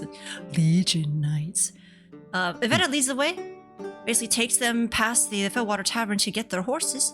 And everybody had this this mysterious dream of Zara going to the tavern to find her bird for some reason. Oh my god. I kind of want to ask Quenie what happened there. Like, what did she think we were already there? Like, what happened at this part? But I feel like she mentioned afterwards, when we were just doing like table talk, that she just genuinely forgot like which place it was that the bird was left at. Oh, I see. Oops. She can correct if she gets in before we wrap up. I'm sure that she can cover that herself. But yeah, I'm pretty sure when we were just like talking after the fact, she was like, "Yeah, I just forgot which tavern it was," which is valid. Aw, poor thing. Yeah, I was surprised. I did not know what the heck was going on, but I mean, that's fine. If she forgot, then that's okay. All right. Well, anyway, yeah, everyone gets their horses. Evetta's got her horse, Chateau. Steph's got Elmer. What's wrong with Elmer? Elmer's a good dude. Oh my god, I can't. It's a powerful name for a powerful, strong horse until he isn't. Oh no. Right, Zara did name her horse Pork. She did reveal the actual origin of the name, which in a way that is actually adorable, but at the same time, huh? Don't worry about it. We won't worry about it. Of course, Dag being Dag, he just named his horse. So that was pretty cute. Anyway, they now move on back to the Central Borough to actually to visit the actual place where the bird was left, the Breezehearth Tavern. Yeah, tavern. Mm-hmm. And cool. We all wait outside. Well, Evetta and Dag just wait outside while Steph and Zara went in. And of course, the innkeeper, he say one of housekeeping maid, she thought wild bird, and she let him go, according to him. And reasonable, that was honestly. tragic. Yeah, it was quite reasonable because, yeah, that bird didn't have anything on it that indicated it was owned. So, oops, major blunder on Zara's part. And Zara did admit that she's not used to taking care of pets on her own because she usually had someone else to take care of them for her. I mean, she paid someone else. So that's what the help is for. Yeah, right. Like, oh, everyone just died from disappointment here, like including Seth. This was when you accidentally disconnected from Discord, and I thought that was so funny. Seth was so mad he had to leave. Like he spirit just and leave to body. the next plane, go to the next dimension. Over. Seth very briefly traveled to the ethereal plane. He was so disappointed. Yeah. Jeez. And of course, Zara's just like, well, it's just 17 gold. Was she gonna get another one? No idea. I mean, Steph did mention that, even though she lost the bird, gives Zara another reason to go back and talk to the pretty lady. So Who is certainly not being immolated at the moment. I'm sure she's fine. She's just probably She's- fine somewhere. Probably fine. It's probably I fine. hope so. We'll see. Who Who knows? She might be one of the civilians that we're saving. I mean, spoiler. Anyway, right. Huh? After the hotel, Evetta leads them over to the Guild Triangle so that she can go to the bank. And on the way, this is when Evetta and Seth discuss basically the political structure of Dason itself. And I thought this was kind of funny because Dason is controlled by 5 different unions. Well, I'm not going to go into that much detail on them, but there was Steph's definition of union was not the same as how it's used in Dason. So that was an interesting little, I suppose, a hint on how Carmeli works, in a way. I also think that this is sort of the culmination of the whole, since he's been here, Steph's sort of been like, man, it's much worse out here than I thought. And I think that this sort of moment right here, when he has this brief conversation with Evetta and learns more about the actual structure and makeup of the government of Dason, this is a wake-up call for him to be like, huh, stuff's bad at home, but I guess it's not that bad. Jeez. It's not This that is bad. it's a real slap in the face, I think, moment for Steph, where he's like, yeah, huh, right. I don't know how to feel about this.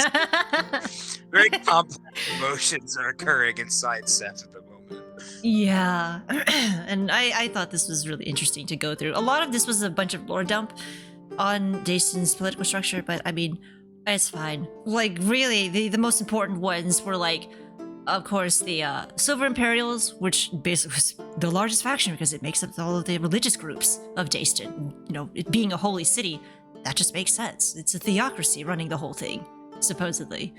So, and then of course we got the High Echelon. That one's important for later because that's the Union for Nobles. I'm sorry, Union of Nobles, just an organization, whatever. And then this is also where Evetta reveals that she had attended the University of Dayston, which is funded by the Commissionary, another union that is meant for basically the artisans of the city. And she, I think she mentioned that she majored in tinkering, which, I mean, it makes sense because she's kind of an engineer in a sense. Mm-hmm. But she's also like somewhat proficient in some other trades, presumably because she kind of needed to learn bits and pieces from other things to be able to craft her own firearm and stuff. So I really need art of Evetta doing the Rosie the Riveter pose. The like oh, with that'd the be like great. with like the band, like the whole deal, the workers smock, the bandana, like the arms, all of it. But the arm is like tiny and noodly. Right? Yeah. But yeah, Evetta does mention that, and that's I want to say she graduated from that university as well before she ran away. But it wasn't long after that before they enacted a specific bill that just crushed all artificers' careers into the ground. So that didn't take long for her to leave.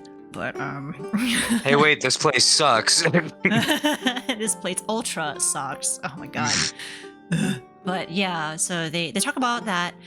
They finally reach the bank, and Evetta is still really fidgety whenever she's entering this public space because, you know, she's back in her home.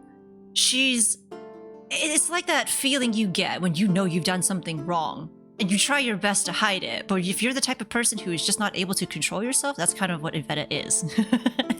She's just a little fidgety. She doesn't really know like where to look. She's looking all over the place. And yeah, because Evetta is just, she was both kind of excited, kind of dreading over bumping into someone she might recognize or whoever would recognize her.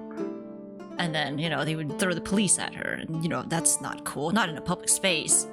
But she didn't really know if, you know, she was wanted or being hunted anyway. So it's just, I don't know.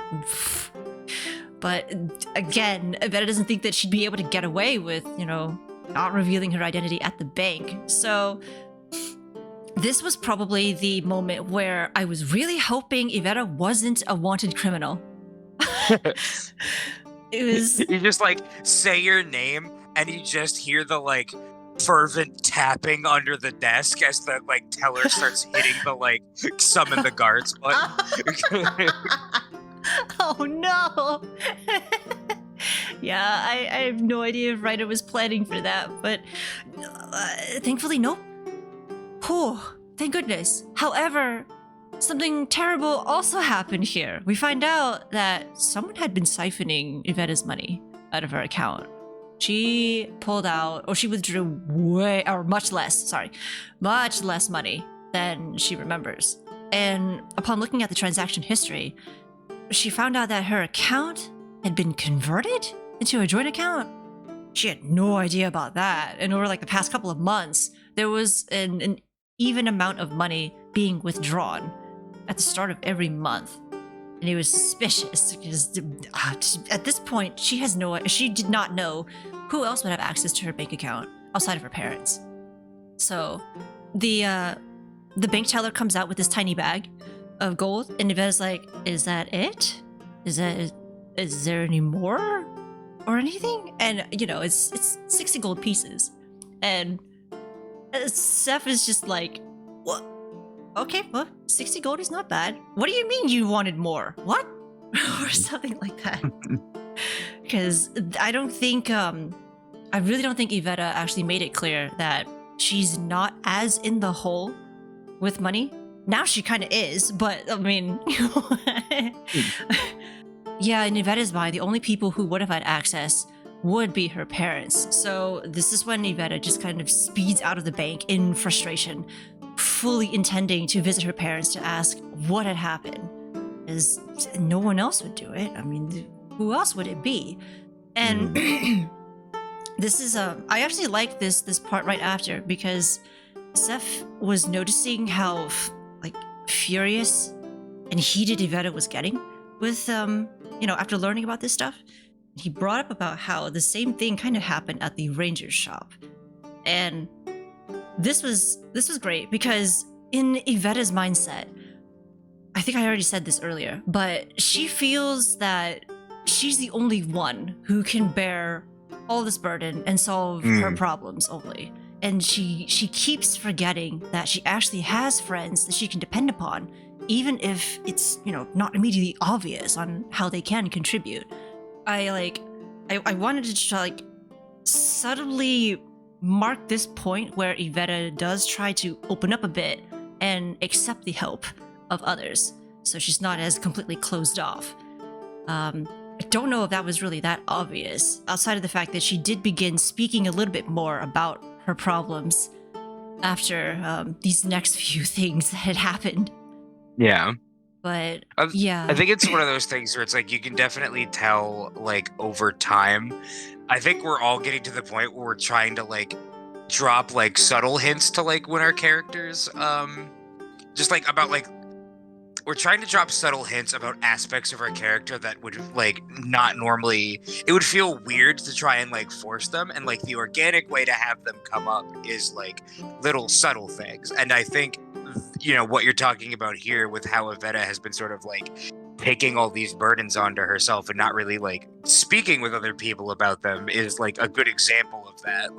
It's indicative of her character without her just plainly stating something. It's a good job of show don't tell, which I think is really good in a format like D&D. Also to that point, and to touch briefly on something that you mentioned, where Seth made the comment about the money, that's yet another instance where I'm trying to do that exact thing. And the idea that I have for Seth is Seth's occupation up until I guess adventurer. Seth's resume has 2 lines on it, and the most recent one is adventurer, and the one before that is student.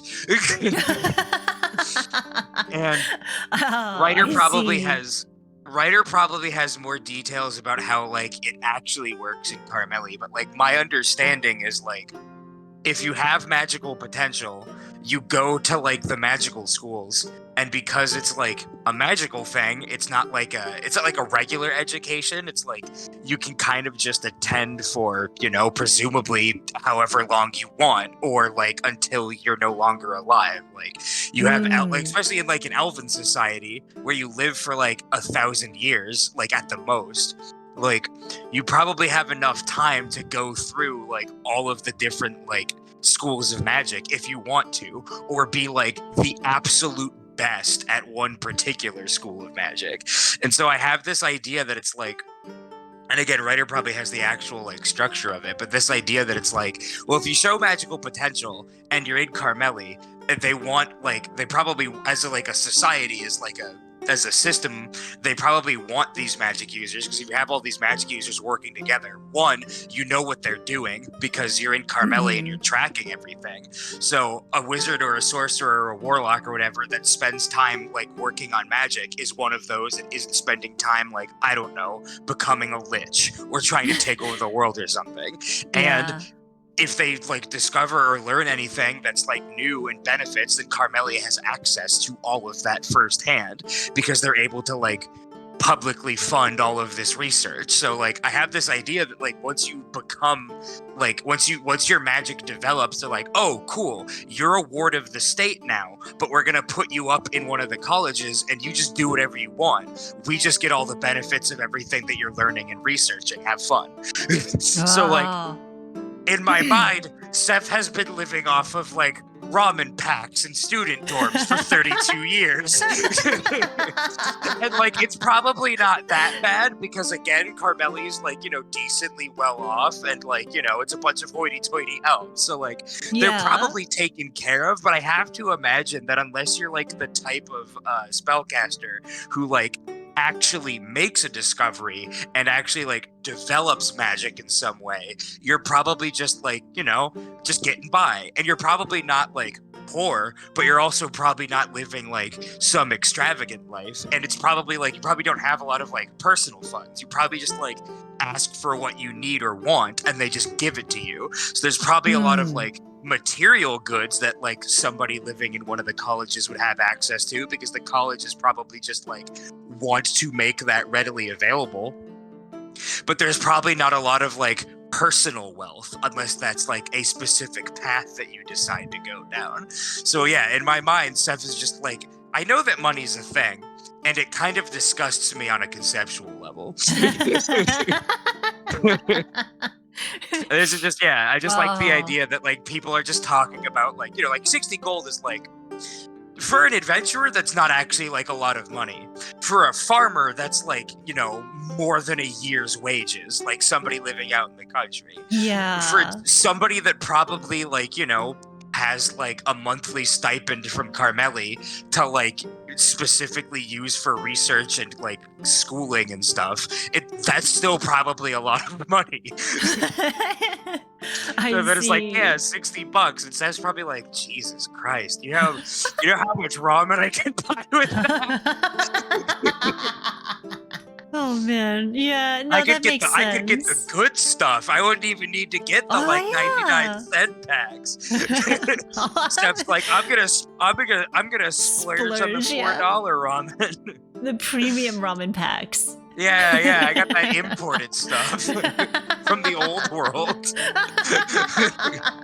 Oh, I'm excited to actually go back to the go to the old world whenever we have that opportunity. Not sure when that's going to happen, but it seems like there have been some avenues that might have opened that make it possible to go to the old world. But yeah. Even so, we still haven't really explored the entirety of the new world either. Well, we're getting there. We're sort of getting there. We are going northward, at least. Give it time. Give it time. Yeah, we'll get to that later. In any case, yeah, Evetta realizes that she actually hasn't been open with her frustrations with anyone because, yeah, she's not used to that sort of thing. She felt she had to take everything on her own. But it's okay. This time she actually does reveal the fact that she notices that there's been some suspicious transaction going on with her bank account. Well, she goes into a little bit more detail on her colleague, Gavin, who had presumably stolen her blueprints. And honestly, I'm still not sure if Gavin is the one who probably convinced someone to to turn it into a joint account and take money. I mean, who knows? Maybe it could be him, or it could be somebody else. But in any case, Evetta wants to visit her parents' house so that she can talk to them, because what the heck is going on with the money? Where are they going? And stuff. Why you take my money? Where's my fucking money? Yeah, exactly. Evetta's gonna be out here breaking kneecaps. Yeah, they get to her parents' house, and it's dark. Seems like no one's actually home. So, okay. Forgot that maybe the mother's out. The father is usually out because he's a civil engineer, so okay. Evetta kind of debated on whether she should go in, or should she spend the time to actually go in, or should she try to look for them in the city? Oh, I do want to mention this was actually discussed like last couple of sessions, I think. But when Evetta fled the city, she said that she actually didn't give anyone a proper goodbye. didn't really tell anyone about it, except for Harvin and Brennan. So, only they knew about it. The only thing that she had actually left was a note on her desk at home saying, Dayston no longer has any room for me. And I noticed, like, well, I thought I was actually going to find that note if I went into the house. Ryder had completely different plans. Wow, I did not expect this at all when Evetta finally entered her parents' house, because Evetta figured that maybe she should leave another note to let her parents know that she's okay, she's fine. But we find out that the house is completely cleaned out, and it only has like a few pieces of basic furniture around, like, you know, a dining table. It just seemed really surreal, just walking into this home that you thought you were familiar with, and just realizing that nothing that you knew about is here anymore. She goes upstairs to her room, she walks around, she goes to the kitchen, the just doesn't have a foyer. I was about to say that. She goes to her parents' room, and she notices that there is this large piece of paper on the other end of it. And when she flips it over, in big bold letters, the paper says, "For sale." I as the player was shocked at that. So by extension, Evetta was very shocked about that. And she also found another piece of paper that was underneath it that actually had her father's wedding band attached to it. And immediately I thought, oh no, did Ryder kill someone again? Did he kill another NPC? Oh my god, not again. But Vetta's running out of people in her backstory. Right? Like, oh my god, what is it now? Like 2 people or something from her backstory?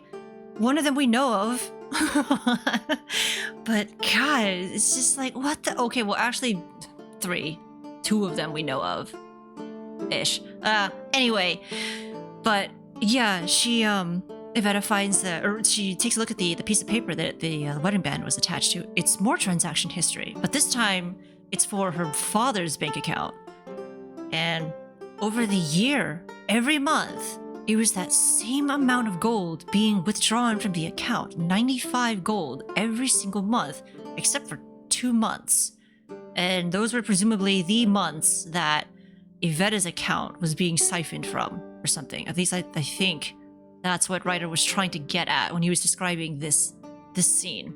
I believe that was the case, but that was also my assumptions. I don't know for sure. Yeah, did not really get an actual reason for this monthly transaction. It could be mortgage, it could be bills for the guild, perhaps. It could be I don't know. I honestly do not know what it could be, because Ryder never really talked to me about this. So yeah, this is definitely a mystery that I did want to investigate. I just didn't really know where to begin. It just seemed very suspicious and stuff. And of course, with Evetta seeing her father's wedding ring attached to that paper, it's horrifying, because it's like, what just happened to her parents? Did they move? What? Is her father still alive or something? What? Like, 50 million things were just, of course, like negative outcomes were going through Evetta's mind, and she does reemerge, and goes back to where Seth and Zara were just hanging out in the house, and she comes back with this look of intense stress and fear, but the only thing that she could get out at the time was that, I need to find my mother. Because if that's her father's wedding ring, then what happened to her mother? Did Seth have any thoughts on this particular part? Like, specifically in regards to, like, what happened to Evetta's father, or just, like, how she was reacting, or? What happened to Evetta's father? Yeah. Because I have no idea. I think at this moment, like, and kind of also just up and like even through now, like Seb's whole thing with this is just like, he doesn't know, and we kind of touched on this in the previous recap, but just like, he doesn't know how to correctly respond to, especially like familial drama. I don't think Seth has any like conception of what that's like. And he Oh, also that's probably right. doesn't have any experience of like having to like specifically help with something like this. Like probably at some point maybe needed to like reassure some friends for like, various other things. But something of like this magnitude, like I can't imagine this is something that would have come up. And I guess it's my character, that's true. But so it's one of those things where it's like he doesn't really have any specific thing that he's thinking other than like, I need to help my friend. I need to reassure her. I don't really know how to do that. And so part of Seph's like whole characterization is that like if Seph doesn't know how to do something, Seph needs to like take action. If there's no plan and there's no way to like conceive of how to move forward, you just need to do something. Because if you just sort of sit there and don't act, then you're just sort of waiting. And so I think what sort of comes around it is just like, all right, well, we need to go find out what happens. Like sitting around here isn't going to teach us anything. Where else can we go? Where else can we look for? And I think like that's sort of where we derive the next conversation from, like that line of thinking of like, all right, well, where does your mother work?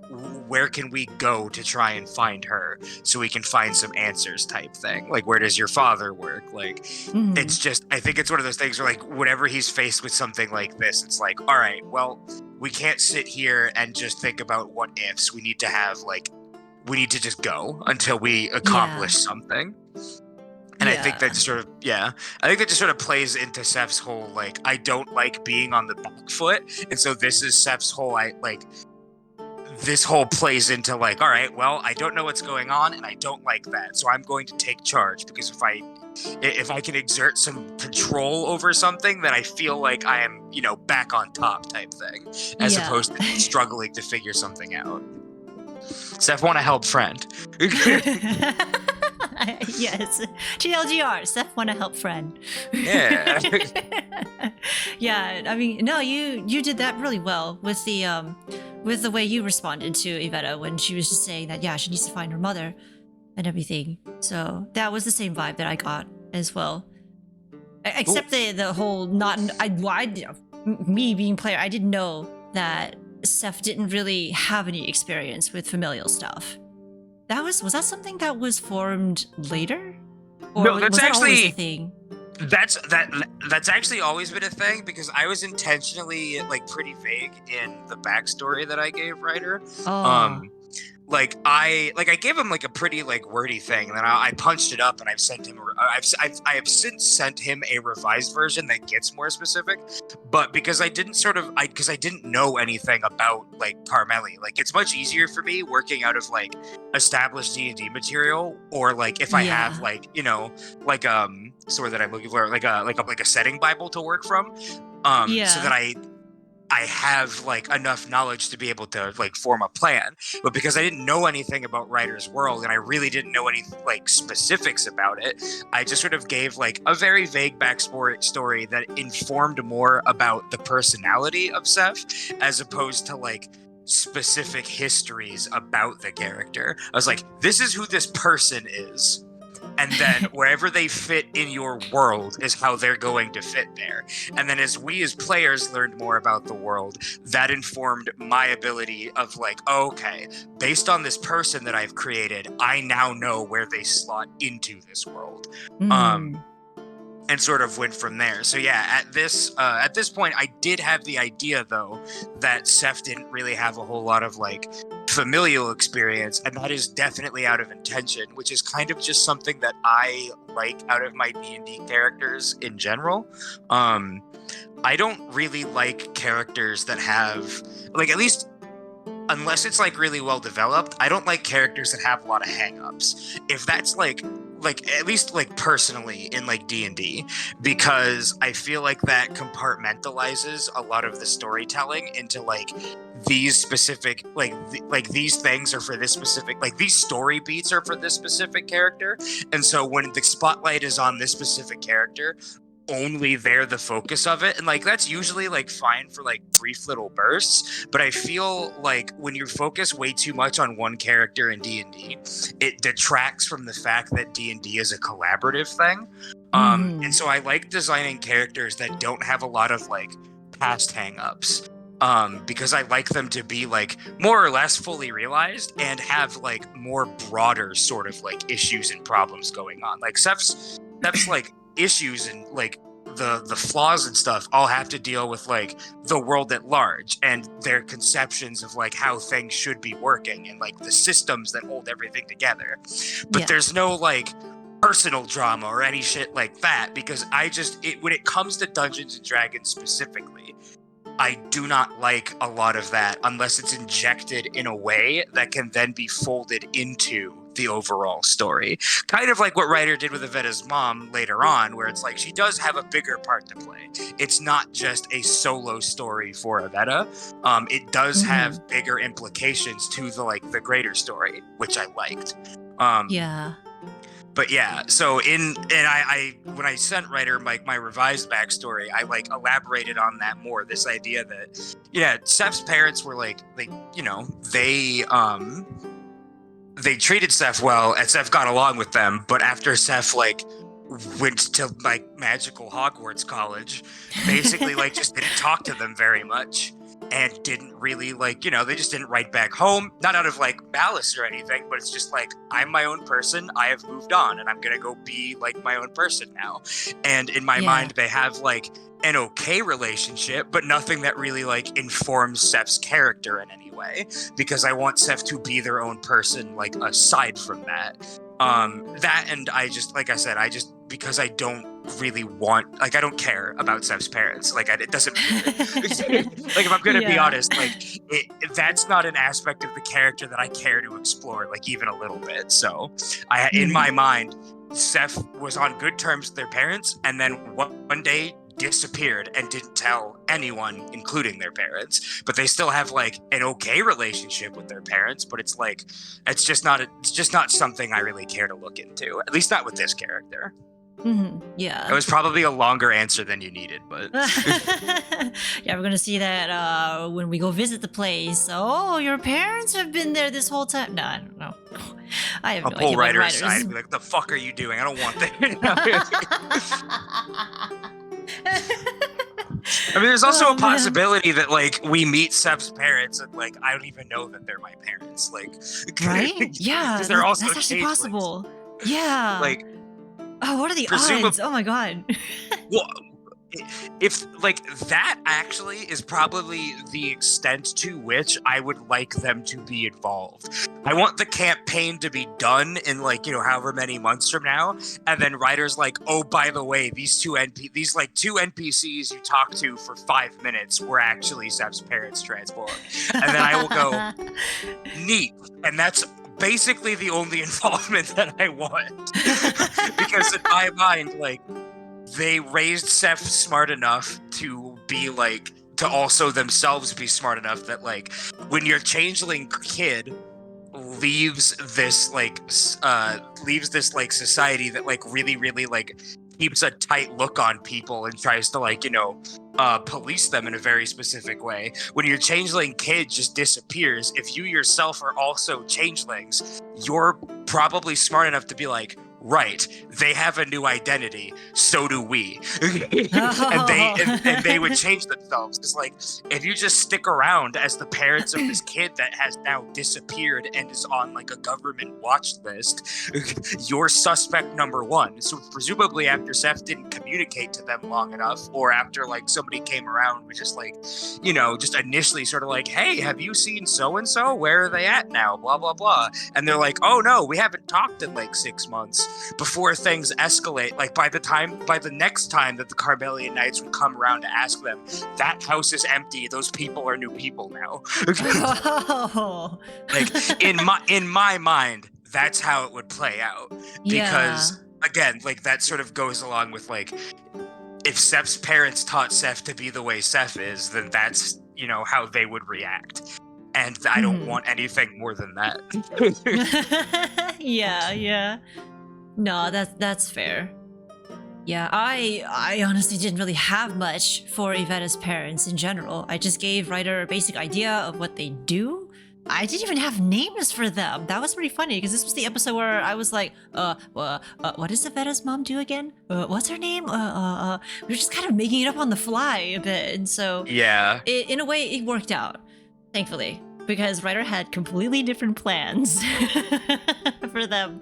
But yeah, I just, I mean, I still want to say that Evetta is still pretty attached to her parents, obviously, because, you know, at this point, she's worried about them. She's fearful that something horrible has happened to them or something. And, you know, we'll go more into that much later on. Right, so the only thing that Evetta knew about her mother was the fact that she worked with ceramics. So the plan was to go to another part of the market plaza to see if there were any pottery-themed stores. Any ceramic stores and something like that to see if, you know, maybe she's over there. They get to this part of the market plaza called Fountain Circle. Seems a little bit different from the Buyer's Promenade for some reason. But yeah, they spend some time trying to look for the place. They eventually come across this store called Tina's Pottery. And when asked about Evetta's mother, whose name is Ariane, the clerk was like, oh yeah, that lady. Yeah, she came in one day and said that, you know, she was given this opportunity of a lifetime, that she's finally free. And, you know, that didn't sound like anything that Evetta was familiar with her mother, because this is just coming out of left field. Wait, what? Free? Opportunity of a lifetime? What do you mean by that? She just straight up left? What do you mean? And one of the questions that we had asked the clerk was that, did she have a wedding ring on? And he didn't know. He didn't even know that Ariane was married at the time. So that was already a big red flag. And nothing was lining up. Like, all of these, we've been given all of these various puzzle pieces, but none of them fit. So it's like, what the heck is going on? I can't get this full picture going on over here. And it's not until the clerk finally calls out Tina, the actual owner of the shop. And it's through this specific interaction where Ryder did a really good job being an old lady. Yeah. Man, I remember like watching back through this like a while ago. I don't know, I think it was the time of the month, but this was the scene that I just could not help but just break down crying, because Oh, really? just like realizing everything that had happened up until that point and all the misery that Evetta was going through. Oh my god, I couldn't help it. But yeah, so it's actually through this interaction that we find out Evetta's mother had actually been unloyal for years, apparently. She was actually seeing some noble behind the father's back. And not really sure how long. She just said years. And from that was just like, that was a huge surprise for Evetta, because what? My mother being unloyal? What do you mean? Are you sure you're talking about the same woman? And, we didn't really know who the noble was at first. It's just that, oh, he did something with fisheries or something in the marine field, which was a little odd thinking about it, because Jason's landlocked. But who knows? Maybe this guy found a way. Indeed, he did find a way. And we find out, it's none other than Ionin Milben, the very same guy who threw 20,000 plat at the Scorch King and basically pushed those ridiculous policies into effect and stuff. So yeah, that's third strike on Evetta's list of to kill, or, you know, reasons to kill him. And oh right, Tina did say that when Evetta ran away, that was actually prompted Evetta's mother to basically divorce her father and leave with the noble. This kind of tore Evetta apart, because after they received the news that, you know, it's Iona and everything, they decided to, okay, we should probably go visit the Goliath barkeeper in the 6th ward in the Pits district. So yeah, at this point, Evetta's guilt and trauma is just piling on, just learning about all of these horrible things that have happened to people she knew. We find out that maybe, well, okay, this is more of like theorizing. The party was basically theorizing on what had happened to Evetta's father at this point, because maybe he did fall on hard times. It could be that after he lost Evetta's mother, maybe he quit showing up to work, or something else happened. He completely lost his job, fell in hard times, was trying to pay off the bills as best he can while being severely depressed, but, in a last attempt in desperation, basically sold nearly everything in the house and siphoned some money from Evetta's account, and also sold her blueprints. Maybe, potentially sold her blueprints to Gavin. We don't know if that's happened, truly, because I still didn't get to talk to Gavin. Still didn't find him. Still didn't Maybe you'll find get the lucky and father. he'll just die. We're like running out of Dayston, and you just see like a pile of like burnt bacon that looks like it was Gavin at one point. Burnt bacon. I actually wondered about that. I do have like some plans as we're for this next session coming up, just to see if someone would appear, but I guess we'll see. Yeah, Evetta is just like partially on her way to just crumbling in depression because these things that she felt partially responsible in some way. Like, she brought up two different points. She brought up Harvin's death being her fault because she felt that if she had never come back to Dayston and interacted with Harvin, then he wouldn't have had to deal with those fake Legion Knights, those Levelin vampire dudes, and he wouldn't have died. And then the other point was how she regretted not letting her parents know before she left, or something like that. It was like she felt that if she had been a little bit more upfront with her parents, maybe talked with them a bit more about any issues that they'd been having, then I don't know, maybe she could have helped in working something out with them and either salvage the relationship or at least get them to come to some sort of agreement so that the divorce isn't as drastic and Evetta's father may not, fall into a hole or something, into a spiral. But yeah, she I don't know, you as a child of divorce, they're probably better off.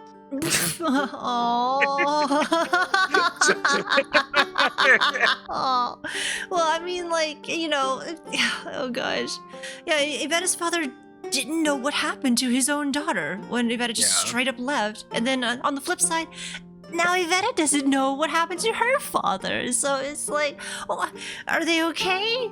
Or are they still alive? I don't know. I'm in depression now, But, at the same time, Evetta does realize that her mother had been pretty unhappy for an unknown part of her life. So even though Evetta doesn't really approve of the affair, she would at least rather have her mother pursue her happiness than to just, sulk and wither in a situation that she's just, not happy with at all. Yeah. And in a way, it's like, it somewhat reflects what Evetta did at the very beginning of this campaign where she left Dayston. Mm-hmm. She selfishly ran away. Turns from out the very Evetta's thing that was entire causing her family misery. has communication problems. Right? Gee, I wonder where Turns she out. gets it from. Right? Wild. Wild, indeed. Mm. Man, wow. If there's anything that you can say about Evetta's mom, she was doing all this for she might have been doing it for herself, but I think at the end of the day, her heart's at least in the right place.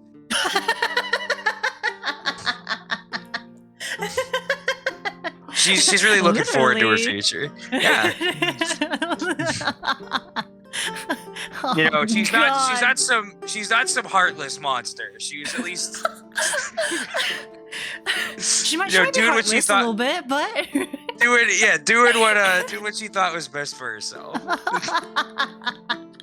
The one other thing that I had completely forgotten to bring up was that Evetta was also she also felt guilty for Brennan's death. That was another character that we found out who had recently died to one of the laws. And Evetta was the one who had proposed to escape Dayston, and she proposed it to both Harvin and Brennan.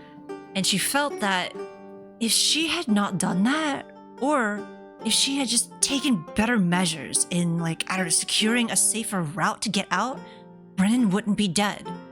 But so she feels guilty that she didn't do enough for him, and so that also added on to the pile. So yeah, Evetta is just kind of lamenting these concerns and just this guilt that's just been boiling inside of her and everything. And the comments that Seth made during this part were definitely quite helpful. It actually did motivate her to continue on and stuff. Even though, like, a part of it was not what she wanted to hear, it was still what she needed to push forward with her life. So I did not write down what Seth said. Would you like to mention what it was that he was doing here? I mean, I know long story short, Seth just wanted to help friend. Seth did not want to see, a friend cross that line into, the dangerous zone or whatever it is. I'm trying to remember specifically what I said. I'm not sure off the top of my head. I'm going to be 110% honest. When I entered the Seth zone,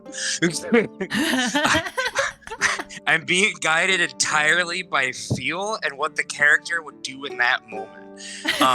And most of the notes that I write down are for things people tell me, and I try to pay as little attention to the words that I say as possible. And I feel like that's for everybody's benefit.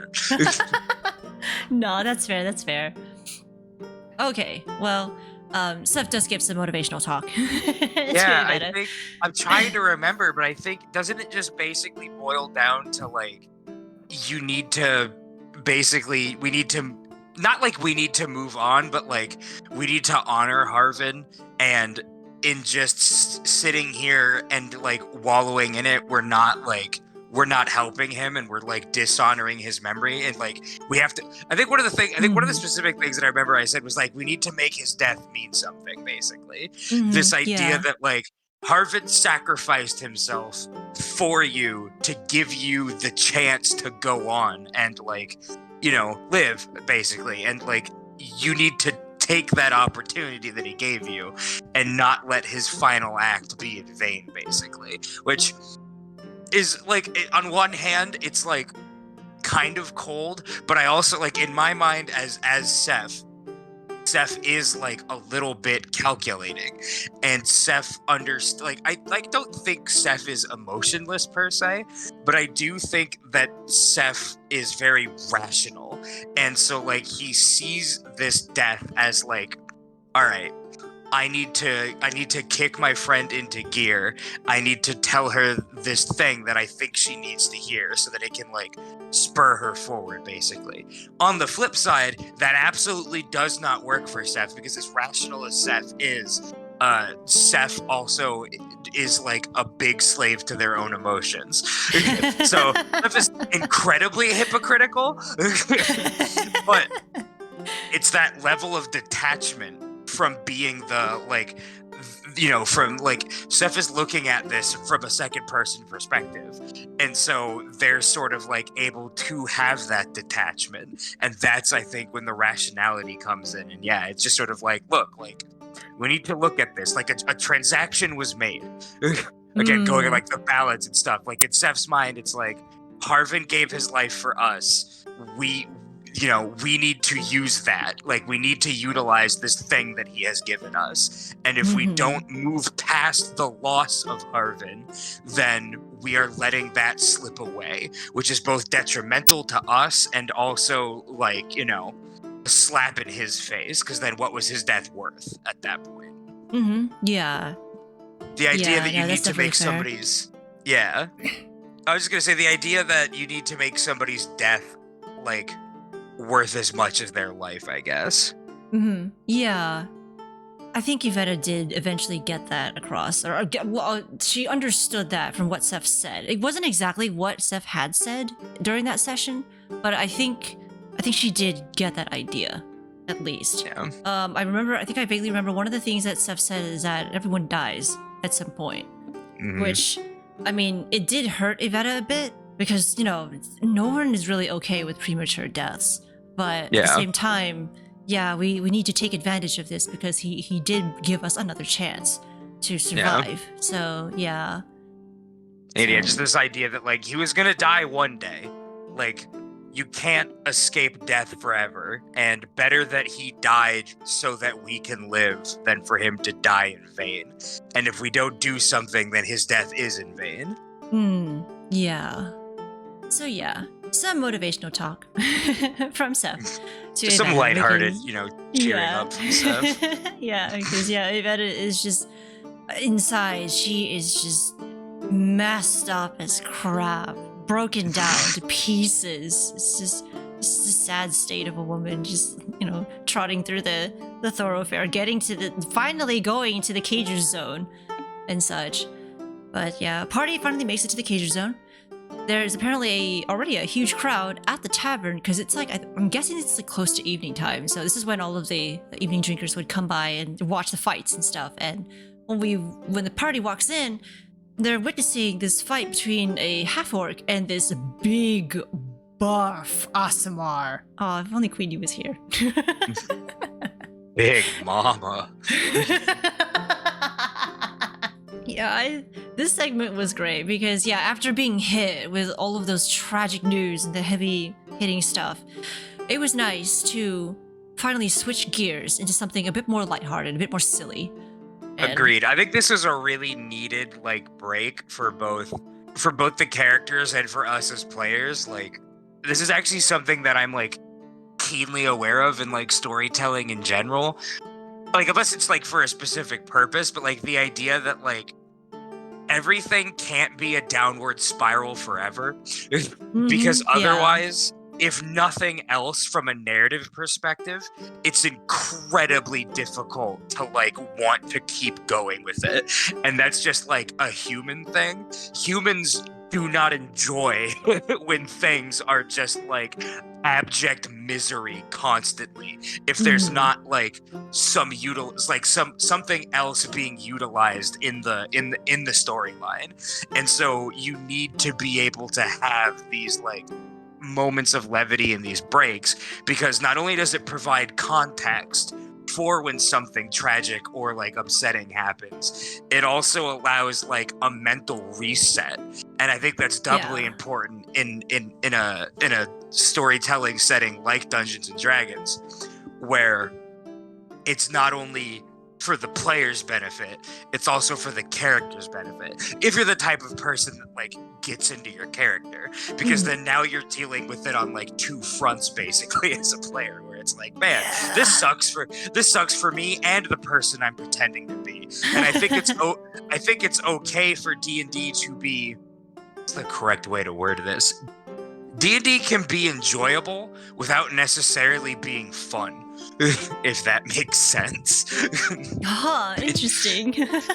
The idea I even see if that. you're and I'm running a horror campaign right now, so it's where I'm drawing all of this from. But just this idea that you need to have these moments, because otherwise it just you need to have breaks in the pacing. And I liked that our characters had this moment. And right now we're kind of down on the backswing, but we had a couple of moments that brought us back up, and we're a bit on a roller coaster. But I think that as far as balancing it goes, I think having this moment here where our characters are able to unwind before everything else happened is incredibly important to the pacing of the storyline, because without it, I think it would have been a bit of a slog from here on out.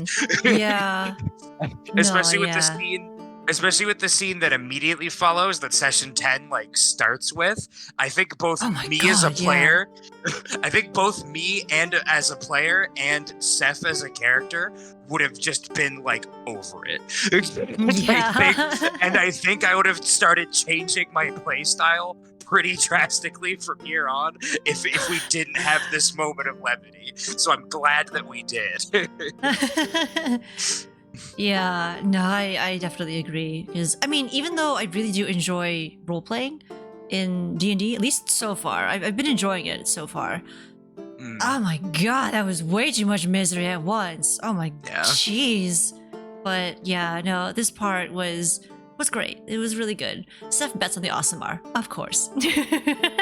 that was me. Every now and then I just assume direct control, and yeah, I was like, I want this big lady to win. Let's go. Yeah.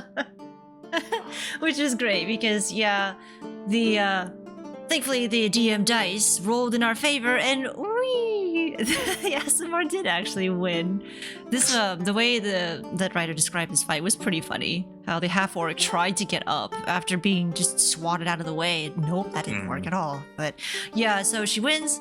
Seth gets like double the amount of gold back from what he put in, and I think I only put in like a little bit because one, Seth doesn't have a lot of money, but also like I didn't know how Ryder wanted to do this, so I was playing it kind of conservative.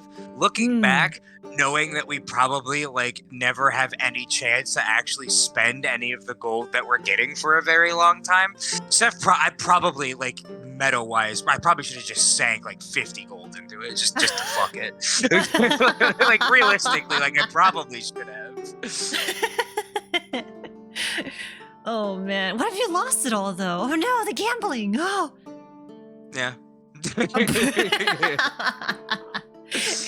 Yeah, I mean, presumably, maybe at some point we will find some ways to be able to earn some gold. We don't really know how to do that just yet. I mean, we're at a position where we can't quite do that, but yeah, exactly. we'll find a way eventually. But yeah, so with the gold that Seth won, he actually slides one of them over to the barkeep and buys 5 mugs of beer for the ASMR, but under Zara's name.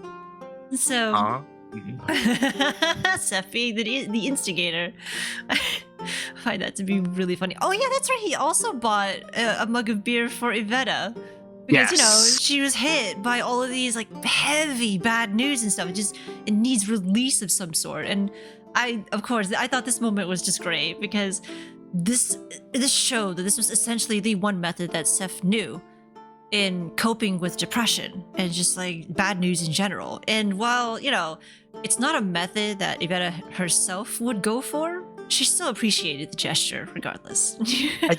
Again, this is, we touched on this in the previous recap, and this is sort of like the perfect illustration of like, I think this is Seth showing who they were before Seth like left Carmeli. This is like, yeah. oh, I'm cool older sister Seth. I'm gonna buy you some beers and we're gonna go bet on this large lady punching this this guy in the face. We're gonna have some fun. Like, oh, you're sad about a thing? All right, yeah, let's go blow off some steam. Like, Yeah. oh, what's that? Zara's interested in that lady. All right, let me go grease the wheels. Again, this is all charisma-based shit, and we haven't really had a chance where Seth's been able to be like the cool, fun, laid-back style persona. It's like, oh no, I need to be business. And again, that persona was manufactured by Seth on purpose. But going back into the whole idea that's like, no, this is kind of who they were for the longest time, and like, you know, they're in a setting where they can just sort of like vibe and relax and be chill. So I see all these like, you know, I see all my friends are going through some stuff right now. I'm going to try and help them out a little bit. I don't really know how to help. Actually, no, I do. Yeah, I do a little thing for everybody because I get a bit of the beer. I try to hook Zara up with the Azumar, and I like try to get Dag in the ring to go and fight her at like the end of this little sequence at the beginning of the next session. Yeah. So like in Seth's own little way, he's like, I understand all these people to the best of my ability thus far. We've all been through some shit. It's been a rough couple of days. Let me help out my friends a little bit. Let me schmooze and be the fun one. Yeah, which is great because well, unfortunately, this is also the one where David unfortunately disconnected before we even got to the point where we could Dag could fight. But this is basically the end right now. Is like because it got cut short by like. I didn't think it got cut short like monumentally because like the first half of the session, like we spent a lot of time in the bank and just walking around. We spent most of our time this session just like walking around Nasted, which is fine because we were doing stuff while we were doing it. But yeah, it's like it felt much shorter in the recap than it did in playing it. Because like we got to this, I'm like, that is basically all we did. We also did spend like literally 35 minutes in a dream trance that never actually happened. So that's probably part of it. Yeah, that's true. And yeah, like most of this was a bunch of RP and just struggling as well. So, or at least struggling with where we should be going. Yeah. But yeah. I don't know. I like this sequence. Like I said, I think it's very important for our characters. Honestly, I wish it could have been a little bit longer. I would have liked to see us just interact in the space a little bit more. This is I think where I personally shine in D&D, when it's just like we're just around town dicking around having fun. Like I love shit like that. Don't get me wrong, I love the fantasy. I'm down for a good dungeon crawl. I like getting a little crunchy, but I've been playing D&D for 10 years. Let me just be a cool wizard man in a bar for a little bit. Yeah. Yeah, which I do like that aspect of D&D. Fun fact, I actually was against D&D for a while because I myself was extremely horrible with improv. I did not think that I'd be able to come up with anything fun to do or to like roleplay with. And I was also afraid of the, I think some of the horror stories of how bad DMs can be. And I didn't like the idea of letting my character or my character's fate being in the hands of this random guy or whoever. Yeah. I think that's where it's just like all aspects of your life, like in general, it comes down to curating your own experience. And luckily, D&D, unless you're like playing a pickup game in an LGS, which like, it happens. I've been there. That's how I started playing D&D.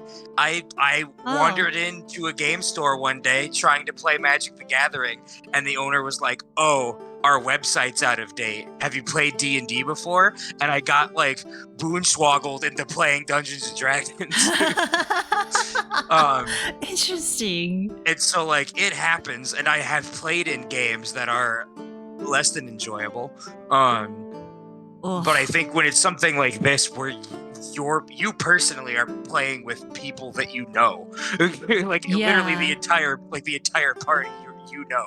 So like I think that like it sort of helps with a lot of those like horror story aspects. It also helps that like writer's the DM, like somebody that you're comfortable with telling that story, which is frankly like the best way to to like get introduced into D&D, because then once you understand the system and you're confident, then it becomes infinitely easier to curate your play space.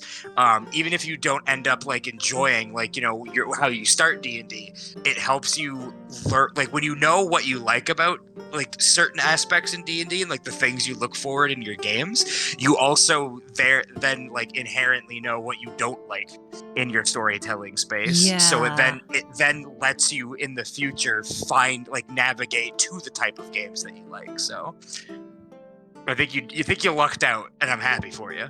Yeah, I'm really, really thankful. Because, like, initially, Ryder was actually... Okay, so we were playing Deck Quest, which was just this DLC add-on thing on Tabletop Simulator. And none of us knew this at the time.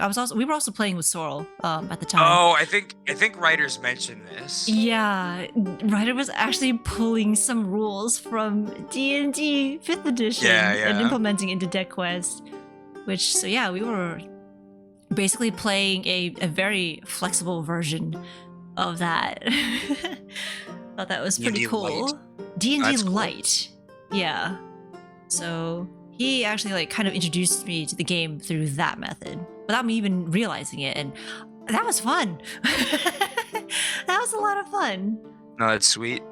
So yeah, I'm really glad that we were finally actually going on to D&D, playing through this campaign and stuff, because man, this has been the most fun I've had in a while. Oh yeah. Definitely looking forward to the future sessions and such. And thankfully you are also not jaded yet, Squid.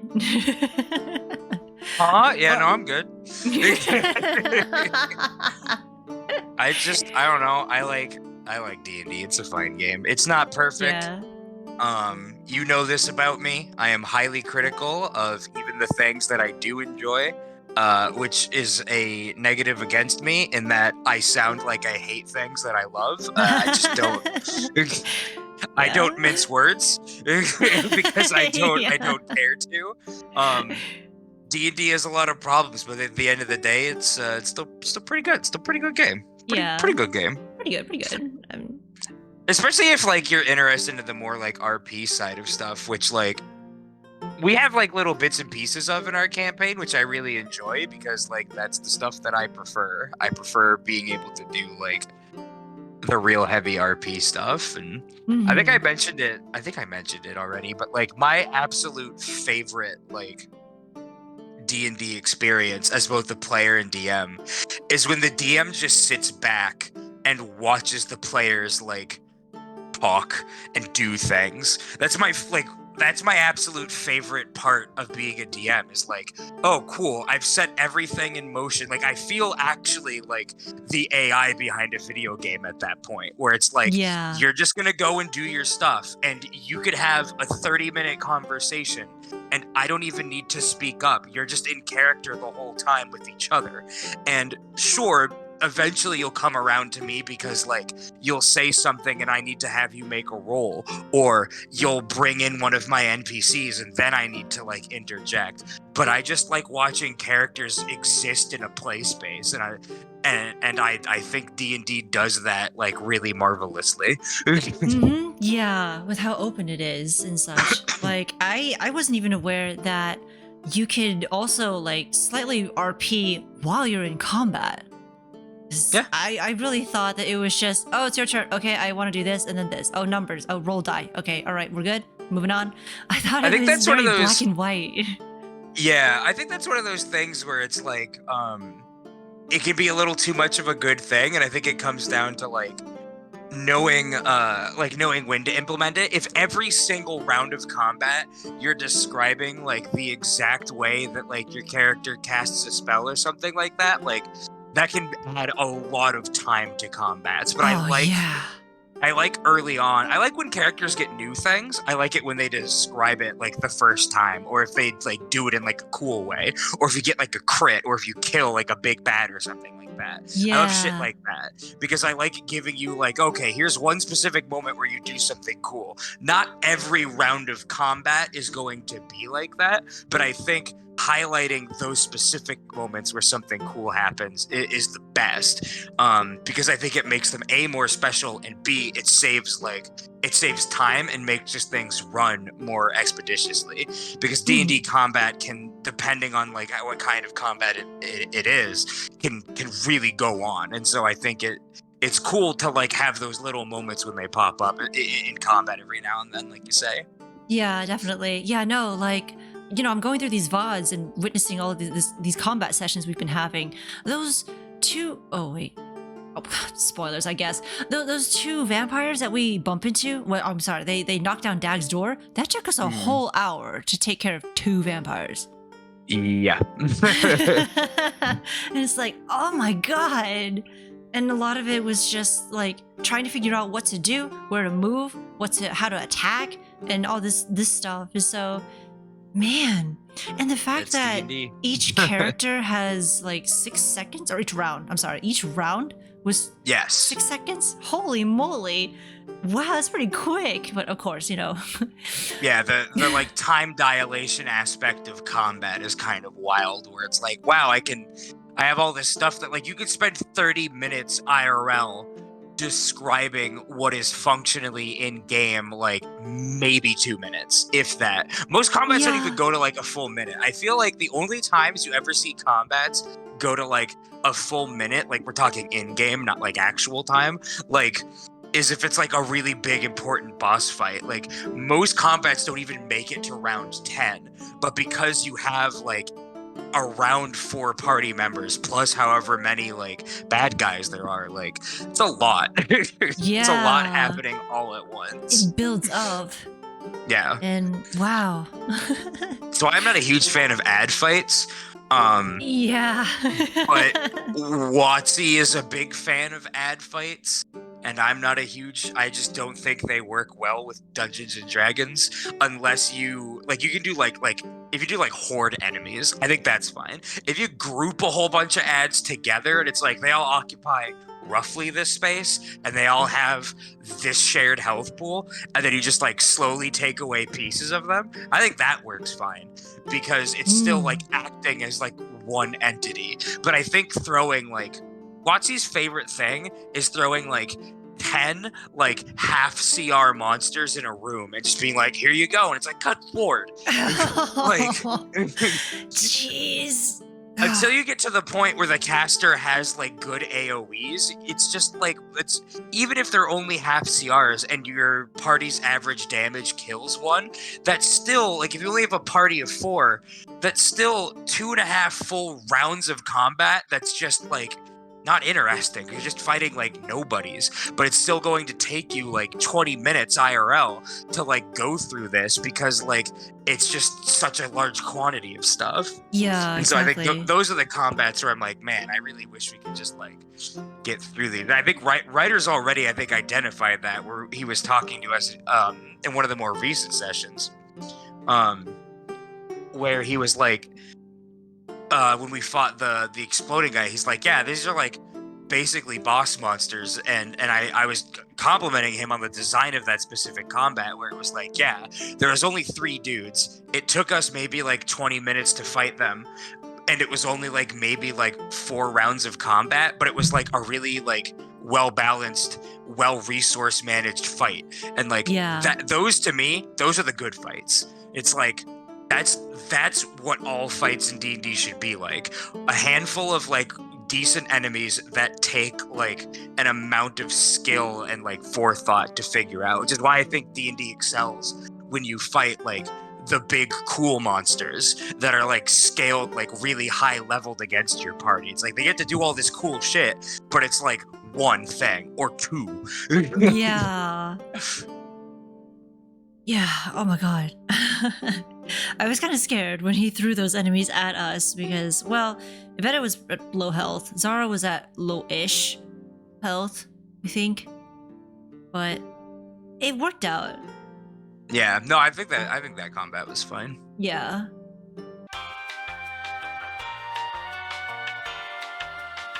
So is the recap over? Oh yeah, we're just shooting the indeed. shit about This BG3 now. Yeah. All right. Well, I was. You're gonna not cut there all for that any out, of it, right? Just like a 'cause 30-minute diatribe at the end of it where I'm just yelling about BG3. I was actually wanting to go over the 13 different trauma points for Evetta. we did get up to 10 of them at the end of episode 9. But That's so many. yeah. Poor thing. And this was over like what, a couple of days in game or something like that?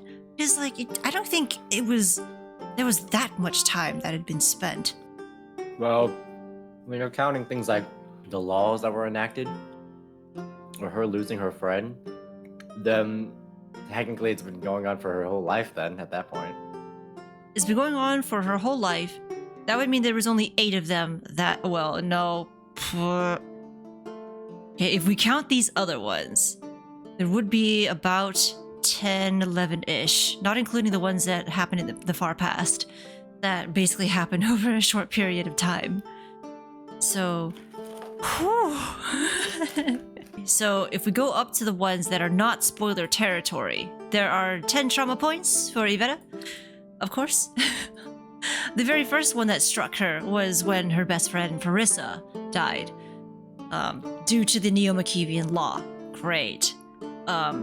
If anyone has any questions about why Farissa was caught or whatever, then I mean that's something that we can discuss in game at some point. Because I did actually have something planned for her, but we haven't really had a time to sit down and talk about each other's backstories.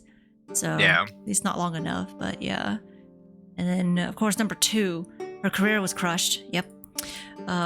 Number 3, was when Gavin supposedly stole the blueprints. Now we don't know if he actually stole them or if Evetta's father sold the blueprints to him so he could make money. So we don't know That's anything one that about I'm that. interested. Yeah, that's something I'm I'm- interested in finding out about. Yeah, I wish I knew where to start. But number 4, we have Brennan, who basically died in the same way that Varissa did, but through the Neo-Machiavian law. Great. I'm sorry, but every time you say Brennan, all I can think of is Brennan Lee Mulligan in my Same. head. Every single time, it's all I can see. Oh wait, who? I'm sorry. Who is that again? He's the DM for Dimension 20. Oh wait, that's right. Oops. Yeah. I He's think also we just met- a I think- really good actor. That's a part Oh, of college yeah. humor / dropout now. Yeah, he's also incredibly fucking smart. He is like one of yeah. the smartest people that I think I've ever like seen online. Wow. Yeah. Oops. Oh, Yeah, you know- not talking about that guy. Number 5, Harvin died. That was another trauma point for Evetta. Nah. Nah. We know what happened, but Huh? yeah. Number 6 was when she found out someone had been stealing her money, supposedly stealing, of course, and without her consent and stuff. Who would do such a thing? Right? Oh my god, identity theft. Oh What? my How God. dare you? Identity theft? What kind of monster?